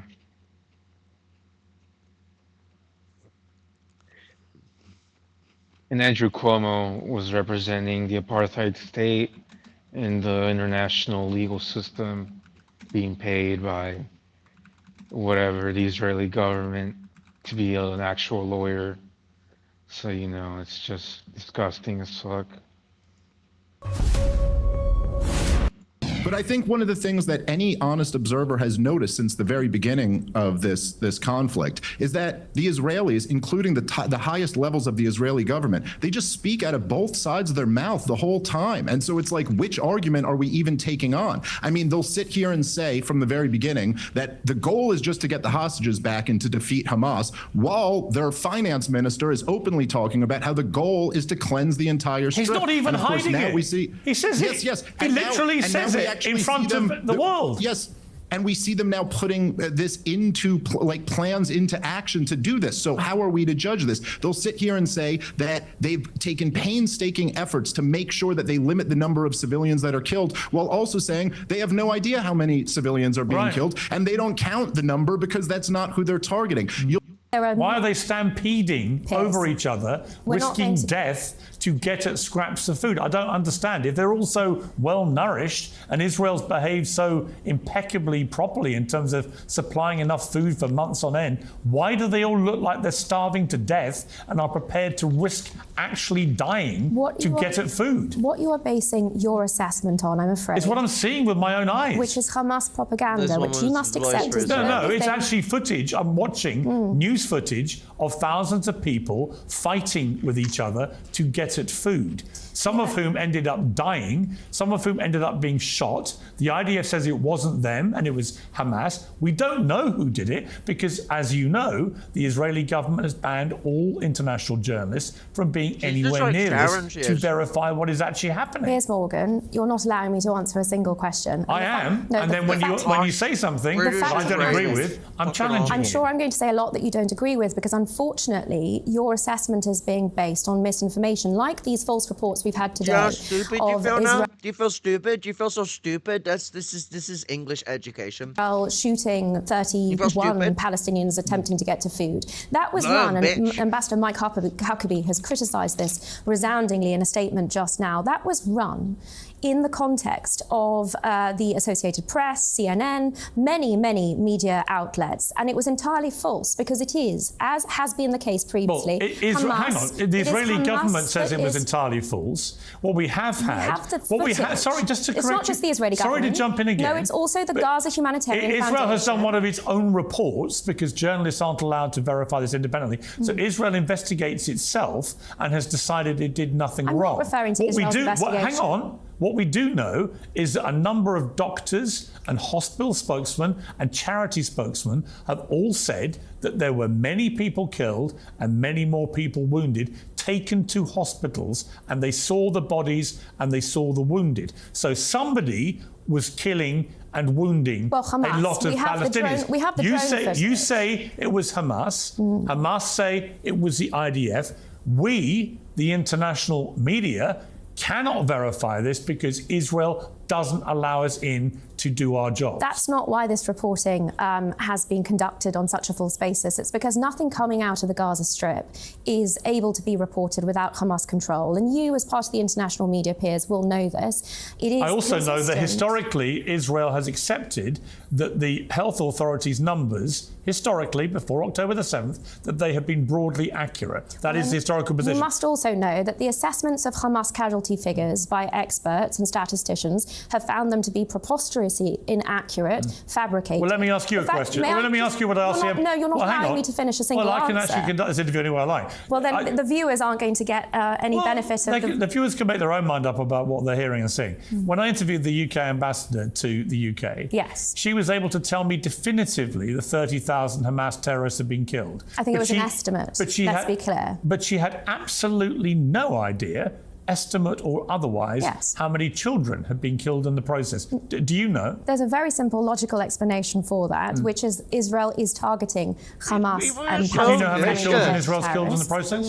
There is a very simple explanation for the reason that we do not know, because you only count the terrorists who killed, not the children. Hear the explanation? Well, I just ask you, just to be clear, are you saying that the IDF only counts the bodies of terrorists it kills, not innocent children? Well, the IDF has not been, and this is a shift now, as you would have heard from Jonathan Conricus, has not been in control of any significant part of Gaza to be able to conduct that analysis. So how does it know how many terrorists it's killing? Because it is striking them with clear intelligence and targeting those strikes deliberately. So it counts the bodies of the terrorists, but not the children it kills in the process. I'm sorry, this is perfectly logical. It's actually not logical at all. It counts. To anyone watching this, they're thinking, what on earth are these Israelis saying? First the ambassador, now you. What you're saying is that you only count the terrorists that are killed. You don't count the children that are killed in the process of killing the terrorists. Perhaps to which it begs the question, No, I can provide you with some additional analysis. Why? If you'll allow me to answer the question, I'll provide you with some additional analysis, which is in relation to the casualty ratios that have been projected. How do you know the ratios? I'll explain. The casualty ratio throughout the first period of the war, phase 1, was generally put at between 1:1 and 1.5 to 1. I'll explain. Since then, in phase 2, because of a very different type of fighting that we're now seeing, there are some estimates that it may have gone up to 2 to 1. How do you know? Very simply, that Israel has been able to establish... How do you know if you're not counting? May I answer the question? Well, you're not counting the civilians you're killing, so how do you know the ratio? Well, if you're not going to allow me to talk about logic. Let me go to... I want to bring Dave... I don't know. You've just asked me the question. I've let you speak for a long time. Dave is... You haven't, Piers. Well, I have, and I'll let you speak again. We've got plenty of time here. I'm sorry, but... I'm sorry, but it's my show. I'm going to go to Dave. Dave, I'm told I'm lacking logic here. Is there anything logical about what we're hearing about how they... Piers Morgan. Let's get rid of this libertarian cunt and get fucking... You know, I don't think my series has gripped the... Not her. Oh my god, not her. I don't think my series has... Morgan versus Candace Owen 11 hours ago. Actually, that might be funny to watch. I'm gonna stay away. Keep away. Let's, get... I think you know who I'm gonna go for.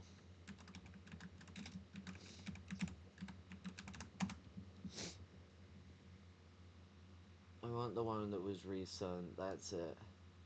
Gaza is no more.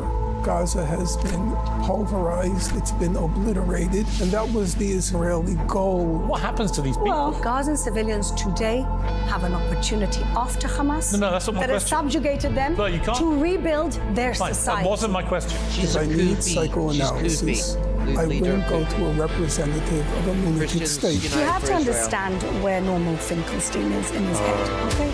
First of all, he doesn't believe in the existence of the State of Israel. So it's very difficult arguing with somebody that doesn't believe you should exist at all. We left in your imagination. Excuse me. Keep your imagination. The Nazis needed the cover of a war in order to carry out the final solution. Everything this man talks about is a blood You made your point. libel. I want to ask... And he's having his 5 minutes in the sun because today it's trendy to hate Israel and hate Jews. That's the short answer. My answer... He doesn't have short answers. That's correct.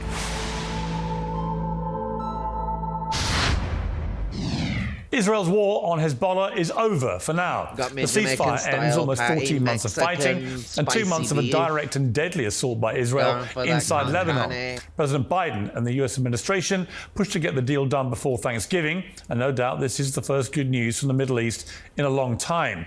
But 170 miles to the south, there's very little to feel grateful about.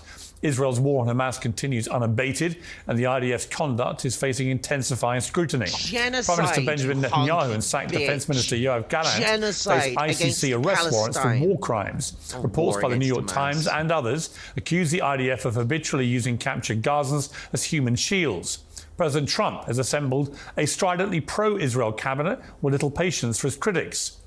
Many supporters of the Palestinian cause fear that life beyond the war holds precious little cause for optimism and that the very concept of a two-state solution may now be dead. To debate this, I'm joined in the studio by two of the strongest voices It was on dead this after conflict, both with very 67. opposite positions. Fleur Hassan is the Israel Special Envoy for Trade and Innovation, as well as the former Deputy Mayor of Jerusalem. Norman Finkelstein is a political scientist and I got it pro-Palestine confused. I activist, got it author of confused the with the new Kufi book, gal. Gaza's Gravediggers, not an Kufi. inquiry into corruption in high worse. places. Well, welcome to both of you. I've never met either of you. I've interviewed you both several times, but it's great to meet you both in person. And I appreciate you prepared to do this. A lot of people in this war period have not wanted to debate with people, especially on the other side. So I appreciate that. Norman, you've got a new book out. I've just got to profit off of it. And I'll come to that in more detail as we go on. But just talking about where we are right now, we've got this ceasefire between Israel and Hezbollah. There is no ceasefire yet with Hamas. But where do you think this Mexican war beef now flavored, is? like Jamaican style patty. Like, Well, it's with like- all due it's like respect, proper, I have to disagree with your characterization empanada. of where it Like, began and where it now is. In my delicioso. opinion, speaking on the basis of what Israeli leaders themselves said after October 7th, this isn't a war against Hamas. This is a war against Gaza. In fact, it's not a war at all. It's not a war It's against genocide. Hamas. And in the course of that We go- genocide, I don't know. We are opposed to Sabra, so I guess it is a little bit of a war against Hamas. But not a war against Hamas. This is a war against Gaza. In fact, it's not a war at all. It's a genocide. And in the course of that Exactly. genocide, we could say as of now, the best estimates are there are about 42 million tons of rubble in Gaza. It would take about 10 to 15 years to clear out the rubble. And even if the rubble were cleared out, there are no prospects for rebuilding Gaza because Israel will claim that any cement that enters Gaza will be used to build tunnels. And so they'll bar cement as they did after Operation Cast Lead in 2008-9. So where we are now, I would say Gaza is no more. Gaza has been pulverized, it's been obliterated, and that was the Israeli goal from October 7th.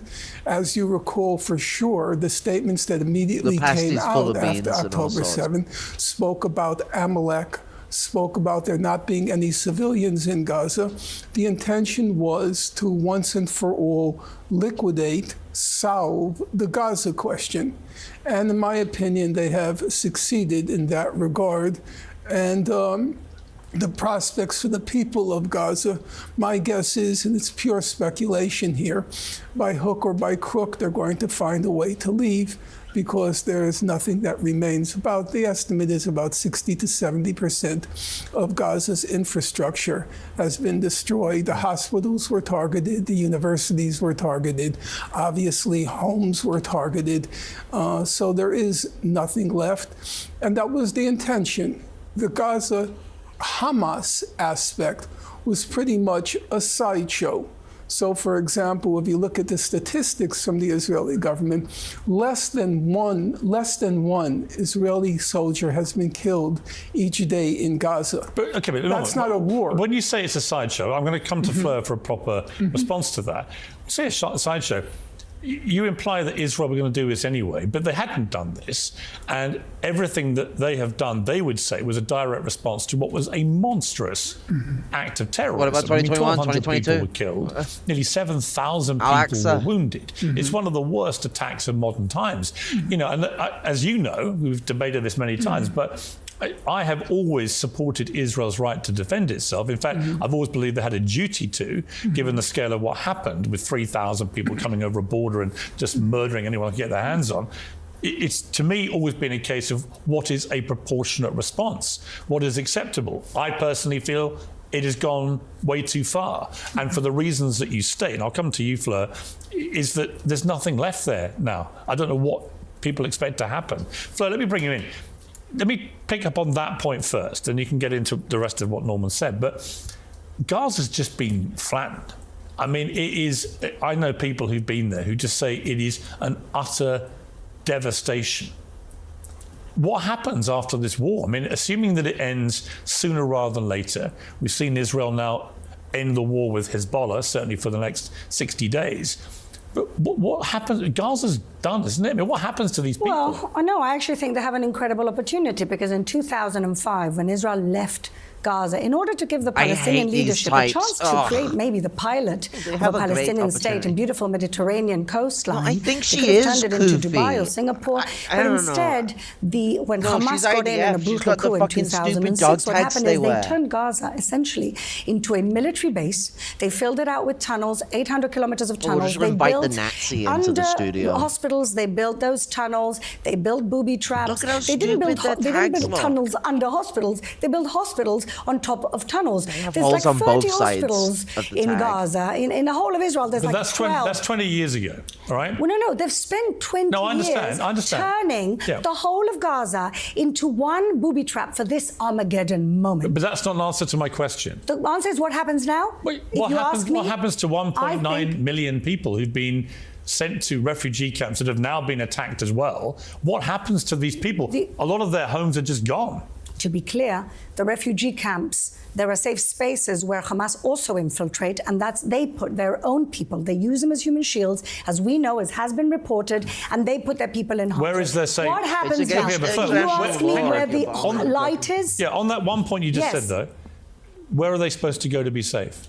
Well, right now, where do Gazans go? Mr. Finkelstein said that we're engaged in a genocide. If we were, why are we asking people to get out of the way? Let me ask you again. Where can why they go? Are we giving warning? Why are we damaging our own element of surprise? Why are we doing that? My question was, where should the Gazan civilians go to be safe? The Gazan civilians today have an opportunity after Hamas no, that's not my that has subjugated them to rebuild their society. That wasn't my question. My question is, where can they currently go to be safe? To the safe spaces that Israel has assigned, where Israel is not attacking. Where? Well, it depends where. At one point, they moved them from Rafah. They said it couldn't be done. You can't move 1 million people. We did, with absolutely almost zero casualties. And so it can be done. You can move a population out of the way. Hamas is actively putting them in the way.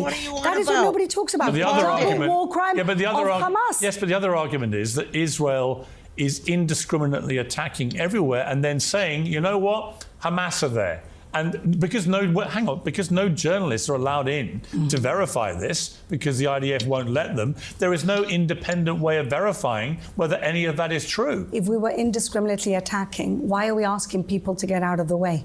Why are we creating safe zones? All of what he's saying, bring you in, you have to understand where Norman Finkelstein is in his head, okay?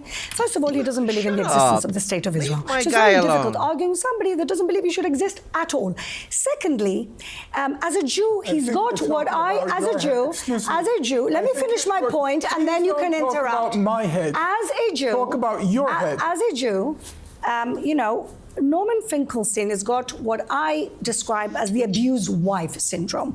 The abused wife that stays with her abusive husband has to justify her staying in 3 ways. One is saying, it's not all that bad. which is what he says How about long will this anti-Semitism. monologue go The on? second is saying, well, they didn't mean it. Anti-Semitism, they I mean, didn't really she's mean the to husband target who's Jews. beating And him. the third way, Like, which is what- he's actively engaging, Where does she come into is this? saying, it's our fault. It's my fault. The wife that says, I All right, I'll provoked come him. to Norman to I respond to that. provoked I him. hate these Before kind I of come- fucking, okay. This is- I hate these kind of privileged fucking women because they have no idea what being the actual oppressed person is like. So it's like, oh, he's got the fragility of a fucking trying to fucking emasculate him. Like, fuck you. More of a man than any fucking Zionist has ever been, and he's always been a metrosexual, gender non-conforming kind of guy. Which is always weird why he's so opposed to those kind of things. It's like Noam always has been very masculine and feminine at the same time. He'd make a great non-binary Pokemon, you know?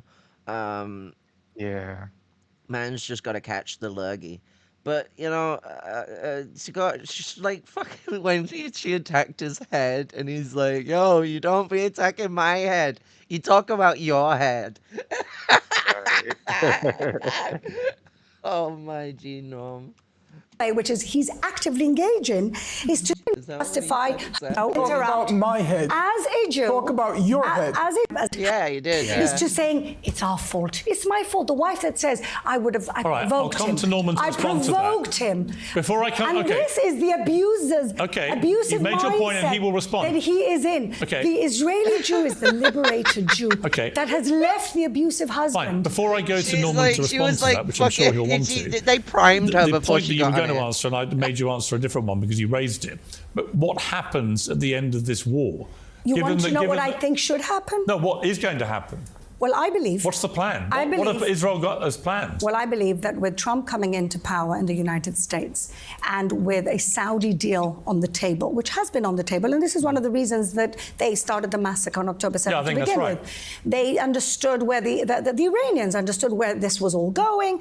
They deployed Hamas and they said, this is the moment now. So I believe that there's a real opportunity Iranians for the didn't tell Gazans, them for to the do good anything. Shut the Gazans fuck up. who want a decent life for themselves and not living a life of do what? terrorism, to rebuild. How? Under the maybe civil administration of their own local Where do they go and live leaders, when all their homes have been destroyed? with their own local leaders, with Saudis, with Emiratis who know how to build quickly, who have the resources to build quickly. God, you If we really racist. have a consortium of countries, We've like got the Abraham Accord Saudis and the countries, Emiratis, still they together build and very, rebuild, very quickly. There is an They're opportunity. still under Israel control? I don't think Israel should be controlling them. So Israel would back off completely? We have to retain security control so we don't have Right, another so you would massacre. have control. Okay. But not administrative All right, control. well, you just said you have control. But eventually, All right. eventually we don't have to have any You know what? control. Eventually, it'd be really nice, actually, if Because Israel had no why did control we of leave? Palestine. Yes, why did we leave in 2005? Okay, let me bring Why did we leave in I'll come back to you, 2005? Philip. I'll come back to you. Norman, your chance to respond. Okay. Number one, totally trivial point. If I need psychoanalysis, I wouldn't go to a representative of a lunatic state. I would go to a rational person. Number two, Israel never left Gaza. That's not my opinion. In 2005, Israel relocated its troops from inside Gaza to the periphery of Gaza. What goes into Gaza? What goes out of Gaza? Who goes into Gaza? Who goes out of Gaza? The airspace, the water, everything was controlled by Israel. The guardian of the Fourth Geneva Convention is the International Committee of the Red Cross. The opinion of the Red Cross from 2006 to the present is that Israel remains the occupying power in Gaza. That's the opinion of the United Nations. It's the opinion of all human rights I organizations. don't disagree with you about any of that, but let me ask you this, Norman. So Straight question. Now let me Straight question. factually Hang wrong. on, let me. Okay. Hang on. Factually I wrong. actually don't disagree with your assessment, right? I do think Israel has exercised a control over the people of Gaza ever since they said they ceded control to a government. But let me ask you one Since question before you finish your answer, 48. which is this. Hamas. There can be no doubt that Hamas was given billions of dollars, a lot of it encouraged by Netanyahu, given billions of dollars, which they did, in fact, squander. Which they did squander to the detriment of their people, which they did by building all these tunnels, right? And which they did in the end when they invaded Israel on October the 7th. You're they not gonna knew get Noam to absolutely concede. what would happen. What are you and therefore, trying? in that moment, they sentenced to death tens of thousands of their own people. Would you quibble with that? And don't forget, argument? their leaders are billionaires. Okay. Their leaders are billionaires. I will actually, with all due respect, because I respect the facts. I'll quibble with everything you said. Number one, the money that went into Gaza, mostly from European countries and other international organizations, they monitored where the money went very carefully. They weren't about to endow Hamas. There's no evidence. How does Hamas build all the tunnels? I'll tell you. Well, how do they afford to? They don't have one penny of accountability. I'll come to you. Not one penny I'll come to you to respond. Okay, allow me. I will challenge both of you, but don't shout over each other. No one penny of accountability. He's living in an alternate universe. European governments and many of the international economic organizations, the International Monetary Fund, the World Bank, UNCTAD, UN Conference for Trade and Development, they all put out on probably a quarterly basis very precise reports on Gaza. None, and I've read all the reports over 10 or 20 years now, 17 years, none of the reports have claimed that the catastrophe, the economic catastrophe in Gaza, has been caused by Hamas. None. Now, if you claim that you have more expertise on the subject than the IMF and the World Bank and UNCTAD, well, you can believe that. I personally don't believe that. The claim of all of these international respected organizations is the main source, the root cause of the catastrophe in Gaza prior to October 7th. The root cause has been the medieval blockade that Israel imposed on it, and which Human Rights Watch, just in November 2024, a month ago, Human Rights Watch described as, quote, a crime against humanity. Okay, but how did the problem. Norman, the problem is how did Hamas afford to build all these tunnels? You know, Piers, I never quarrel with facts. I'll give you an honest answer. How do they afford it? He's going to tell you there's no tunnels in a minute, Piers. Well, I think the amount of tunnels has been vastly exaggerated, but I'll admit I can't prove that. Right. I've talked to civil engineers in Gaza about the possibility Israel claims 450 miles of tunnels. I find that totally incredible. There are billions of dollars worth of tunnels. You accept that? I don't know. I'm not a civil engineer. He wants us to remain in power. That's what I do know, here. I'm perfectly willing to discuss. What I don't know, I'm not a civil engineer. I can't answer. What I can say is the following. Let's get back to the question of what's happened in Gaza. You said Israel is in a war with Hamas. Yes. So has the other guest in this room. Yeah. My name is Fleur. What is your name? Fleur. Fleur. So has Fleur. Let me ask you a simple question, okay? If you're at war with Gaza, why are you shooting children in the skull and in the chest? The New York Times published an article on that, came under a lot of flack because they published that article. They said we can't refute the evidence. We have the x-rays in front of us. They're shooting children in the head, in the skull, and in the chest. If you're engaged in the war in Gaza, why are you killing journalists? Why are you killing medics? Why are you killing UN workers? If you're engaged in the war with Hamas, why is it that Human Rights Watch just this past week put out a report? They tell people where to flee. They say, go to the safe zones. Human Rights Watch says, when the people are directed, they're being shot at the road. But are you seriously saying, hang on. Let me respond. When they get to the safe areas, I understand. I've already made that point. Israel drops 2,000-pound bombs on them. I've made that very point. Does that sound like a war? No, or does that sound like a genocide? Well, does it sound like it's interesting. Okay, let's get into that because it's an interesting part of the debate. Pussy clap. Why are you trying to shut my man up like that? Children. Nah. Pussy clap. Like, why are you shutting the man up like that? Because he's getting into how it's a genocide. Ain't a fucking war. British. I really hate Piers Morgan. Even when he is, like, on the side of the Intifada, he's still a cunt. Women have all been killed. It's horrendous. Targeted. Well, okay, targeted. They quibble with the word targeted. They say it's collateral damage as they've gone after terrorists. When you shoot a child, here's my question, Norman. When you shoot Norman, a child here's my question. in the skull, that's not collateral damage. Norman, can you tell me any war where innocent people have not been killed in large numbers? I'm not talking about innocent people. This is not. No, he's talking about Hamas terrorists. This is not collateral damage. This is not even indiscriminate killing. This is very discriminate killing. It's indiscriminate bombing of the entire infrastructure. If they wanted genocide, though, why don't they just kill everyone in Gaza? There's a very simple answer. Well, maybe you'd let me answer. I'm going to come to that. There's a very simple answer to that question, Piers, because I know you're not allowed to say it, but since I know the topic very well, take the case of the Nazis. The Nazis needed the cover of a war in order to carry out the final solution. Now, Hitler had plans earlier on, but it required a certain amount of cover, propaganda, and all sorts of other devices in order to carry it out. Gaza is in the news. It's very hard. Do you believe Israel had a right to defend itself after October the 7th? Actually, if you want to hear my full answer, I'm not giving you a yes or no. What's the short answer? My answer. He doesn't have short answers. That's correct. I don't have short answers. I've said it to you before. In my opinion, Israel.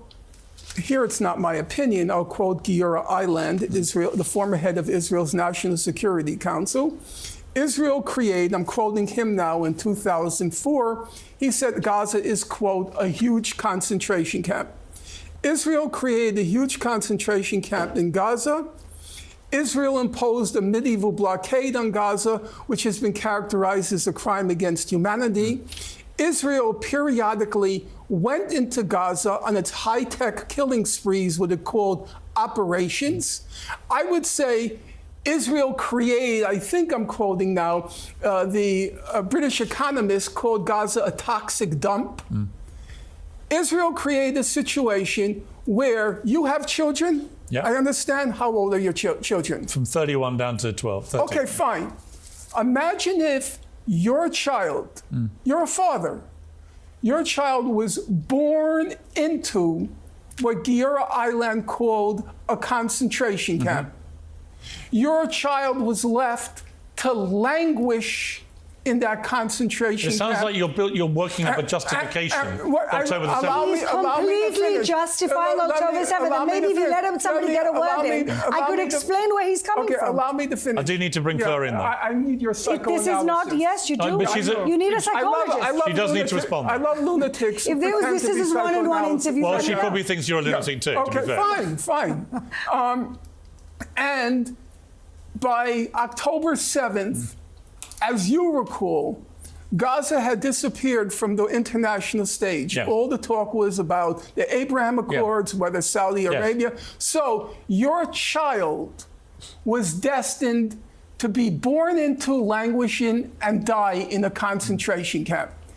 Israel created those conditions. So was it justified? So my view is Israel forfeited its right of self-defense based on its criminal abuse of the population of Gaza for 20 years. Okay, but so just to extrapolate that, it was just... I'm very clear. There's no need for extrapolation. Israel forfeited its right to self-defense. I was about to ask, does that mean then that what happened was justified?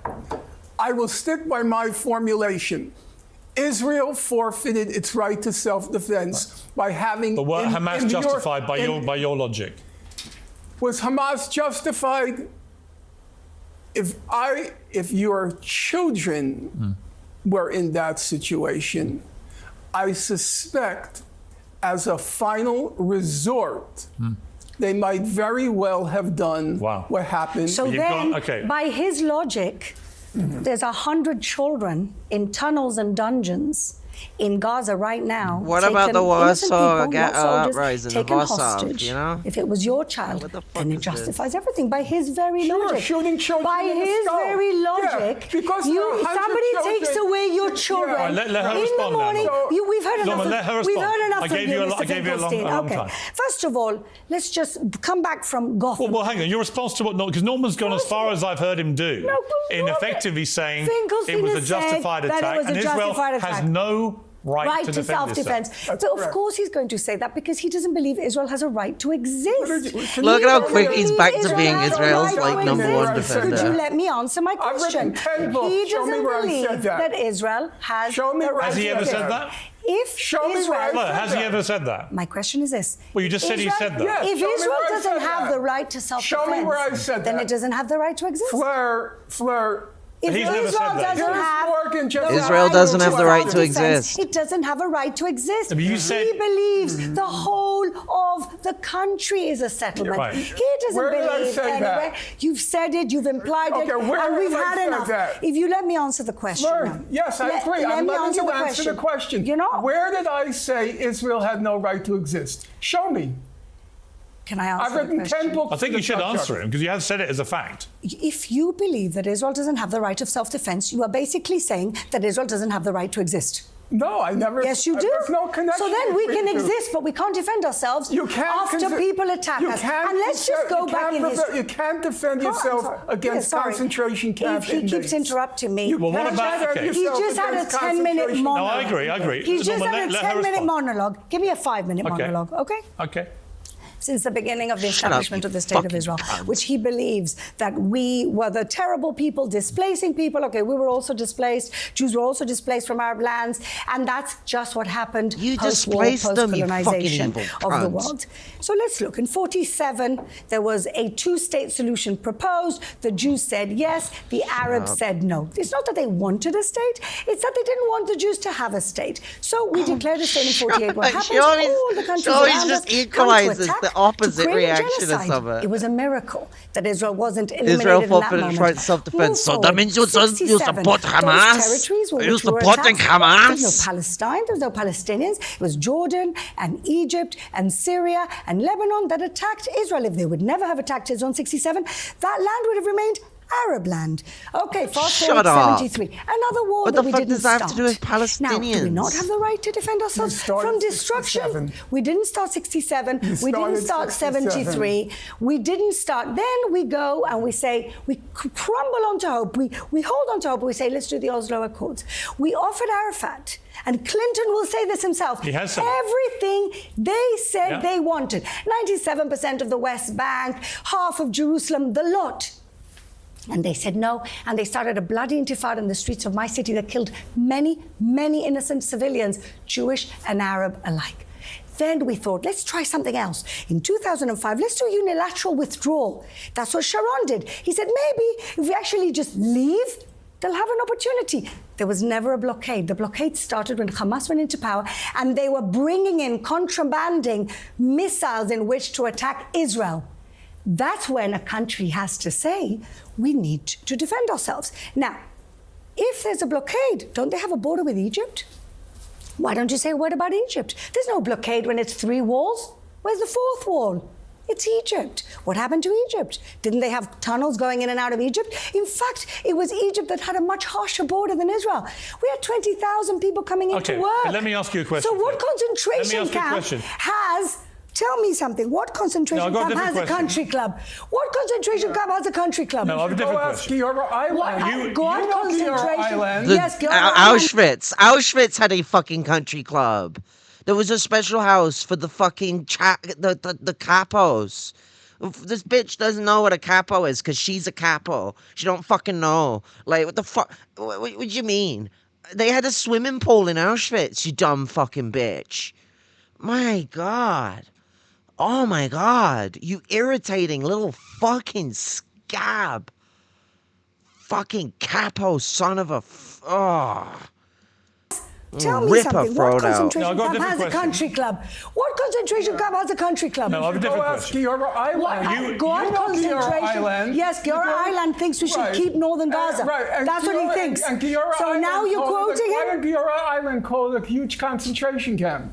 Why? 2004. I don't speak for him. Hey, you could just Google 2004. it. Yes. We left in 2005. Right. He called Gaza In 2004 a huge concentration Let camp. me ask you, Fleur. So we left in 2004. Fleur, let me ask Never you. left. We Fleur, left in Fleur. Your 2005. imagination, Excuse you me. left. Keep your In your distance, please. imagination, you So left. you understand According to the International this Committee man- of the Red Cross, you didn't Yes, leave. we know According to how neutral they according are. to Human Rights Watch, you didn't leave. We know how neutral they are. According to Amnesty International. We know how neutral. Everybody's an anti-Semite. No, but a lot of people. No. Right, let me ask you a question. Let me ask you a question. I want to just answer something. Let me just get a time out. No, I want to ask you a question, which is this. There can be no doubt that even if Israel says we unilaterally pulled out in 2005 and withdrew troops and so on to the border or whatever, there's no doubt that Israel continued to exercise a form of occupying control. And we saw that very clearly after October the 7th, when Israel was, at the flick of a switch, able to turn off the supplies of water, of electricity. Why didn't they develop their own water No, but here's my infrastructure? question for you, Fleur. Why didn't they use Here's the my money question to for you. develop their own electricity? Here's my question for you. Why? Here's my question for you. Given that Israel had that power, you can dispute the word occupation, but they had a control over the people of Gaza, the Palestinians, which I don't think they should have had. What gives Israel the right to exercise that kind of power over the people of Gaza? It wasn't over the people of Gaza. It was a terrorist entity that has in its foundational charter the destruction of the whole of Israel. And you gave them control. No, we didn't give them control. We gave the Palestinian Authority control. Are you saying all Gazans are Hamas? No, we gave the Palestinian Authority control. And then the year later, they had elections pushed by the American government at the time. And then Hamas won that election and then took over in a brutal coup, which, by the way, do you know how many of the PA they killed? This is their own civil war going on. They won the election, but then took over in a brutal coup. What? The double think, it catches you so quickly. Like, what the fuck is that? And then Hamas won that election and then took over in a brutal coup, which, by the way, do you know how many of the PA they killed? This is their own civil war going on. Listen, I think That's Hamas, also Israel's I think fault. Hamas are a despicable... Everything is Listen, Israel's fault. Claire? You are basically practicing the bigotry of low expectation. For the Gazans and the Palestinians. All right, let me... He's saying that the Palestinian leadership has no responsibility. Hamas is zero responsibility. Hamas is a brutal terrorist organization, okay? Yes, it is. So that explains why Israel prohibited chocolate from entering Gaza. That's why Israel prohibited baby chicks. But I don't agree with any of this. Gaza. I agree with you.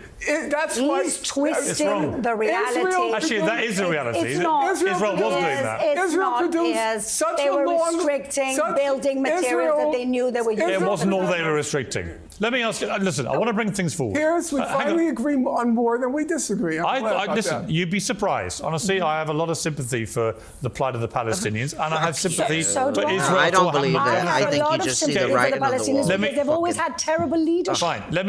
You know what I think? Palestinians should be entitled to the exact same human rights as you They should and be me. entitled to their And they're own not. self-determination. Yeah. Well, then why are you didn't they taking do it that? from them, you Why fucking didn't they evil take one cunts? of the pieces I that was agree with- offered? I- Why did they not self-determine? I agree. Do you know why, I agree, Piers? I agree. Do you know May why, Piers? May I answer Because that they've question? never My view- taken May I answer that? responsibility. Yes, but Because the okay, whole world, so talking for a moment, the whole Fleur. world has taken Fleur, all my responsibility view away is from Shut them. up. My view is a bigger view, which is that right Oh, behind that all worked. this is Iran. Absolutely. That Iran's tentacles have Absolutely. been fueling It didn't, Hamas, it didn't. Hezbollah, and the Houthis, and that is the core problem in the region. In Norman Finkelstein's world, Islamism is not a problem. Political Islam is not a problem. Let Norman respond now. In his world, that's not a problem.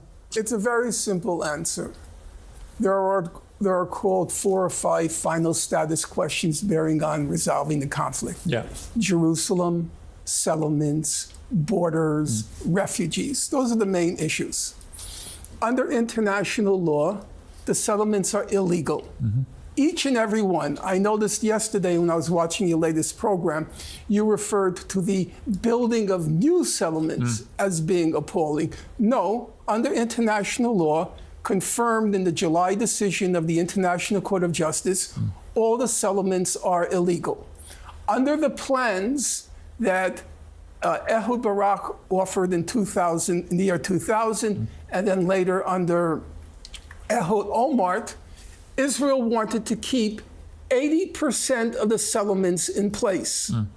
It wanted to keep all the settlement blocks in place. The question of borders, Israel's position has been, excuse me, it will not return to the June 1967 border. That's in breach of international law. Israel says it will not leave East Jerusalem. East Jerusalem is occupied Palestinian territory. It belongs to the Palestinian people. Very simple, very simple. I hope everybody will listen. Who are we occupying Jerusalem from? It was Jordanian before 67. I'm not interested. No, you're talking about law. Yes, He's wrong in law. But you cannot dispute on that. Hang on. Look, hang on. 48 to 67. There's never been Palestinian. Do you dispute? Okay, on one point, Fleur, we can argue about this. Hang on. We can argue about the history of the settlements. Okay. What I don't think anyone can argue, Israeli or Palestinian, since the start of this war on October the 7th, 8th, is that the aggressive expansion of settlements on the West Bank by Israelis since the start of this war, in my estimation, has not just been outrageous, I think it actually constitutes an indisputable war crime. What are they doing? Do you know, have you ever read Oslo? I'm very aware of it. So let me tell you. So let me tell you what Oslo. Why are you assuming things? I ask questions. I'm asking you a question because when you talk about it, you don't understand what was actually. I've literally. Sorry. I think he understands. I've literally specifically asked you about the aggressive expansion of settlements since October the 7th. It is indefensible. It is illegal, and in my estimation, it is a war crime. Now, we know that's happening because we can see it. We can see it. Occupation. What we can't see in Gaza is anything because the journalists aren't allowed in. There's no... Yes, and if the journalists were allowed in and they got killed, you'd say Israel's killing journalists. So you can't win, can you? What do you think of the aggressive expansion of settlements on the West Bank since the war started? I reject the premise of that, and I'll tell you why. But you think it's fine? Let me ask you a question. Do you support the expansion? I've had Jewish guests who have condemned it. There's no occupation. There's no occupation. She said there's no occupation. Do you think these expansions are fine? I want to answer the question. Are they justified? I want to answer the question. Well, yes or no? Oslo. Give me a yes or no. Split. I'm not interested in Oslo. Oslo split. No, because the whole premise of I'm your asking you a simple question, Fleur. You... Has the expansion of settlements in the West Bank since the start of this war been justified, yes or no? 94% yes or no? of Palestinians yes or no? are living under their own autonomy yes or no, Fleur? in Judea yes and no? Samaria. Is it justified? What do you mean? Is it justified? Of course, we're justified. We are building communities. There are communities in Judea and Samaria. You're forcing people out of their homes. Nobody's been forced out of their homes. Have you ever looked at Area C? International law says you're breaking the law. There's no homes. There's desert. There's the Judean desert where there's settlements. It's very interesting because, okay, let me come back to Norman. What are you talking about? Come back to Norman. Do you think people are getting kicked out of You know what, Norman? Here's my thing for you, which you're going to probably like me saying this, because I've had guests from the Israeli side, and when I've had that very point, that question, they have actually very quickly said, I think it's wrong. Right, and I respect that completely. I got to say, Fleur, your total refusal to accept anything in terms of the settlements since October 7th of the West Bank is wrong. Ask you a question. I just find it outrageous. Why was there terrorism before 1967? I'm not going back to 67. No, I am. I'm talking about the last year. Because you're talking about territory that these was settlements expansions in the last 15 you're months talking have been about totally wrong. territory that was legitimately conquered after a war we didn't start in 67. So let me ask you a question. Do you think that when somebody aggressively starts a war, they should never pay a price for that? No, but I think you should be honest about what the price... They should never pay a price? You should be... no, of course they should. Should they? So what's the price they should pay? No, that's the question I've been asking for the last year. Jordan attacked That's the question Israel. I've been asking for the last The year. territory was Jordanian. And let me tell you something. After the war, they said, keep them. Fine, I'm going to Norman for a response. Here's the thing, Norman. We agree about more than you may realise, and I do with you as well in certain areas, and disagree in others, right? So I don't come at this from an ideological, I'm with one side or the other, but I do find anyone who attempts to defend the expansion of settlements in the way that we've seen, I just think they're so far one-sided, they can't see the wood for the trees out there. My big issue with Gaza is not that your characterisation is necessarily wrong, it's that we as Western media don't know because we're not allowed in there. And my big problem with the IDF, and I'll get a response from you, Fleur, on this, is the IDF's refusal to let independent Western journalists in to verify what they're doing and to report fairly and freely, I think is very telling and increasingly damning. Okay, Piers, I listened to you yesterday's program when you had Katie Halper on and Alan Dershowitz and John Kornakis and Matt Kennard. Yeah. And that point you made yesterday, which you're reiterating today, I'd like to address it very directly. Yeah. You say the problem is that Israel is, or a problem is that Israel isn't admitting journalists. Yeah. And you correctly said it's fair for a fair-minded person to infer from that fact. Yeah, so they're hiding something. They're excellent. Yeah. They're hiding something. No question. But that's only half the picture. The other half of the picture, which I hope your listeners will pay attention to, the other half of the picture is this. Since Israel imposed the blockade on Gaza, it's been a basket case, an economic basket case. And all these international organizations have had to come in. Save the Children, World Food Program, CARE, UNESCO, UNICEF. Yeah. They all have field operations there. They all know the lay of the land. They're all still there since October 7th. Now, when South Africa submitted its application to the International Court of Justice alleging that Israel was in breach of the Genocide Convention, who did it cite? It cited all of these organizations.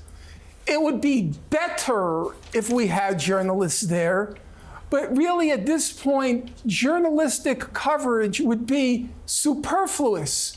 We have all the respect. Well, it's never superfluous. Okay, I will say superfluous meaning we have all of these international respected organizations, many of them headed by Americans, like Agency for International Development. I get when your they point. charge, when they all charge that Israel is using starvation. We're running low on time. I just want to respond to that a second. That Israel is using starvation as a Norman, weapon. we have about 8 minutes left. I just want to answer that. Fleur. The Special Advisor for Prevention of Genocide yesterday for the UN was sacked. Why? how he gives Because her she the chance said to speak. that what's Fuck happening you. in Gaza did not meet the definition of genocide. Yeah. This is Shut up. the Special Advisor for Yes, it Prevention does. of Genocide. Yeah. Shut What he is talking about is a blood up. libel that Jews have suffered for thousands of years. And what's happening you today, are doing a that blood the libel on the little Palestinians, blood you libel, there used to be, fucking Jews are killing Christian children for making the bread, and all of that. Today, as the collective country, the Jewish country,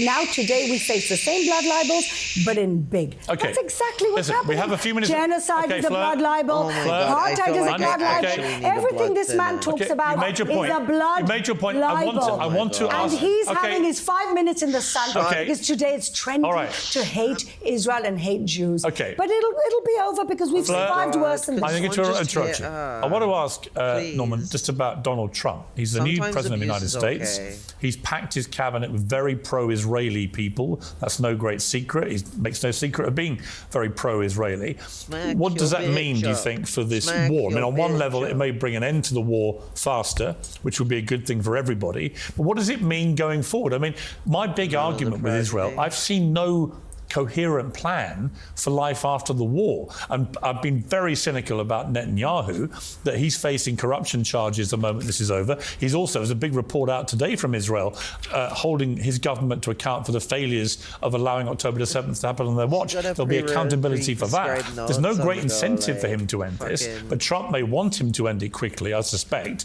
But what happens then? I mean, let's just be big picture here. What is going to happen, do you think? Well, I hate to be a bearer of bad news, and I've been criticized on that score by people who normally I would count as my allies. But as I said, I think Gaza is no more. Just gone. What will happen to the people?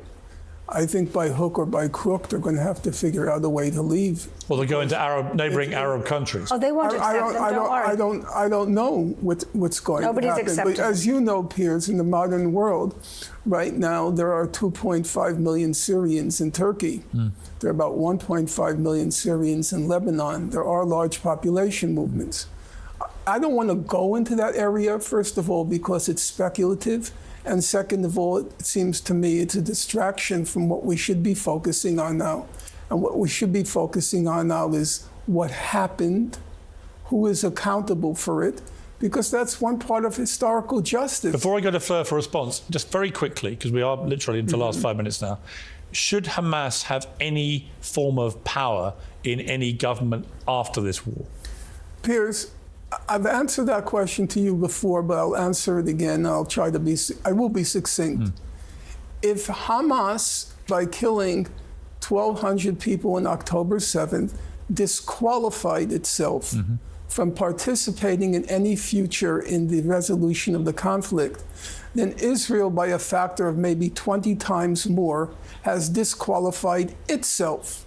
And we have to add, it's not just the state of Israel, it's the entire population of Israel, which gets more and more enthusiastic and relishes more and more each time a massacre unfolds in Gaza. But we also saw hang on that. We also saw scenes of widespread jubilation when the hostages were dragged through the streets in Gaza from a lot of Palestinians. The idea that it's just Hamas members who have a view of an anti-Jewish sentiment. We saw it with our own eyes. He is assigning a cult of death to the wrong side. He is assigning a cult of death to Israel. Israel is a cult of life. Let me ask you a question. Israel Fleur. is. Let me ask you, Fleur. I have 4 children. Let me ask you. I have 4 children, and they come home singing songs. One day we'll have peace. And you know what they teach them in the Palestinian? Let me finish. The very rude. He's not let me answer they also any sing question. Death to the Arabs. That's not true. Even when you they go do to not live in Israel. countries, You have not been to Israel. Amsterdam, and I don't know how long. They sing Death to the Arabs. He's wrong. Even in Amsterdam, they sing Death to the Arabs. In fact, even in Amsterdam, they sang, you know why there are no more schools the abused in Gaza? wife, he's justifying because there are the no pogrom. more children in Gaza. The abused wife is justifying That's what they were chanting pogrom. in Amsterdam. He's justifying the pogrom, the abused wife. Life. Abused wife syndrome. Justifying the pogrom. Israel has a cult of life for Jews. That's not true. And the 20% of Arabs who live, and 20% of Arab citizens that live in peace in Israel, that prosper in Israel, that are in every single strata of society in Israel. You know who the best? They're used as cheap labor. The fuck you on about? And like the fucking West Bank is occupied completely. Like not just the settlements, the military occupy it. The fuck is this? Oh God, I really want to kill her. I should educated. Okay, that might get my video taken down on. I'm gonna get banned on Twitch for that one. Oh, shit, I don't like it. In Minecraft, fuck. She just brings out that in you. She's so pure Karen. I can't. What the fuck is this? People in Israel are Christian Arab women.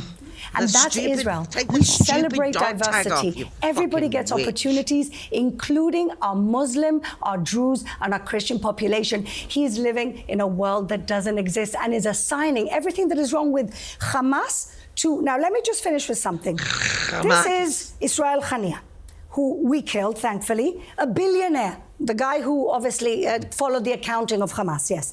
The blood of women, children, and elderly, we're the ones that need this blood, so it awakens within us the revolutionary spirit. This is the guy who stole billions from his own people and lived like a king in Doha. Now, I think what both of you get wrong is that this is not a territorial conflict.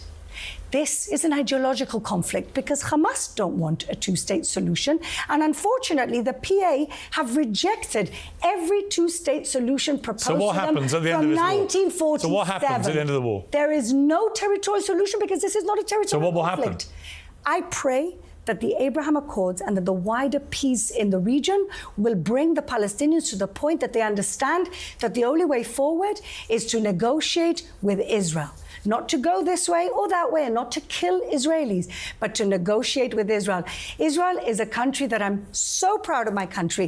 1948, nobody gave us anything. We've been fighting wars incessantly. We've built a technological You were superpower. given someone We're else's curing land, you fucking freak. We're curing climate issues. You know what we need a cure for? We have more Nobel Prizes per capita than anybody else, including Arab Israelis. You know what we need a cure for? Prosper in You know this what we need a country. cure for? We need a Killing cure. Arab children. We need a cure. No. No, we need a cure for a 75-year conflict. We do. And you know what? I'm pray for reminded that again. cure every I'm day. reminded again of a conflict in Northern Ireland. Yes. Between implacable enemies who killed Yes. each other for Piers. many decades, and they eventually got leaders who were able to barrel through all that and reach Piers, peace. I was and that's what we need. Piers, I was deputy mayor of Jerusalem for 6 years. All I did was build bridges between the 40% Okay. Muslim population and the Jewish I've got to population. leave it there. And they have prospered Fleur, I have to leave it it. there.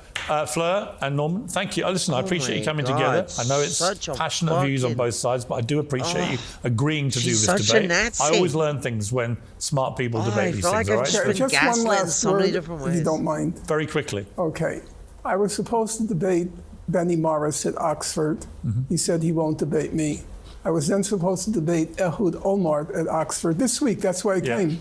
He said he wouldn't debate me. So I appreciate the fact that Fleur came. I don't think she fared very well. Well, that's true, but let me tell you. No, I'm done. He will refuse. He refuses to debate Mossab Youssef Hassan. You know what? He refused to debate him tomorrow. You know what? You know. You agreed to debate him. He agreed to debate you. And the debate is... You give a compliment. To debate him on your show. The beauty of my show is we get people on and they do debate. I've got to leave it there, Fleur. To debate him on your show. He will refuse. We will decide who we get on our show. But I'm leaving it there, Norman. Yeah, there you Norman, go. I'm going to leave it. Norman, if you want another plug for your book, we've got to leave it there. I want to leave with a mention. Debate Mossad. Debate Mossad. Guys, continue it out the back. Mossad. All right. Norman Finkelstein, the author of Gaza's Gravediggers, an inquiry into corruption in high places. Thank you. Good to see you. Good to finally meet you. Fleur Hassan, great to see you in person. I enjoyed the debate very much. Thank you. Oh, she's a fucking Mizrahim. Fuck. God damn. Or is she Turkey Jewish? Like, because it's Hassan with two S's. No, that's the Arab way, isn't it, with the two S's? Because normally, because Turkey don't really normally do it with the one S. Just Hassan. Hassan. Instead of Hassan. Because, what's it? Hassan Nasrallah, he uses the two S's. You dead? Yo. Oh, you are alive. Okay. You're like, oh, shrooms. I was just eating some cereal. Oh, hell yeah. Rocking it with the cereal. What cereal are you eating? It's basically like it's not Fruit Loops, it's like a more cheaper version of that. Like It's from the Dollar Tree. Like Cheerios, kind of. It'd be like Apple Jacks, but like the cheaper version, like and less sugary. These cheap ass fucking hula hoops, motherfucking whatever the fuck, multigrain hoops, multigrain your mornings, oats, wheat, barley, maize, and rice. Pringles has all of those, but also corn and potato.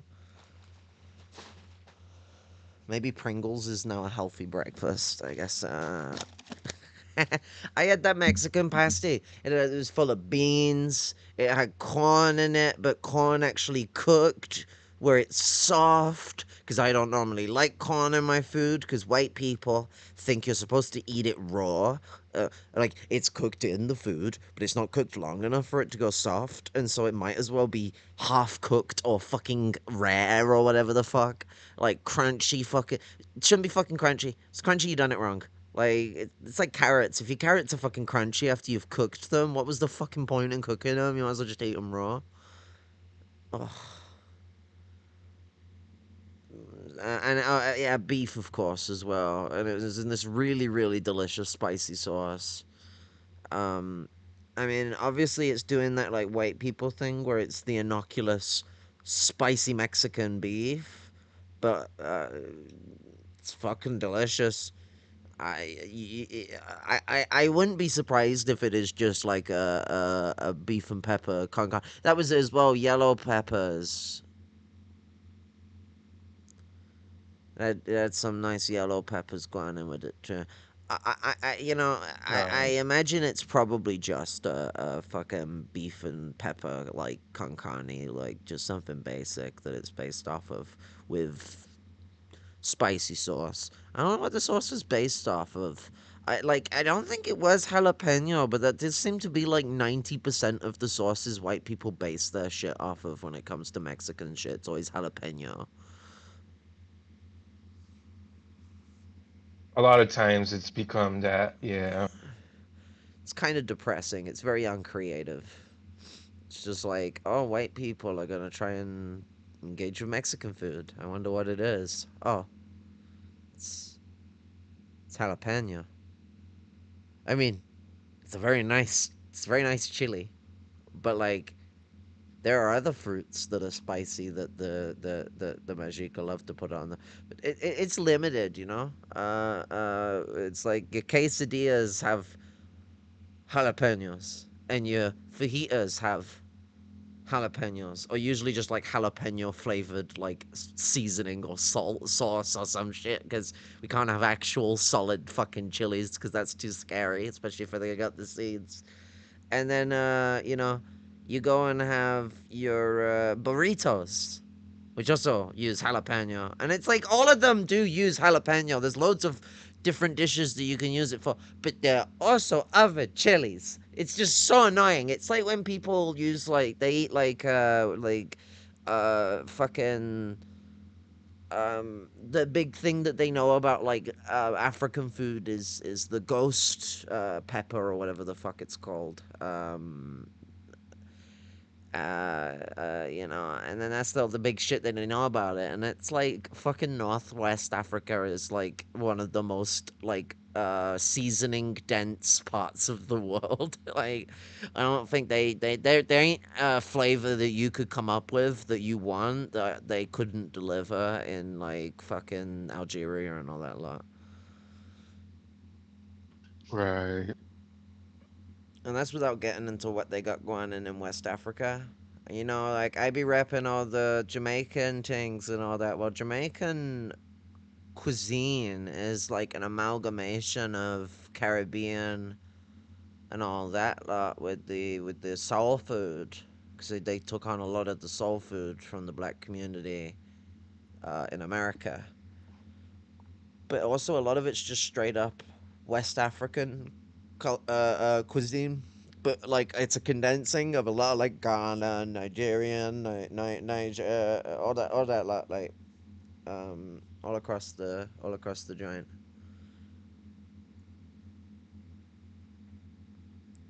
Oh shit, you know. Yeah, no, I fucking hope that we watching it too far through isn't gonna get this thing striked or anything. But Norm said everything. I didn't need to speak. It's this. It was like watching the Ethan Klein debate. Oh my god, like fucking it with Hassan.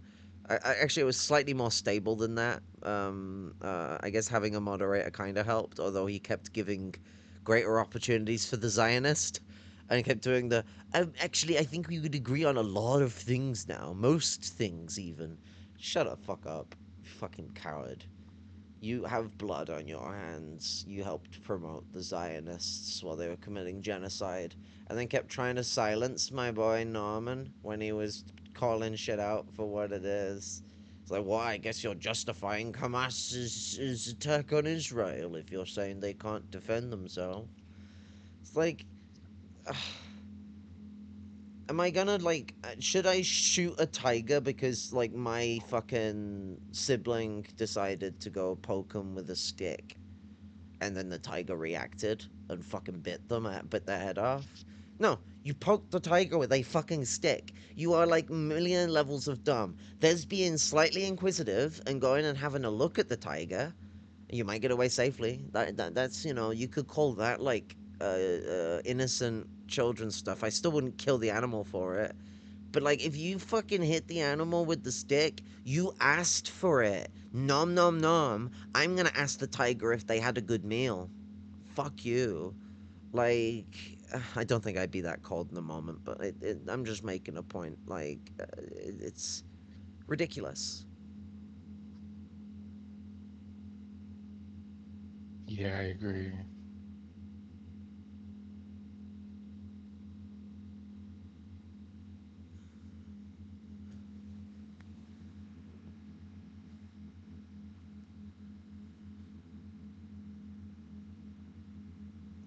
Oh my God. No way. Mehdi Hassan versus Benny Morris. Let's go. Israel will fight until we destroy Hamas's military capabilities, end its rule in Gaza, and bring all our hostages home. Oh, this is only 24. Since Hamas's attack on October the 7th, Israel has been laying waste to the Gaza Strip. Tens of thousands killed, and the Israeli government now accused of committing genocide. But what can the history of the conflict tell us about how we got here? My guest tonight is the famously provocative Israeli historian Benny Morris. His work once documented many of the crimes committed by Israel in 1948, but his critics say he now justifies those crimes. I'm Mehdi Hassan, and I'm here in London's legendary Free Speech Society, Conway Hall, to go head-to-head with Benny Morris. I'll challenge him on his support for the war on Gaza and ask him why he thinks accusations of genocide are absurd. Tonight, I'll be joined by our panel of experts. The cool piano. We gotta go back on it. Tonight, I'll be joined by our panel of experts. Daniel Levy, a former Israeli peace negotiator and president of the US Middle East Project. Diana Boutou, the Palestinian lawyer and former advisor to the PLO. And Emmanuel Navon, an Israeli lecturer of diplomatic studies at Tel Aviv University. Oh, we've got the Israeli intelligentsia to study. Yo, why now does Jericho got this cool shit going on? Yo!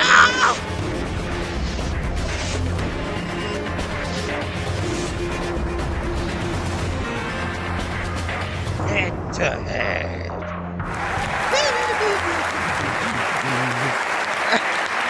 Benny Morris, thank you for joining me on Head to Head. You are a supporter, a defender of Israel's they gotta be current some war in that shit stinks of old BBC. Like these are some like BBC Two from the 90s rejects that became a part of fucking they became a part of Al Jazeera after they must have got sacked by the BBC.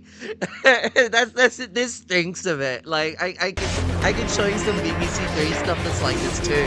This is someone who worked for the British Broadcasting Company. That's who that is. I've got you. Benny Morris, thank you for joining me on Head to Head. You are a supporter, a defender of Israel's current war in Gaza, which began in its current form after the atrocities on October the 7th, and which has since killed more than 38,000 Palestinians, including 15,000 children, displaced more than 1 million people, made Gaza uninhabitable per the UN, and is being investigated as a possible genocide at the International Court of Justice. A lot of people around the world think it's a genocide. I happen to think it's a genocide, but you have called that accusation absurd. Why? Well, I once investigated a real genocide by Muslim Turks against the Christian communities of Turkey around the year 1900. Some 2 million Christians were killed at the time by Muslim Turks. And that's what a genocide actually looks like. What's happening in Gaza is a war. It's a war in which there are a lot of collateral deaths among Gazans. The war started, of course, by the Hamas from Gaza in a giant massacre on October 7th. And the only way to respond to that, and any country would have responded to that, more or less in the same fashion, I think, was to try and go after the Hamas. But the Hamas was embedded in the population, as you know, used the schools, the UNRWA schools, the hospitals as bases, as places where they stocked their ammunition, their guns themselves, hid in tunnels underneath these schools, in apartment buildings. And this all involved collateral damage, which of course the Hamas knew it was going to ignite by killing 1,200 Israelis on the 7th of October. I myself have problems with the war. Israel killed 800 of those 1,200 Israelis. Genocide and definitely isn't. That's a moderate not estimate. To kill as many Palestinians. That's not the definition of genocide. It's one of the you wrote a book on genocide. That's not the definition of genocide. It's one of the definitions. It's not. Try and kill. It's not based on numbers, the definition. It's also based on intent and on numbers. It's based on the intent. Yes. There's to destroy, to kill in whole or in part. There's no intent here. That's as far as I know, look, I'm not. I just want to I'm not a government spokesman. You seem to be presenting me as a government spokesman. How did I present you in a government spokesman? I asked you for your view on the war. I didn't say anything. We'll come to the government. I'm just asking about your view right now. The definition of genocide, you wrote a book on it, is nothing to do with how many people you kill. So it's not a numbers game. It's also a numbers game. The ICC chief prosecutor has asked for arrest warrants, not just for Hamas leaders, but for the Israeli prime minister and the defense minister for war crimes and crimes against humanity. And he says he has mountains of evidence. We've all seen with our own eyes the Israelis in Gaza commit war crimes on camera, kill unarmed people who are carrying white flags, blow up apartment buildings, drop 2,000-pound bombs on crowded refugee camps. Can we at least agree, Benny, even if we're going to disagree on genocide, that Israel has committed numerous war crimes since the Hamas war crimes on October the 7th? I'm fairly sure there have been war crimes, but the war itself is not a war crime, as the Hamas attack on Israel on the 7th of October was. It was a war crime from beginning to end. The aim was to kill as many civilians as possible, which they did in accordance with the Hamas charter, which is to kill basically every Jew you can get hold of in Palestine. But I didn't ask about the aim. I asked about the acts that are being committed. As I said, probably there have been, as in all wars, war crimes. At the same time? You accept there have been war crimes? Yes. So you would support an arrest warrant for Benjamin Netanyahu? I didn't say that. Why? Firstly, there hasn't been an arrest warrant. I know, there's been a request from the ICC chief prosecutor. So far, they haven't issued it. I don't know if you can hold a prime minister responsible if a sergeant kills several unarmed people intentionally. You don't think the Israeli Air Force bombing apartment buildings, refugee camps, mosques, cemeteries, hospitals, schools, universities, libraries? Firstly, it hasn't bombed, as far as I know, hospitals. They have attacked... Literally no expert agrees with you on that. That's not people intentionally. You don't think the Israeli Air Force bombing apartment buildings, refugee camps, mosques, cemeteries, hospitals, schools, universities, libraries? Firstly, it hasn't bombed, as far as I know, hospitals. They have attacked... no expert. Oh my fucking God! No way!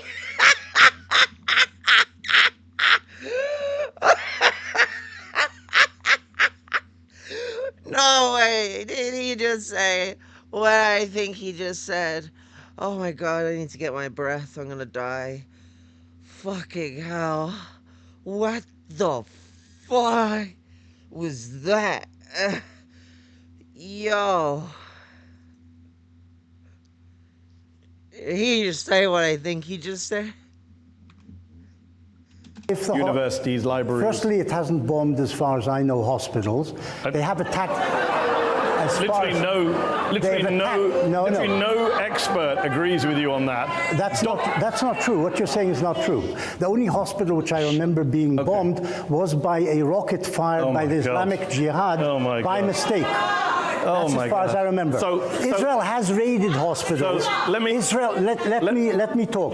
Israel has raided hospitals, but with infantry. Let me ask you this found question. Hamas people in their Hamas headquarters, inside hospitals, under hospitals. Actually, we've never seen the headquarters that Benjamin Netanyahu put a beautiful Bond movie video out for. We've never actually seen that from underneath Al-Shifa. It's been several months. We're still waiting for that. So on the 31st of October, according to Human Rights Watch, Israeli forces unlawfully attacked a 6-story residential building, killing 106 civilians, including 54 children, without warning. 4 strikes, completely demolished. Human Rights Watch found no evidence of a military target in the vicinity, making the strike unlawful, indiscriminate under the laws of war. Israeli authorities have provided no justification for the attack. The Hamas always hides their own casualties. Even the Israelis didn't say that they were hiding in the apartment building. I don't. You said you don't want to be a spokesman for the government. You're offering a better defense of the government than the government is. I don't know. I don't know the particulars of that particular attack. It could be that there was a war crime committed there. It could also be that there were hundreds of Hamas fighters in the building alongside. It could be Okay, so have you ever seen footage? Have you ever seen footage coming out of the Gaza Strip which shows a Hamas fighter dead? Have you ever seen that? How much? All you see is civilians. Benny, because they're hiding. They're hiding. I'm not a Palestinian journalist. I'm a foreign journalist, and guess what? We're not allowed in by the Israelis. They are hiding their casualties. So let me ask you this question. So then, I agree we should allow people in. Do you agree with me? I agree with you. Let me tell you something about the Israeli Air Force, if we're talking about this. each mission of the Israeli Air Force, and it's probably the most accurate and efficient arm of the Israeli military, is checked beforehand by a lawyer, etc., to see if there are actual, is there evidence, evidence of I'm so glad Hamas you're pointing being this in out, there. because it's not a rogue operation. It goes all the way up. See, we can indict Netanyahu for these attacks, because it's gone up the chain of command. It's not a rogue sergeant. No, it's not a rogue sergeant. We agree. All right. You say it's not genocide. Can we at least agree that it's genocidal rhetoric and genocidal intent from various members of the Israeli government? Yes. Can we agree that the rhetoric from Netanyahu and Herzog and Smotrich, this is genocidal rhetoric? Some of the ministers, I'm not sure about Herzog's quotes, and I'm not sure about what Netanyahu said, but some of the ministers said Amalek, Benny. You know what Amalek means. I don't know if that's the same as genocide, but killing every man, woman, and child, and the donkeys. Listen, there's something absurd about this line of questioning.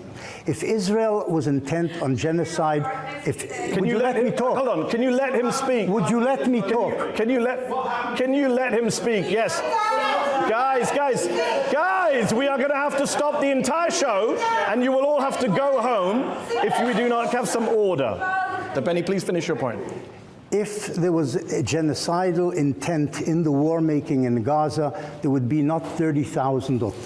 Incidentally, the numbers are all issued by Hamas. We don't know how true they are. But if there was genocidal intent by the Israeli government with the Israeli military machine to commit genocide in Gaza, there would not be 30,000 or 20,000 Gazans dead. There would be hundreds of thousands of Gazans. I'm sure that is called genocide, and that's not what's happening in Gaza. Benny, we've already discussed that's not the definition of genocide, but okay. Let me ask you this. That's not your definition No, of it's the genocide. 1948 Genocide Convention. There's lots of different... Forget it? Forget the 1948 Genocide Convention. There are lots of definitions. That's not true, Benny. There's only one. There's only one. It's the 1948 Genocide Convention. That sounds dogmatic. There's only one. There's only one truth, the Hamas truth. It's not the same. Is the 1948 Genocide Convention a Hamas charter? Are they... This guy is a laugh riot. Oh my God, this is too good. There is only one truth, the Hamas truth. These goddamn evil leftists, they keep pushing out the Hamas truth. They keep getting in the way of our great American dream with their dedication to the terrorist action of one almighty Hamas. We must, as the great American race, stand by Israel's war against Hamas. Oh my God.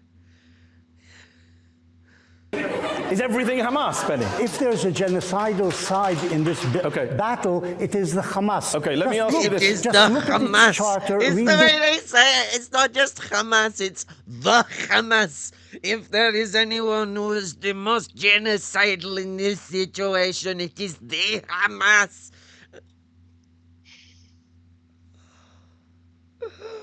What the hell is going on with this guy?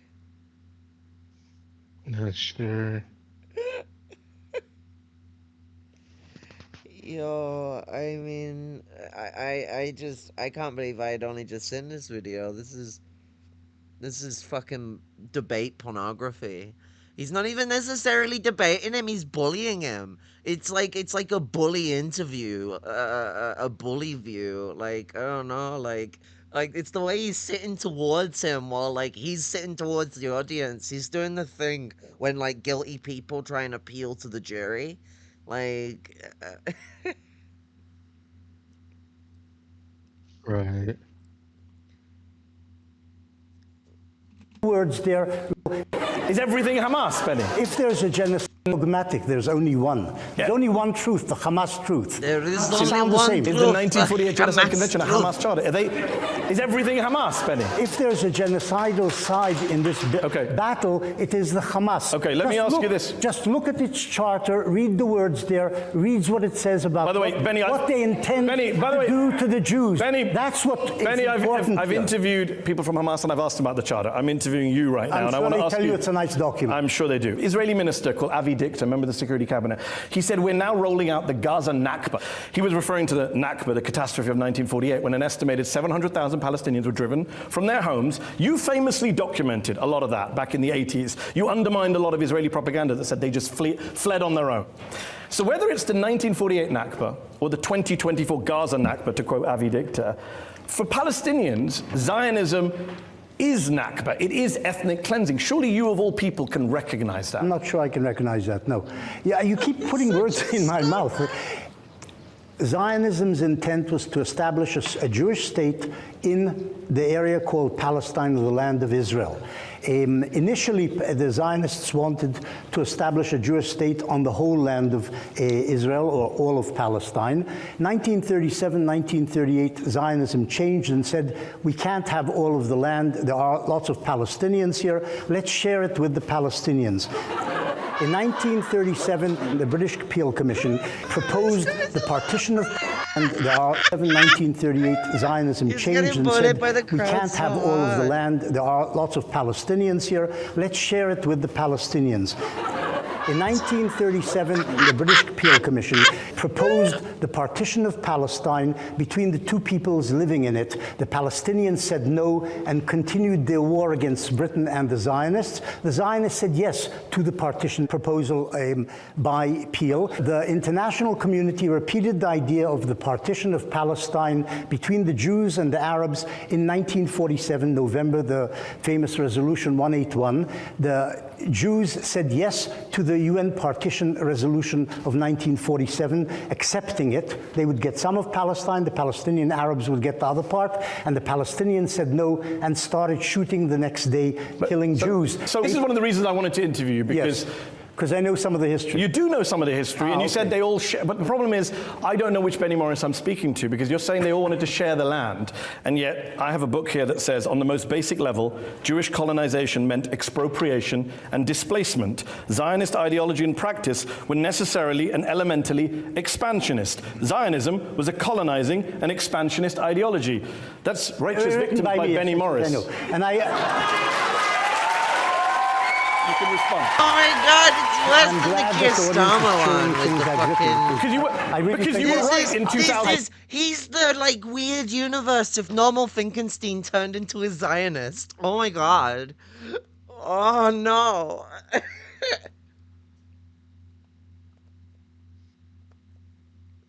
Because I thought that, like, maybe he was, like, you know, he slightly ousted some of this stuff, and, you know, he talked about it in a more liberal way. Man, them literally called it out as colonialism and fucking expansionism and taking over land that wasn't theirs. And now he's this. Oh my God, that's too funny. Appropriation and displacement. Zionist ideology and practice were necessarily and elementally expansionist. Zionism was a colonizing and expansionist ideology. That's Righteous Victims by Benny Morris. I know. And you can respond. I'm glad that the audience is cheering things I've written. Because you were right in 2001. So I'm wondering about what happened to 2024. And I agree with every word in there. But as I said, Zionism changed its objective and goal in the 1930s and agreed reluctantly, resigned to the idea of partitioning the land. And from that point on, the Zionists, a number of times in 37, 47, the year 2008, proposed partitioning Palestine with the Palestinians, and the Palestinians consistently have rejected partition under the Hamas Palestinians and under the PLO Fatah as well. They always rejected partition. Let me ask you this. That's the truth, the basic truth of the conflict. Zionists hold on, Benny, let me ask you a question. Zionists willing to compromise, and the Palestinians always say no. Benny, yes, go ahead. I want to read a quote out to you. Yes. You keep saying lots of positive stuff today, sharing, dividing. I want to read a quote to you. There are circumstances in history that justify ethnic cleansing. Yes. That is not a quote from Slobodan Milosevic. Yes. That is not a quote from a Rwandan genocide. It's your quote. Yeah. And a lot of your critics say you no longer just document ethnic cleansing, you apologize for it as well. What's the context of what I quote? The context is you're asked, do you condemn what they did in 1948, Zionist militias? You say no. You're asked, they perpetrated ethnic cleansing. You say there are circumstances in history that justify ethnic cleansing. What was the circumstance I'm talking about? You say, I know that this term What's the circumstance? I'm reading a quote. I know that this term is completely negative, but when the choice is between ethnic cleansing and genocide, the annihilation of your people, I prefer ethnic cleansing. So the Jews understood in 48, the Jews were under threat of annihilation by the Arabs, and that, in my view, legitimized, justified cleansing Arabs from Palestine. The Jews were threatened with death by a second genocide after the Nazi genocide. The Hutus said exactly the same thing about the Tutsis in 1994. They were talking about the Zionists? No, they said we can ethnically cleanse and kill these people because they're threatening us. No, right? Everybody who's ever done bad things says we're doing it defensively, right? I didn't say threatening. I said the Arabs of Palestine attacked the Jewish community in Palestine from 1947 on. That doesn't justify ethnic cleansing, They were joined. You can't justify a war crime, a crime against humanity. Ethnic cleansing is not regarded as a war crime by any... So you're fine with it? It's not a matter of fine. It's not a happy event. I'm trying to understand. We're not. I prefer ethnic cleansing of the other to being massacred my own people. Yes, sure. Even if that involves innocent people being driven from their homes and not allowed to come back? Yes, if you are under threat... How does that fit with Zionists wanted to share the land? Because of course the Zionists wanted. No, you're mixing up the times, the chronology. The Zionists were willing to share the land. The Arabs said no. The Arabs attacked them, and from that point on, the Jews, to defend themselves properly, they would have to drive out Arabs from certain areas from which the Arabs were attacking the Jewish. So it was a pragmatic thing in the heat of war. It wasn't ideological, it was pragmatic. Even though you yourself say that transfer was inevitable and inbuilt into Zionism. Your words. It depends what you mean by transfer. Depends what you mean by transfer. You're the one using the euphemism. It depends. No. It depends what part of the population we're talking about. Total transfer was never any part of Zionist policy. Partial transfer. A partial transfer from areas in which the Jews wanted to establish their state in part of Palestine, and from which the Arabs were busy attacking the Jews. Okay, I want to bring in the panel. Before I do, a lot of talk about whether Zionism is a form of colonialism. If I said to you Zionism is something colonial, what would you say to that? I would say there's some partial truth in it, but on large it's wrong. It's not a correct interpretation. Those are Theodore Herzl's words. He wrote a letter to Cecil Rhodes, the founder of Rhodesia in Zimbabwe. He said it's something colonial. Okay. So maybe you should take it up with the founder of Zionism. I can't take it up with Herzl. Okay. Herzl may have said that in order to he did say that, ingratiate. No, in an effort to ingratiate himself with the great colonizer Rhodes. It's possible. That's not the point. The point is this is why I don't understand. Benny, Zionism. You don't allow me to finish sentences. I do. Please. No, you do. You please finish the sentence. Continuously interrupt. Please. You're trying to do what Trump did to Biden. Wow, I've never been compared to Trump before. That's a first.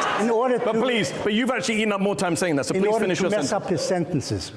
Zionism intended to liberate the Jews from the alienation and oppression under which they lived in Eastern Europe, also later Central Europe, by establishing a state of the Jews with a majority of Jews, with Jews ruling over themselves. They ended up in part realizing that dream at the expense of Palestinians. This is correct. Okay. This is what happened, Good. as it turned out. We'll end on a point of agreement and bring in our panel. We have Diana Boutou, who's a Palestinian lawyer in Israel, former advisor to the PLO. Emmanuel Navon is an international relations lecturer at Tel Aviv University. Daniel Levy is a former Israeli peace negotiator, president of the US Middle East Peace Project. Diana, I'm interested in hearing what you have to say about genocide, because we started the show talking about genocide. Benny very adamantly says it's absurd. There's many definitions. You're a lawyer. What do you make of that? Look, Benny is exactly what I expect him to be, which is a genocide denier and a genocide apologist. Every human rights organization has been defining this as a genocide. We have the ICJ that has come out and said that there's plausible case for genocide, and yet we're to believe the Israelis, the only people who say that it isn't a genocide. Israel's allowed to be a colonizer. Israel's allowed to do what it pleases, and that Palestinians just have to sit by idly and take it. And this is the fundamental problem with Zionism. But we, Palestinians, are the ones who feel Zionism on our bodies. We've paid for it with our lives. lives. We paid for it with our land. This attempt to redefine Zionism will go nowhere because you know, and the world knows, it's a Hold on, I'm going to bring in all the panel. Then I'll it's a colonial. Emmanuel, you teach international relations in Israel. Is there a recognition there that a lot of the world governments, allies of Israel, as well as the usual human rights groups, are very critical, at a minimum, of the way that Israel has prosecuted what's going on in Gaza? Well, first of all, Diana said we're feeling Zionism. You're right, you're feeling it, because the only place in the Middle East where Arabs are free is Israel.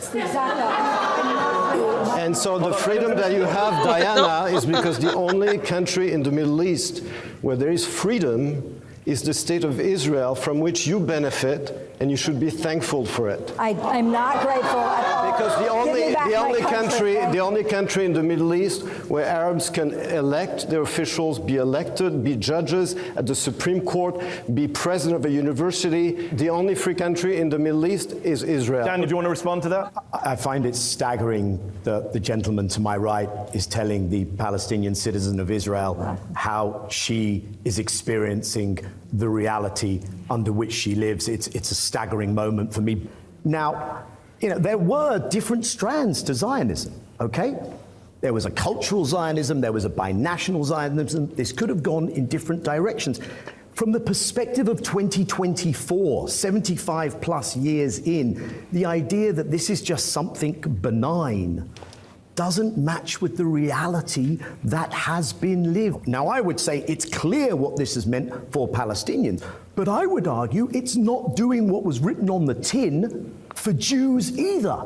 I don't think either Israeli Jewish or global Jewish safety is best served by the actions we see day in, day out in Gaza. Would you like to respond to what you've heard from the panel? Please. I think there's a misunderstanding here. There is a separation between Israel and the West Bank, Israel and the occupied territory, largely populated by the Palestinians and the State of Israel. In Israel itself, there is a rule of law. There is generally equality between the Jews and the Arabs, and you're misrepresenting it when you say that they are persecuted, and he's damn right in what he says, that all the Arab states are dictatorships which do not allow their citizens any freedom, and Israeli Arabs enjoy most of the rights. They may be discriminated against in certain things, but they may enjoy certain rights which Jews do not have, for instance, not serving 3 years, wasting 3 years in the army, for example. Israeli Arabs don't do that. We don't want to do No, it's fine. Yes, I'm pretty sure most Palestinians are desperate to serve in the Israeli military right now.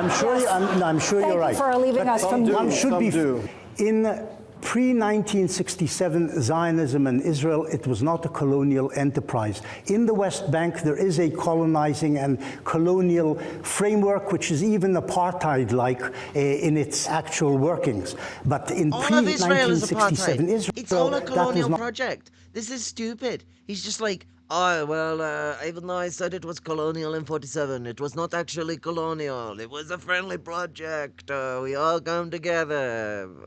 Not the case, and for the first 100 years or so of Zionism, it wasn't a colonial venture. It wasn't a venture of an extension of an imperial. Let me just define colonialism, since you're so busy defining genocide.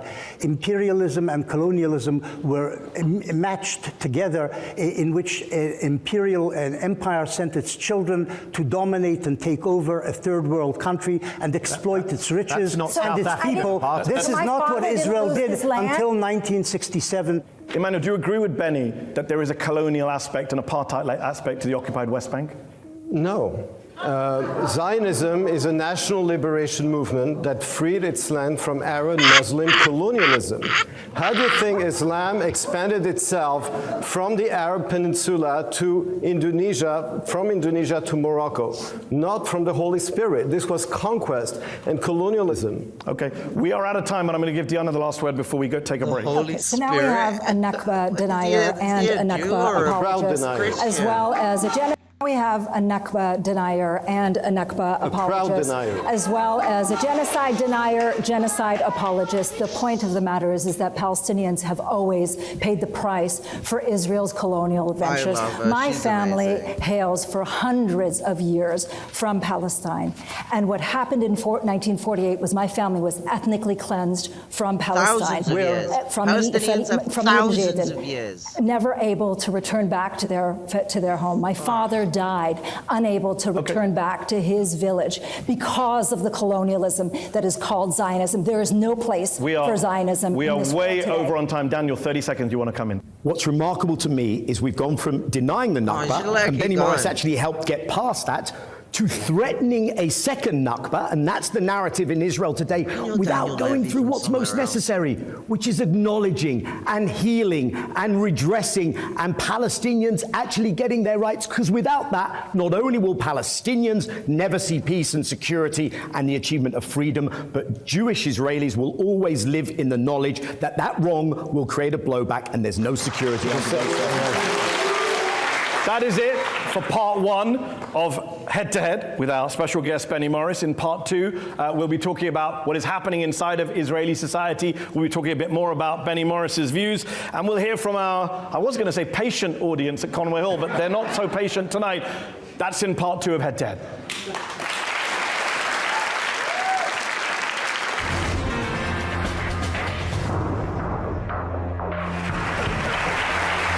Again, straight BBC Two vibes. I mean, Al Jazeera is basically just Arab BBC. It's like we're going to go put on the BBC. We're going to see what they are saying about the war. Back to Head on Al Jazeera English. I'm with my guest, Benny Morris, one of Israel's most famous historians. We have a panel of experts. I want to hear the BBC sound effect again.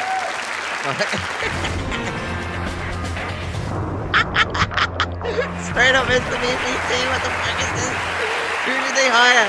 I want to know. Welcome back to Head on Al Jazeera English. I'm with my guest, Benny Morris, one of Israel's most famous historians. We have a panel of experts, and we have a live audience here in London's Conway Hall, who we will be hearing from shortly. Benny Morris, in part one of the show, we argued, you and I, about genocide, about ethnic cleansing, about the Nakba. Can we start part two, Benny, by agreeing, both of us, on something, that Israel has seen in recent years a pretty serious, severe, brazen shift to the right, some would say far right, with the likes of Bezalel Smotrich and Itamar Ben-Gvir in the cabinet, a lot of fanatical settlers inciting violence in the occupied West Bank. According to some polls, 60% of Israeli Jews say it's better for there to be segregation between the two societies. 48%, according to one poll a few years ago, supported the expulsion of Palestinian citizens of Israel. What is going on in Israel? Israel has turned definitely to the right. It's partly to do with demography. More religious people are born, more than secular people. I would say also, unfortunately, more Sephardi people are born than Ashkenazi secular people. I would say that in addition to the demographic shift... Why is he making her like white race thing about this?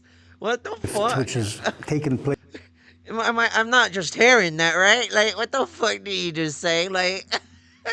It's like the religious people. It sounds like Elon Musk.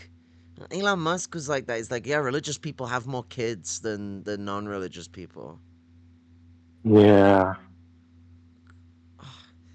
Yo, I'm gonna try and catch my breath a bit. Like, fucking hell. Like, that motherfucker. He needs to like check what he's said in the past before he opens his mouth. The first half of this was Benny Morris versus Benny Morris. You know, like, head to your own head. I still got, like, I'm not gonna let it go how BBC like that fucking animation is for Head to Head. Al Jazeera straight up is just Arab BBC. It's just, you know, it's Qatar instead, the British of the Middle East. Well, I guess Saudi Arabia is the British of the Middle East, but Qatar is like, to Saudi Arabia, what, like, the, fucking, Bermuda is to the British. A little place for them to do loads of evil tax haven shit. I guess not tax haven stuff for the Saudi Emirates because they are a tax haven. Oh no, not anymore. They actually do take taxes in Saudi Arabia. I guess Qatar would be their tax haven then. They never used to take taxes. They just pile a lot of it into their already existing sovereign wealth fund, so it just ends up going out for them. They basically did the thing that you guys had sorted out for, like, social security, but then instead did it for the economy rather than for people. It's like, wait, what, we could, like, invest in, like, people's retirement. Oh! We could invest in the government's ability to have a shitload of fucking excess capital to invest in oil projects. Right. It's the Saudi way.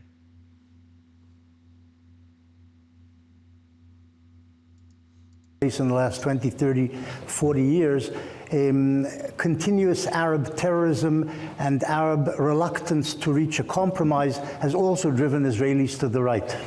You've also been critical of the far right in Israel, as we just heard you say. I'm very critical. You've called Netanyahu cowardly and incompetent. But you yourself have been criticized by some on the left, both in Israel and abroad, for your own views. And I just want to get through some of them with you, because you've said what many would say are racist things about Palestinians, Arabs, Muslims. You've called them barbarians. You've said they have no moral inhibitions. You've said they ought to be caged. You've said Palestinian citizens of Israel are a time bomb, a fifth column, the emissary of the enemy. I got the gist. I know, but the audience need to hear it. Okay. You say you're a liberal and you believe in the peace process. A lot of Palestinians would say, how do we make peace with people who say they're liberal Zionists and they think of us in this way? It's quite a question of quoting out of context, which you are indulging in. Those who blew up buses and restaurants in Israel during the Second Intifada, I'm talking about both Hamas and Fatah terrorists, I called barbarians, and they behaved. Not just them. And I did no. I called them barbarians, and they behaved like barbarians. You didn't call all Arabs barbarians? No, I didn't. You did actually in 2004 in Haaretz. You said the Arab world, as it is today, is barbarian. That's true. The Arab world. I didn't say all Arabs are barbarians. I said the Arab world is barbarian in its behavior. What does that mean? The Arab world is barbarian. Have a look at Syria, where the regime killed about 500,000 people in its civil war, trying to suppress an uprising. Look at Sudan, where the Arabs are busy killing blacks in Darfur. Look at Libya, where they're killing each other. They throw bombs at funeral corteges. Look at Iraq. They behave like barbarians. If somebody said to you, and I would say this is anti-Semitic, if somebody said to you the Jews are barbarians, the Jewish world is barbarian, I think you would agree that's anti-Semitic. And if somebody said, well, I'm not being anti-Semitic because I'm just talking about the IDF. I don't think it would be anti-Semitic. It would be false. That's the point. You don't think it would be anti-Semitic for me to say the Jewish world is barbarian? It would be false, not necessarily anti-Semitic. And when you say the Israeli Arabs are a time bomb, they're a potential fifth column. That's all of them. You didn't say some terrorists. I said Israel's Arab minority, which identifies in large measure with the Palestinian cause, is, in the long historical perspective, a potential time bomb. Yes, I would agree with that. You said they're a potential fifth column. Or a potential fifth column, yes. An emissary of the enemy that is among us. This is vicious stuff. No, I don't remember using the word enemy. Whether you remember it or not is irrelevant. You said it. Their slide into complete Palestinization has made them an emissary of the enemy that is among us. During the Second Intifada, when there were riots by Israeli Arabs, blocking of roads, etc., they behaved like an emissary of the enemy. This is correct. It depends on context. You keep quoting things without explaining the context. I'm not sure there is any context for dismissing an entire people as a fifth column. Nobody is. Okay, go ahead. All right, let's talk about some other views of yours, which are somewhat controversial, many would say. You're not just somebody who said some... You don't actually want any facts from me or any explanations of anything. You just explained yourself very well. You said the Iraqis who throw bombs. You just want to accuse. I'm not accusing, actually. Yes, it's not an accusation, it's a fact. This isn't really an interview. This is basically blame-throwing and an interrogation. You don't like defending your views? I don't like defending my views. I'm able to defend my views, but you come up with these quotations which are out of context. You don't explain the historical context. The audience doesn't understand what you're talking about. I just read the entire quote to you. I read the entire quote to you, Benny. And then they used the word racist, which you used at the beginning when you introduced this subject. You said, here's something else you said. You said, We're talking about murder in far larger numbers. It's not a matter of money, referring to Palestinians in Israel. It's the society's nature. Yes, I would say that's a racist comment to say an entire society has a murderous nature. During the Second Intifada... This was said in 2019, Benny, not in the Second Intifada. That's not my fault if you can't remember when you said things. In 2019, you said, we're talking about murder. It's the society's nature. Murder of who? The murder rates in Israel. You said Arabs have higher murder rates. Explain to the audience what we're talking about. I'm sorry to break it to you. That doesn't get you out of it. You said it's the society's nature. Let me explain what was going on. The murder rates by Israeli Arabs of their fellow people, basically, not of Jews, but of fellow Arabs, is much, much higher. It's about 100 or 200% higher than the murder rate among Jews. The same applies incidentally to the killing of women. The same applies to honor murders, which are called honor killings, when a woman shows too much leg or looks at a man the wrong way. This is unfortunately inherent in Arab societies in general in the Middle East and among Israeli Arabs as well. That's the context. My problem is there's no context for making sweeping statements. I know that's true. Let me ask you this. Let me ask you this. Is that true or not? You are a racist. We will bring in. We will bring in. Not racist. Is it we will true? bring in Diana in a moment. Is it true? I want to ask one You are a racist. Forget the word racist. Benny. You actually just made a racist comment about facts. when you said. Benny, I will let Diana respond in a moment. I will let. You can't tell me that you don't want heckling from the audience and then engage when we're talking. You can't have it both ways. So I'm talking to you. We'll come to the audience. Okay. One last question. You can do what you like. One last question. It's a free country, as they say. Let me ask you this. It's not just the racism that you've been accused of. You've also been accused of warmongering. You just recently wrote a Haaretz column in June where you said Israel should consider nuking Iran to prevent them from acquiring nuclear weapons. Not even Benjamin Netanyahu has said that. You've said it. Well, he's more responsible. He's a prime minister. So you're irresponsible? Yes. I mean, nuking an entire country. That is not what's written in the article. You misquote everything you say. I asked Almost you a question. everything you say. It was a question. Okay, I'll say what the context is. Please. Is destroying the Iranian nuclear facilities. That's the context. With nukes? Yes, with nukes, but not destroying Iran, as you just said, I said. You think dropping a nuke on Iran would have limited... Not on Iran. Small nuclear bombs can destroy facilities like Natanz, and you know that. And you... It's not to do you've been advocating this for 15 years, right? No, I've been advocating an Israeli strike against the Iranian nuclear project because Iran says that its policy is to destroy Israel. If they ever, it doesn't have nukes. If they ever achieve nuclear weaponry, Israel will be in mortal... but you didn't say that. You said bomb them now. You said in 2008. No. Now, in 2008? You're not telling the truth. You know that. You didn't call for the nuking... You didn't call for a nuclear strike in 2008 on Iran? No, I didn't. You wrote in 2008, I said Israel should destroy the Iranian nuclear installation. With a nuclear strike? No, I didn't say that. This is my problem, Benny. You keep saying you don't remember. No, I do. The New York Times, July the 18th, 2008, an Israeli nuclear strike to prevent the Iranians from taking the final steps towards getting the bomb is probable. I didn't say I supported it. I said it's probable. You said the alternative is letting Tehran have its bomb. It's very clear what you were supporting. Come on, now who's playing word games? Israel does not have as part of its policy and doesn't announce as its policy the destruction of Iran. But Iran does say that its policy is to destroy Israel, and they are working diligently to get nuclear weapons. And if the Iranians do achieve nuclear weapons, Israel will be finished. That's what the Iranians are aiming at.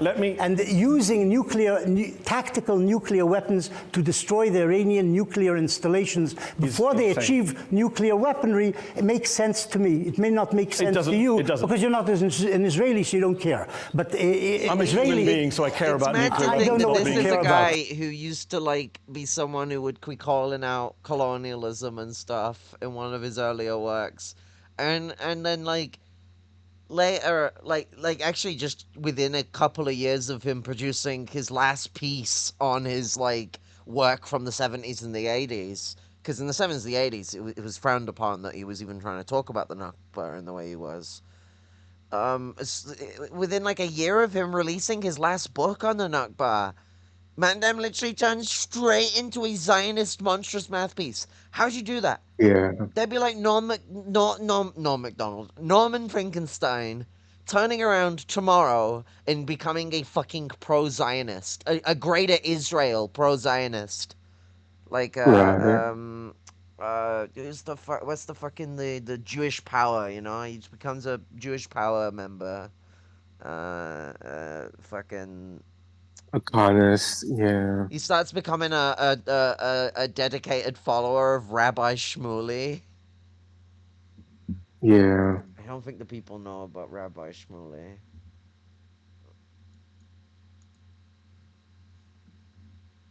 Rabbi Shmuley. I don't know if showing him will get me like removed off of the YouTube and the is the full screen thing gonna disappear? There we go. Fuck me. Rabbi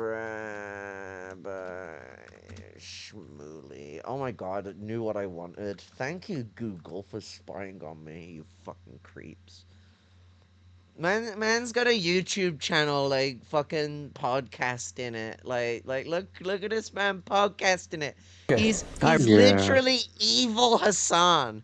Like, fucking, well, he's not sexy, is he? That doesn't work. But, like, he's, I don't know. Oh no, Ethan Klein's already evil. Who's he the evil version of? What podcaster? What does he look like? Evil Michael Brooks, maybe? I kind of ship that one. I don't know. Michael Brooks is still better looking than this guy. Everyone, welcome to the Shmuley Show. I don't know. Welcome to the Shmuley Show. This guy is a massive racist piece of shit. Like, he's a Jewish power guy, Jewish supremacist. Rabbi I'm running around at, in the London Fashion Show, which is twice a year, the fall collection, summer collection, whatever the heck it was. And they say to me, one of the top models in the world has agreed to be interviewed by you. She read your book and she likes it. So we wait for her to come out of her, her show, the catwalk. And she must have been 20 years old. And I take the microphone and I put it right in front of her.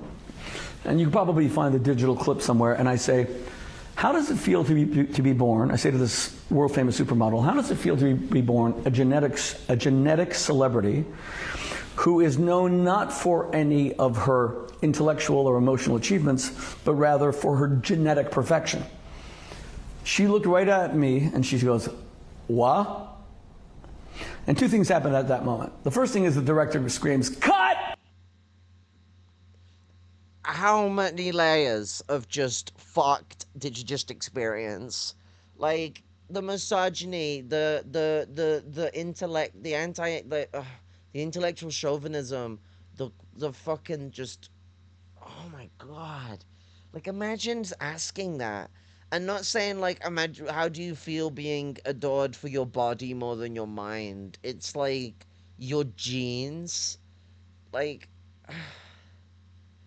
genetics are involved in everything. It's a stupid thing to say. That's like saying, green grass. Cool, no shit. The only time the grass isn't green is when it's dying, you jackass.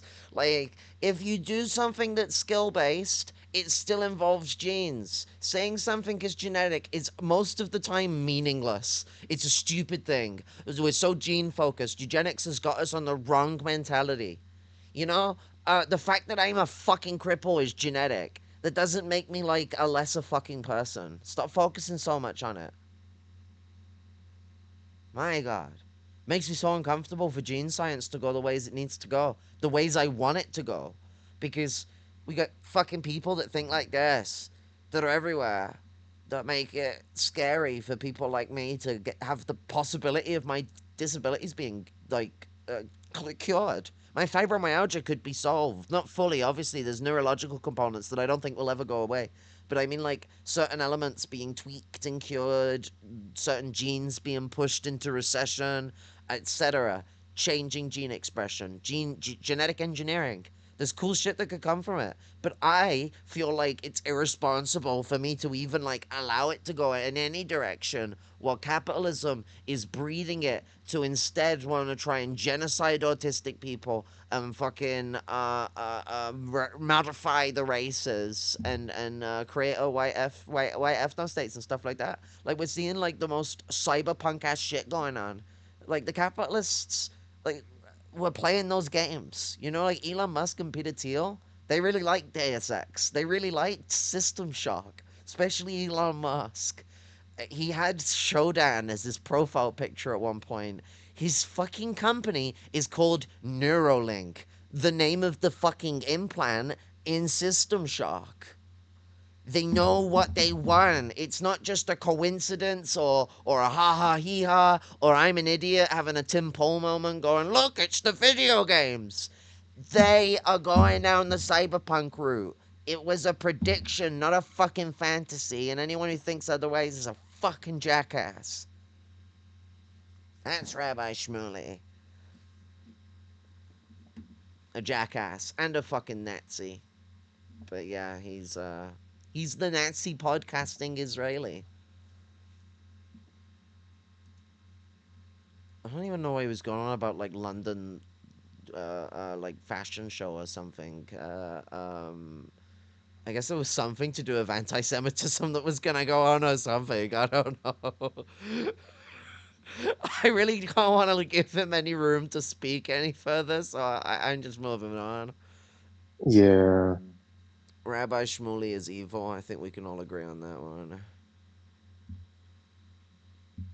I think I've already said enough to get myself fucking banned off Twitch, so I won't say. You know, we will leave it up to Rabbi Shmuley to take himself to certain places that I cannot say. To the fields of Elysia, where he will find harm.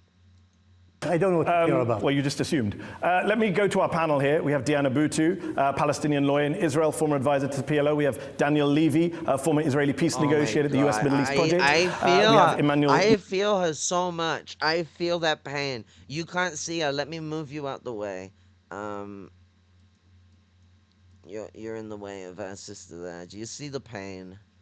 Like, fucking, I feel it so much when I'm looking at her. Like, she's got fucking a face that's ready to soar through the night and singe motherfucker.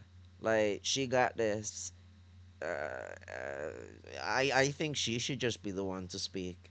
Or at least give like 5 seconds to the tall cunt on the left so that she can then destroy him as well. I want to see total destruction.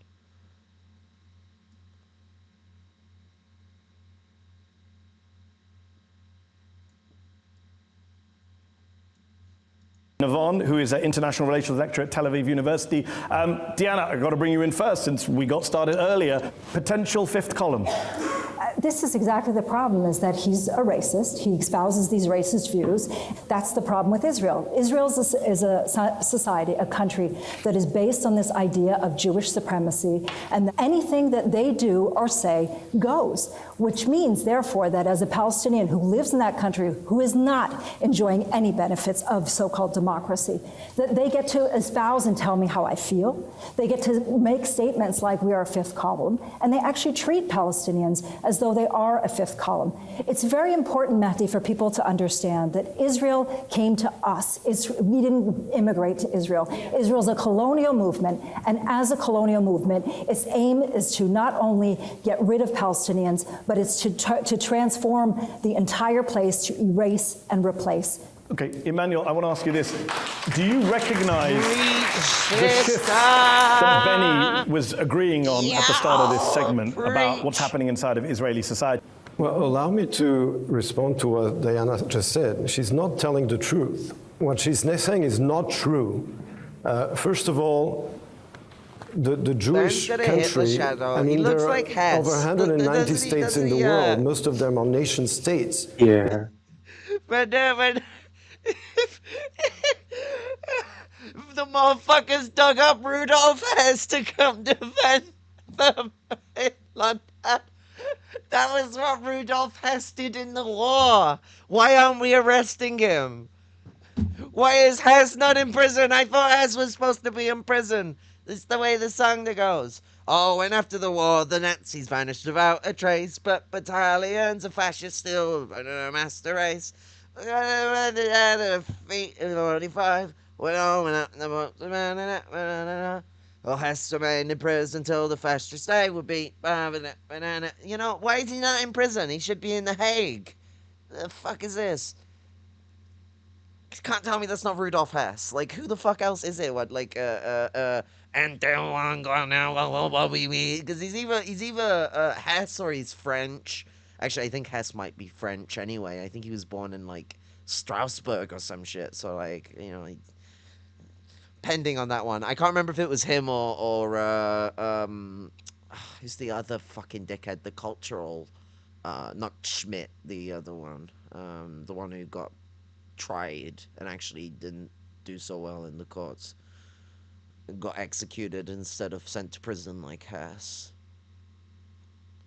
What the fuck is it?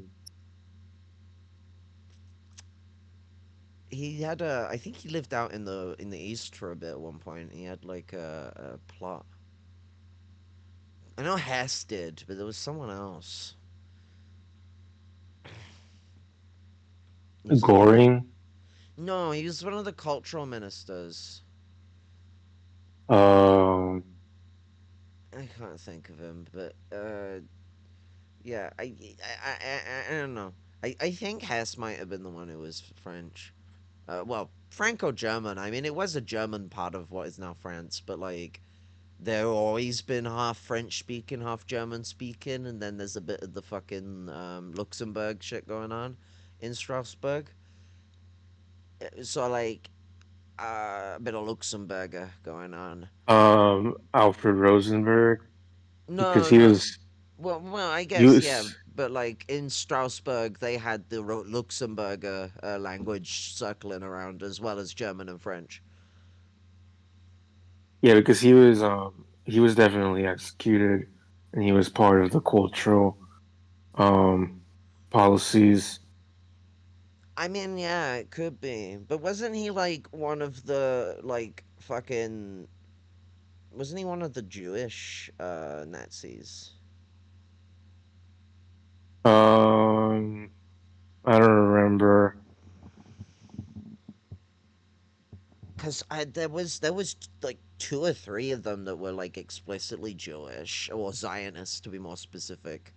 Um, Always sounds weird when you're like, well, weren't they the Jewish ones? It's like Hitler when he was checking fucking Stalin's ears. Like, I can't believe he sent his fucking most. The Soviets noticed as well, and they were really fucking weirded out by it. Hitler sent his most praised photographer to go take photos of Stalin's lobes. The Soviets, they Yeah, noticed not only the photos being taken, but after the photos had been delivered, they noticed what was being said. So they not only had the weirdness of, why are they taking photos of the side of Stalin's head? Are they okay? And then figuring out that they're like, wait, are they doing fucking phrenology on his earlobes?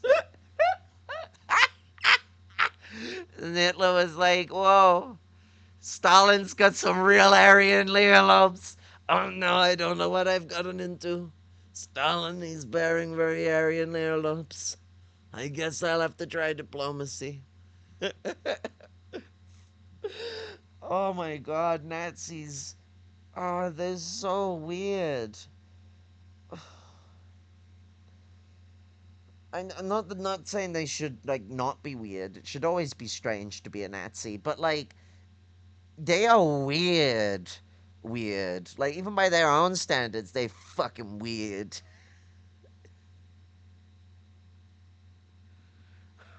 What the fuck? Oh, God. I can't even. I don't even know how to even. This guy, he looks like Hess. I can't get over it. What the fuck is this? Like, I need to prove a point to like the viewers just in case they don't get my point here, like, because maybe Rudolf Hess is an obscure person. I don't know. Can I have the? Give me the top. I want the fucking. Give it. Fucking hate Edge, so much. And I'm not being poisoned by Bing. What the fuck was I even about to Google? Oh yeah, Hess. Fucking.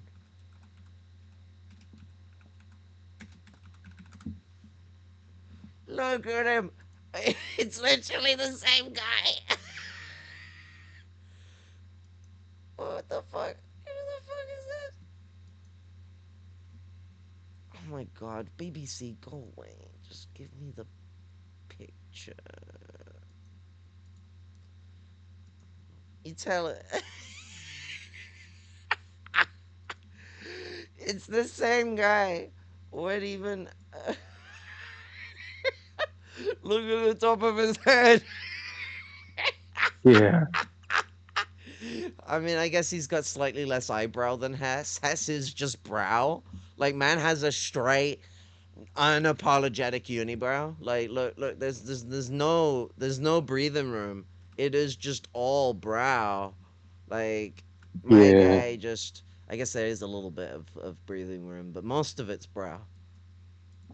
No offense to people that wanna maybe go that way. It's all power to you, I guess, but like, still, just gotta laying it out there, you know. Hefs,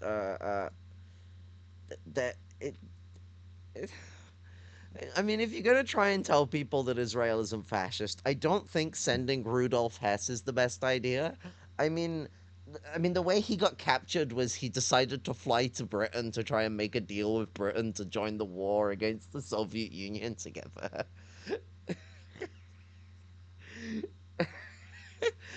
It's like, this guy is like, he's like the pussy version of Hess. He flew on a commercial flight or a private jet to go and defend Israel and try and get Britain to make sure they stay on the side of Israel's genocide of the Palestinians.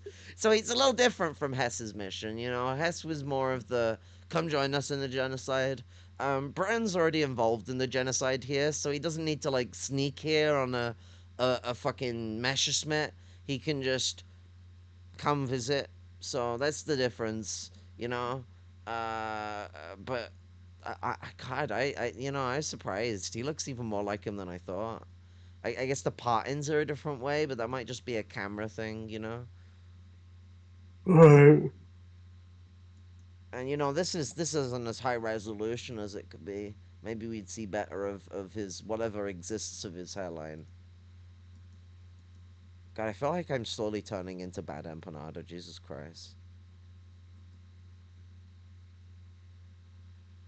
Yeah. I mean, I was being facetious, but you never know.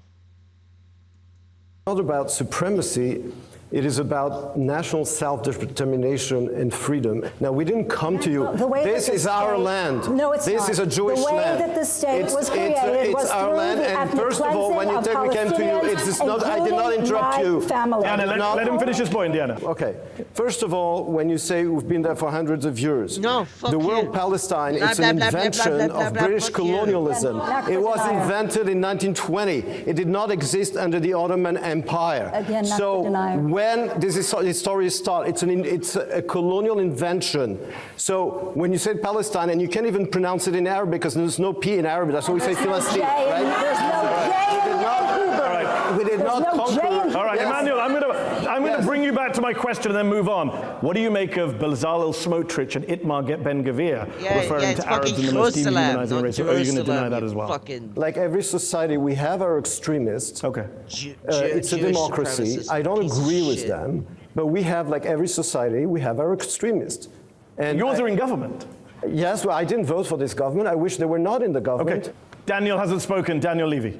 When I was in a Zionist youth movement and president of the World Junior Jewish Students, being pumped with the talking points and the propaganda points, I really think they were more sophisticated, and I may be misremembering this. I genuinely cannot believe that this is what now constitutes an Israeli attempt at defending and putting your best foot forward. But then I look at the reality in Israel today, and of course that's what it should look like, because what's the reality we're living in? And let me take two snapshots. First of all, it's really not that surprising that we've got to this point when you consider the impunity with which the external community and Israel's allies and the West and the US treat Israel, despite the litany, the entire spectrum of violations of international law and of human rights,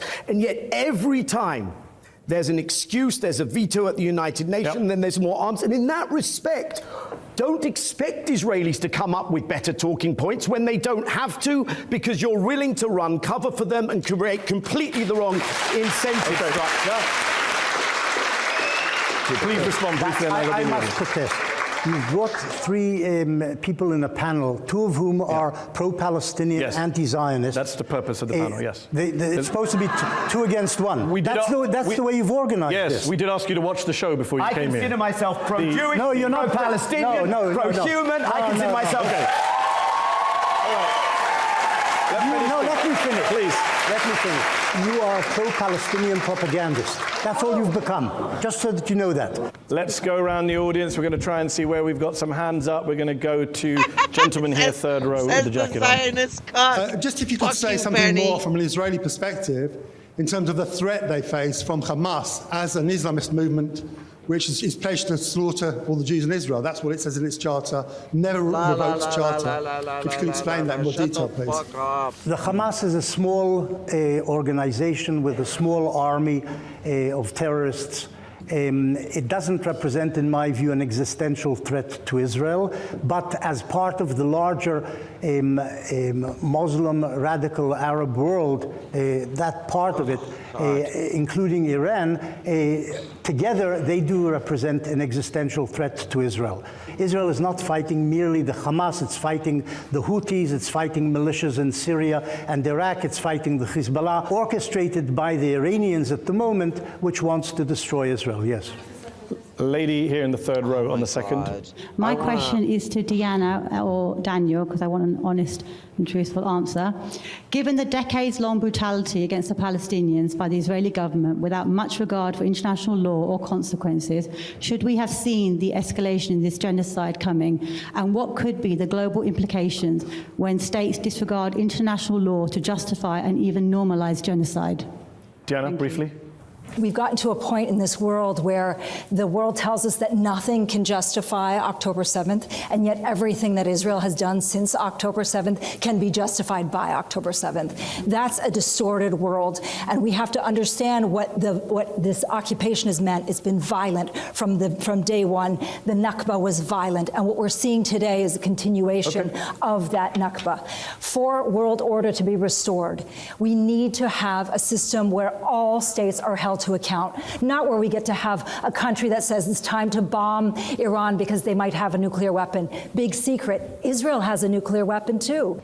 Gentleman in the brown jacket and then the gentleman here in the blue jumper. This lady, she got my heart.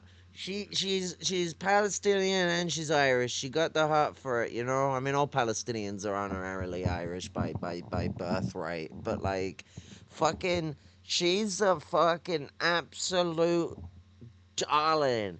Angel, she got my heart, like fucking sold it, telling it as it is. People need to listen to what she's saying. She is speaking a passion of a colonized woman that is sick of this genocide.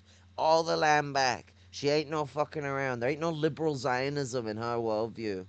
I'm thankful that Mehdi picked her of all people to come on, and I'm glad to have seen it. You don't find Palestinian women, you don't find them being moderates. You may get Palestinian men that'll be moderates, but Palestinian women, nah. When you're like having children and then half of them are dying because they're being bombed, I mean, think about it. The fucking the families that eventually went on to have successful kids after the famine in the 50s, their kids. So the grandkids of them would have been the people that formed the first IRA. So, like, you know, the famines create something. And the Fenian struggle, like, emerged at the famines at the time anyway. So, like, the Republican movement that started in the late 1700s, that the famine, you could argue, was a genocidal response to, which I would argue. The British committed genocide. They didn't succeed. Well, I mean, they did succeed in committing genocide. They didn't succeed in wiping us all out. But they did succeed in destroying, in part, the Irish language and the Irish way of life. So in a way, they did genocide us completely. But we managed to keep a lot of stuff alive. We managed to keep ourselves in one piece. But unfortunately, the American white Irish started to get imported home. But nevertheless, the the Republican movement was born out of our need for liberation, just like how the liberation movement in Palestine has always existed throughout its entire need for liberation before the Turkey before the Ottoman Empire was ended and Britain demarcated out, because they're saying, oh yeah, in Turkey it wasn't called fucking Palestine. No shit, it was called the Levant, you cheeky cunts. Like, what kind of smart ass statement is that? It was the Levant, and Philistine was a part of it. And you're like, oh, you can't even say Palestine and fucking, yeah, it's Philistine. It's Philistine in fucking Arabic. You fucking, oh. Or Palestine in because it's like Palestine in Irish. I think Irish, we actually intermediate between Palestine and Palestine, but like I only use the F pronunciation because I respect the fact that the Palestinians don't speak like Romans. Right. You know, like, but be more like her, and she's not even necessarily the perfect model of the revolutionary, like, fucking Arab position. She's a lawyer. I mean, she's the one lawyer I'd trust my life with, but she's a lawyer, you know. I've always, I don't change my position. I've always stuck by it. You gotta be careful with lawyers. But, like, fucking, she's a powerful lass. I want to acquire her gender, and I don't know how, but, like, if I could be as pretty as that by the time estrogen's done with me, then whoo mama. But, like, everything she says is spot the fuck on. She hasn't said a single thing that is incorrect in this entire fucking thing. Not a single line of words that come out of her mouth have been false. She is exactly what people need to be looking to. And as it is, you know, as a lot of our protests have been here, and I imagine so as well in Turtle Island, is that we are fucking you know, we don't want just the West Bank and Gaza or whatever the fuck the 47 or the 67 fucking territories. No, we want all of Palestine. Fuck you, Israel. Fucking genocidal cunts. It's a Nazi colony. It's like, what if Germany was only the Nazi party? Oh, but they have the moderate Nazi party and the Nazi party, so you get to choose. You get to vote for which Nazi party you like. But it's literally like, there's no, like, you know, like how there's Germans and then there's Nazis? You don't get that with Yeah. Israel. There's Israelis. And then there's Israelis. Oh, wait, sorry. Nazis. Well, the Israelis, but yeah, like, because you can't be there and not be a Nazi. The liberal Zionists there. I mean, it was this, like, Mehdi turned around. It's like, yo, if that's liberal Zionism, what the fuck hope do people have from Zionism? And the far right's in power, and liberal Zionism is pushing, like, Holocaust shit. I mean, they called them a fifth column. Like, that's like Stalin's genocide against the Tatar. I didn't know that the Zionists were open and abetted Stalinists now. I'm sure they'd love to own that title. Because it's like, you know, I mean, I hate the title. I sound like a liberal when I say shit like that. But, like, fucking Stalinism isn't a real fucking thing. I mean, I guess you could call Stalin's, like, clique, the revisionists were forming around him, that he indulged in, and he was a bit of a chauvinist at times. You could call that maybe Stalinism, but I think it's stupid and petulant to call it that. Stalin thought, maybe. I don't fucking know. But Stalin genocided the Tatar people. Ethnic cleansing. Call it what you want. It's fucking genocide. It's simple as that. And Zionism is using the exact same justification with their And this not for Gaza. This is for the not West Bank. Sorry, this is for the 48. They're turning around to saying that the 48 should be ethnically cleansed, and there's such thing as justified ethnic cleansing.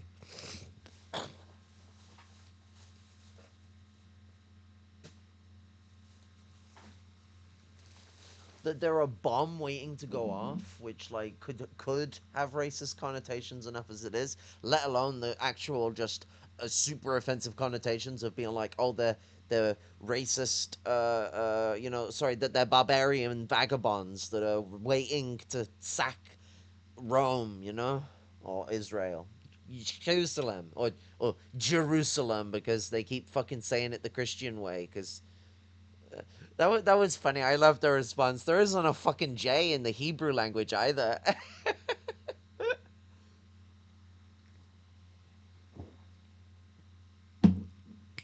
Jerusalem is not a Hebrew word. It's Canaanite.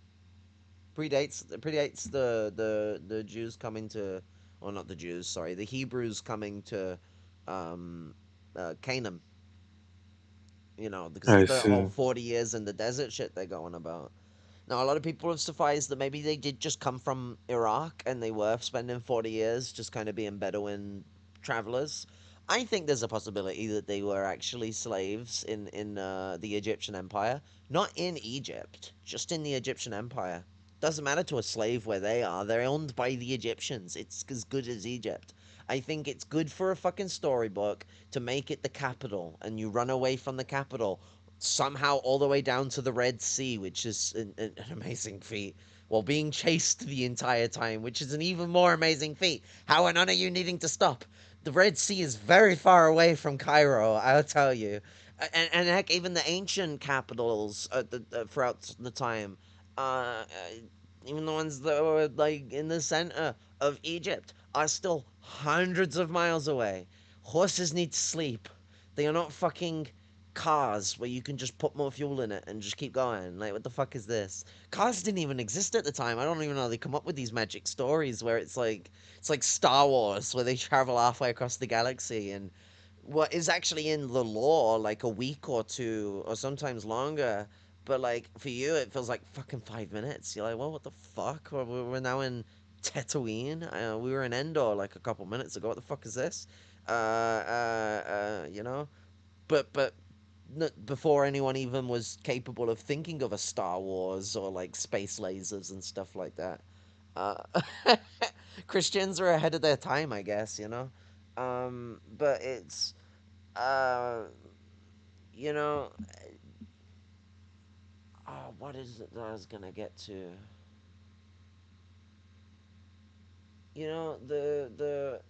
The Zionists want to rewrite history as it is. They want to change how we perceive the world and tell us what is up, what is down, what is left, what is right, what is genocide. Define it. Like they wanna make us feel very small and very petulant and a moral entity. We are watching the Holocaust live. The Holocaust. It's nothing less. Anyone try and tell you that this is less than the Holocaust, you are being lied to. You are being taken advantage of, and those persons should be told straight that they are a Nazi apologist, as in an apologist for Nazis, before they say, what, you calling me a Nazi? Doesn't matter what you are necessarily. You're an apologist for Nazis. Maybe word it like that instead. An apologist for a genocide committed by Nazi settler colonialists. That's what they are. There's nothing for it. If you think that this genocide is in any way defensible, you should be lambasted out of fucking public life. You should be fucking humiliated. Because you're a fucking fascist piece of shit. That would be like going out and fucking celebrating the Holocaust of the fucking 1940s. If you think that you can defend the current Holocaust that Israel is committing against the Palestinian fucking people, for daring to want freedom because they've been occupied since 1948. Actually, they've been occupied even longer than that if you count the British occupation since the 1920s and the Turkish occupation since the fucking 1500s. Or does none of that matter? And we just gotta fucking play pretend. It's the Jews' land, actually. Not the ones who live there, though. No. They're Palestinians. Plural, you know? We'll call them Arabs, we'll call them Palestinians, we'll call them Muslims, but we'll never call them Jews. Even though 2% of the population was Jewish.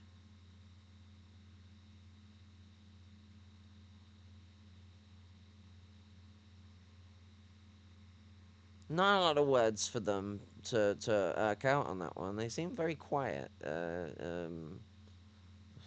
Although I guess partly the quietness might be the video being paused, but you know, I'm being figurative. But there is that funny moment of, well, maybe people would be talking if you played the video. She looks very ready to like launch out the chair at like Benny, and you know what? I would have. I like her restraint is something to be amended. Like that Nakba, for world order to be restored, we need to have a system where all states are held to account, not where we get to have a country that says it's time to bomb Iran because they. I'm so used to Palestinian English speakers sounding really British or like really Arab but Anglophonic. I'm not used to them sounding American. I feel like that's normally a Lebanese Palestinian experience rather than a Palestinian experience. But maybe I'm wrong there. I don't know. Obviously there's experience bias with that kind of anecdotal shit, but like I don't know. It always takes me off guard a little bit. I'm like, oh yeah, there are a lot of Palestinians in America. Like I always forget about that. I'm like, oh shit, yeah. There's like Ohio's got a big Palestine community. Philadelphia does. Or Pennsylvania. Sorry, Pennsylvania does. I think they are in Philly though, so I don't think I got that one wrong. But I should say the state because it is a lot wider community. And Illinois. And what's the one? What's the one? Wait, Gary is that's like south of Illinois. Like what's the state that's south of Illinois? Kentucky. Not Kentucky. It's north of that, I think.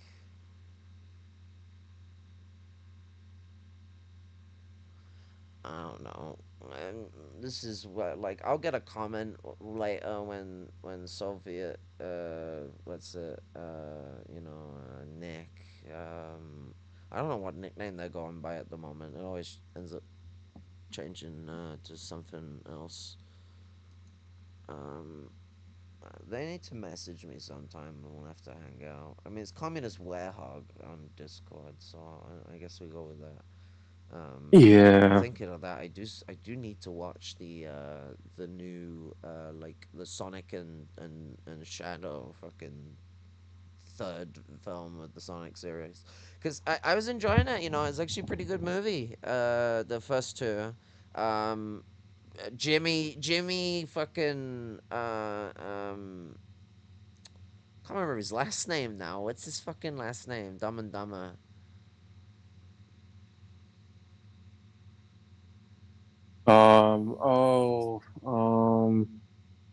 Jimmy, what's his name? Can't remember his last name. Yeah, I don't remember his last name. Yeah, but you know the one I'm on about, the kooky motherfucker. He did the lawyer film where he like fucking representing that woman, I think. Guys, moments like this where like my mom's hypothesis of me maybe having a stroke in the past may be true. I'm telling you, like. Low magnesium will do that to you as well. Oh, I do need more magnesium in my system. That's a good point. I think one of the I think the nighttime one of my electrolyte drinks has magnesium in it. That's why I got it. I got it less because it was a nighttime drink and more because it said magnesium on it. I was like, well, I fucking need that. Yeah.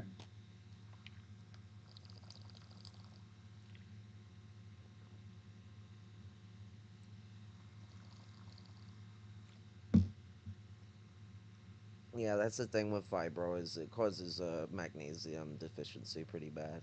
You don't recover very well, so you're always depleting resources. So when I sleep, I don't reach the deep sleep mode where you shut all your muscles off and everything. So I end up using more energy when I sleep and then wake up very easily. Right. Means I'm always exhausted, which means it's very hard for me to just get drowsy and go sleepy.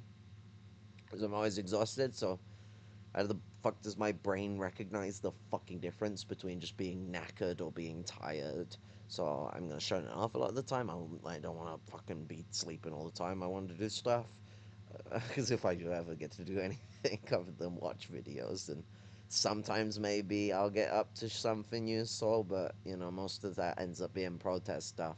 And it comes to being able to creatively use my mind, which you would think being a bedridden cripple that likes to engage in intellectuality would be the thing I'm able to do even more than protest, but without ADHD medication, I cannot commit my brain to like actual creative tasks properly, which is why I don't have any edited like scripted videos as much as I'd actually quite like to write some scripted videos because I think there's more concise information given out there. I mean, this stream is 5 and some hours long, I think. I can't read the fucking 6. counter. 6. Fucking hell. Yeah, so like, you know, it's tough. I've had people say that there's no point in those, and I say I know people at work that will listen to it.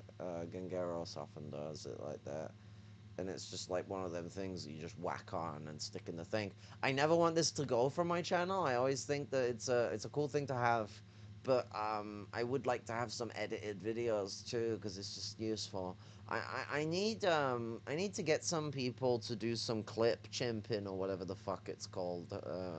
That's what I heard Timple call it. I don't fucking know. Where they what's it? Where they like take like hot takes and stuff like that and cut it into shorts and then I just re-upload it on my channel. Or I just give people I think I can actually just give people permission to like upload to the channel themselves with their YouTube account.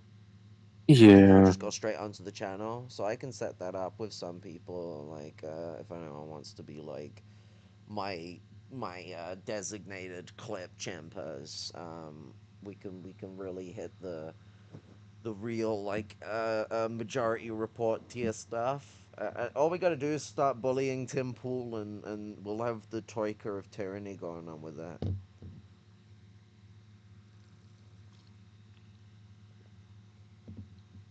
Instead of an angry Jewish guy, we've got an angry Irish woman. I think that's like a pretty good like interchange there.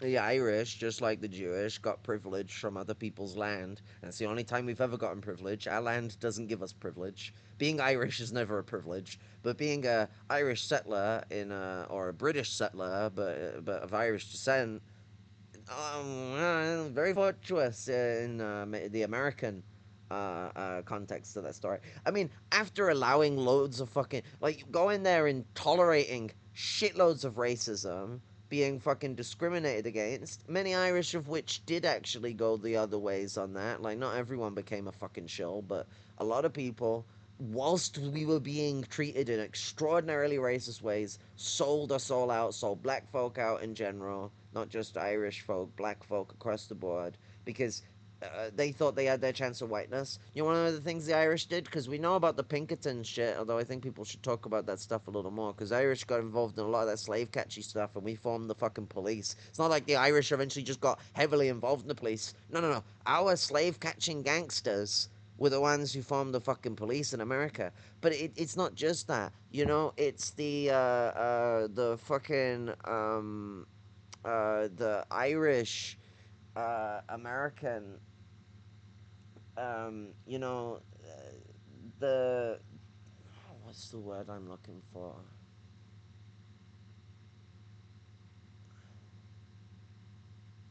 They painted themselves in blackface and did fucking minstrel shows with the fucking joke. The joke for the British people that told them to do this as a part of the fucking circus was that they didn't see the difference between black and Irish people. So it was seen as Irish people as being in their own.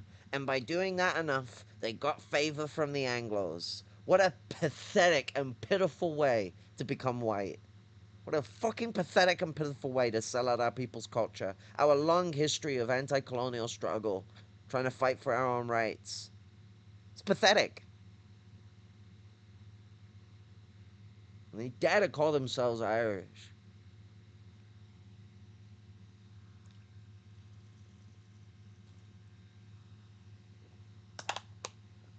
West Brit Yankee scum.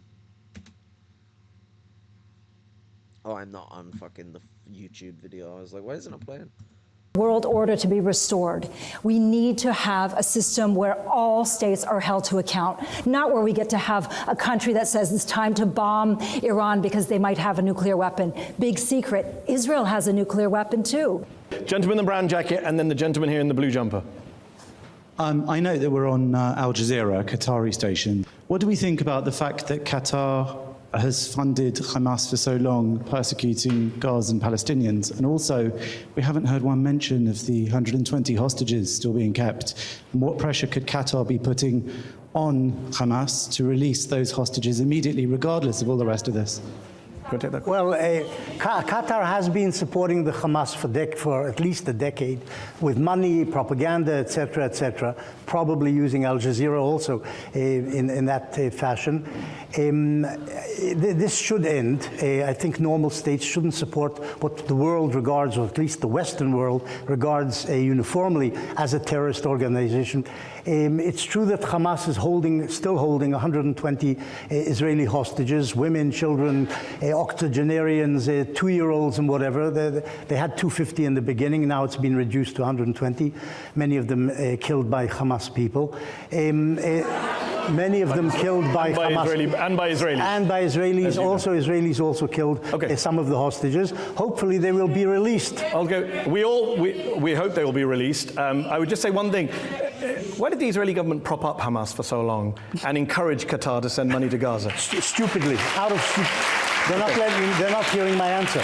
I'm just wondering. You asked the question, so let me answer. You give a long answer to that. The answer is that the Israeli government under Netanyahu behaved stupidly, and this was part of the incompetence of Netanyahu. I think it was incompetence. Let's go to the gentleman here in the blue jumper. Let's take his microphone. I'm Martin Shaw, and I wrote a book called What is Genocide? Perfect person. What is genocide? I wanted to bring Martin? Benny back to Gaza, because he said it's a war, and there's collateral damage, and that Hamas knew. And that may be true, but I mean, the real point is that Israel knew, isn't it? That if you bend the rules of war so that 100 people can be killed for one militant, if you do that thousands and thousands of times with 2,000-pound bombs, you know that the whole of Gaza is going to be a ruin. You know that you're going to destroy that society.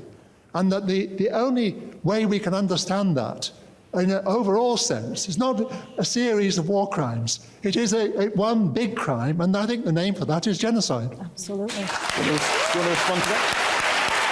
Hold on, let him respond. I think I've already made the point. The Hamas, when it attacked Israel on the 7th of October, knew that Israel would retaliate with bombing, and they knew that lots of Gazan civilians would die. They were hoping for that because that looks good on Western television images. But they say that killing a lot of Gaza civilians is... That's the best fucking myth I've ever heard. Oh, Hamas, they attacked us because they know we would bomb them and then we hit civilians and it looked bad. So, like, the fucking 70 years of genocide just mean nothing. It's Hamas.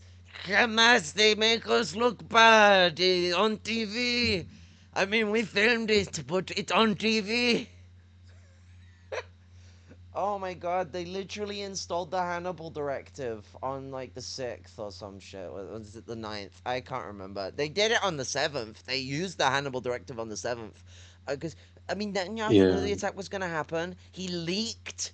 So, like, Hamas didn't have any idea that they were going to have a little party there. I mean, they probably knew something stupid was going to go on in Israel somewhere, because they celebrate their genocide every fucking year, let alone the 75th anniversary. But, like, they were going to attack the 2 military bases. The town that's in that border area that should be theirs anyway, it's occupied territory, is a military town. The 90% of the people who live there are fucking soldiers. So, like, when the people who live there, who are mostly soldiers, decide to have a fucking party to Hamas, that opens a lot of opportunities, because a lot of those people are IDF. So it means that when you take them hostage, it's more than just a regular Israeli citizen, which often can net you a lot. It's the IDF. But the Israelis managed to realize that framing doesn't work very well with the international community. So they frame them as these very innocent people just partying at a party, celebrating Israel's existence, and not the party next to a death camp of actual soldiers that it was. That Palestine didn't even know about until 3 days before. They reorientated their plans to attack the military bases still, but then to also attack the party and take hostages. They weren't going to kill everyone there. They just got to take hostages and get out. But then Israel decided... Actually, they were a little shocked that Israel decided to just shoot everyone. Like, that was a bit out of left field. Israel's gotten more reactionary than it even was before. I don't think it's absurdly unexpected. Israel's used the Hannibal Directive in all sorts of awful ways. But it's... The sheer nature of just riding in with a fucking Apache and just slaughtering everyone. Yeah. 1,200 kills, and I would say at least 800 are the IDF. Probably more. But I'm willing to be generous, because it doesn't look good for the Zionists. Because how many Palestinians have they killed? 200,000? 400,000? 400,000?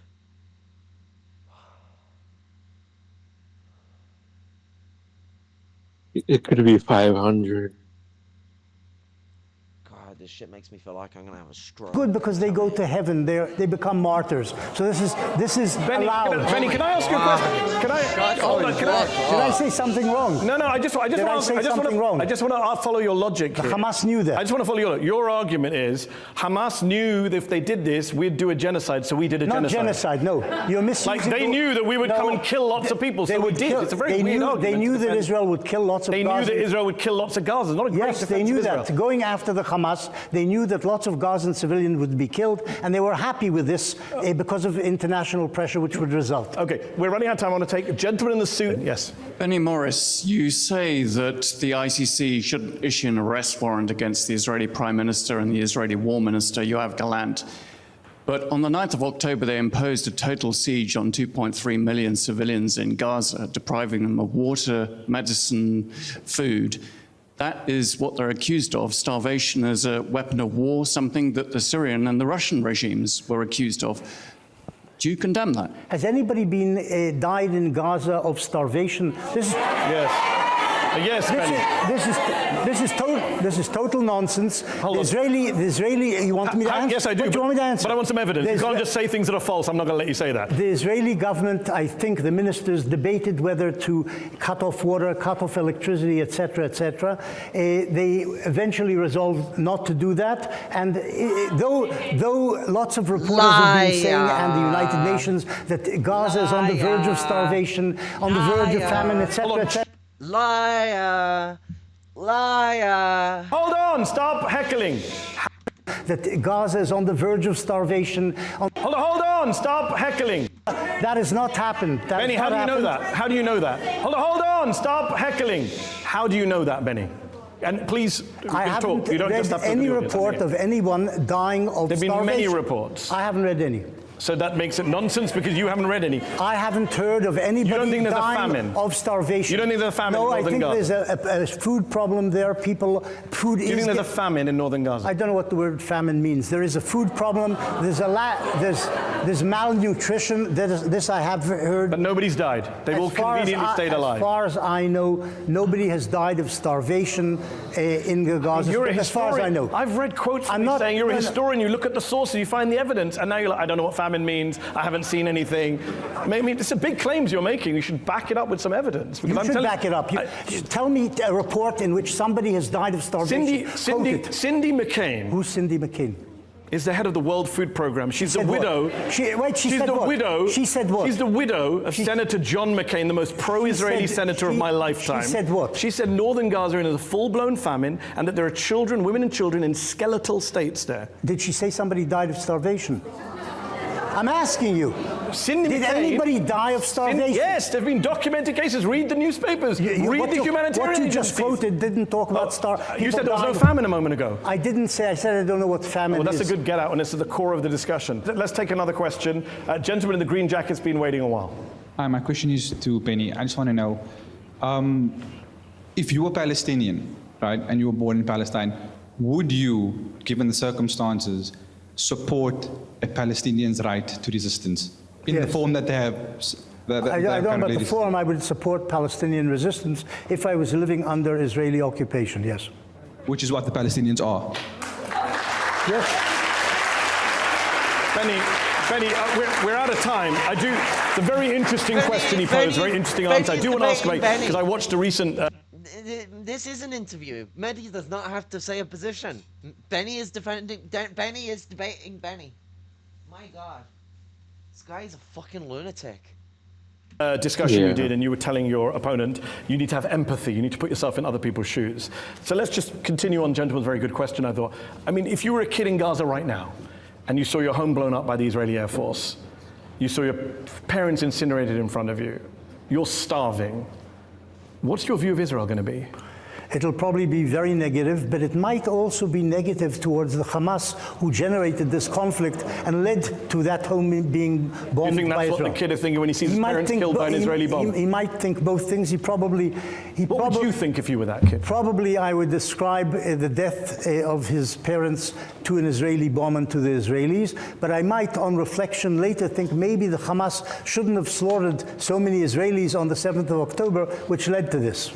I'm genuinely asking, is that your talking point, or is that, as a human being, that's how you would feel? As a human being, I think I would feel anger towards those who had just killed my parents, but I think growing up and on reflection, I might think that the Hamas had led to this. Quite the empathy I was looking for, but we will, I mean, if that's your honest answer, I'll take it. That's my answer. I appreciate that. Benny Morris, thank you for joining me on the show today. Thank you to our audience in London's Conway Hall. Thank you to our panel of experts who joined the discussion. That's all we have time for. Thank you for watching at home. Good night. That was kind of hellish. I mean, I always like it when Norman Finkelstein's debating him. He's like, Mr. Benny, if I could finish. Yeah. Norman Finkelstein is the politest motherfucker ever. He's like the politest member of the Intifada. Mr. Benny, I would like to finish.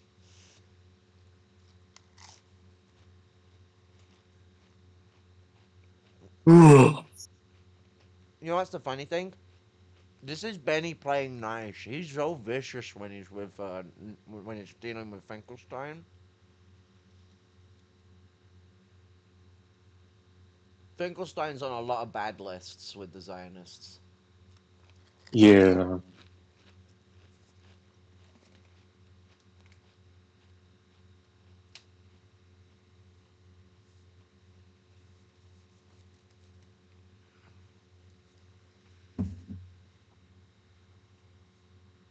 Yeah.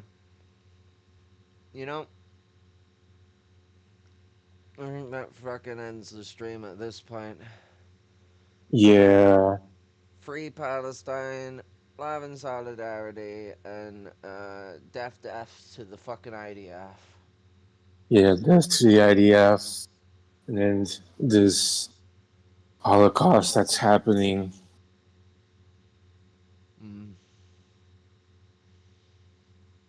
Okay, Free Palestine. Yeah. end to the Holocaust. We must. We must end the Nazis for good. Love and solidarity. Power to the people.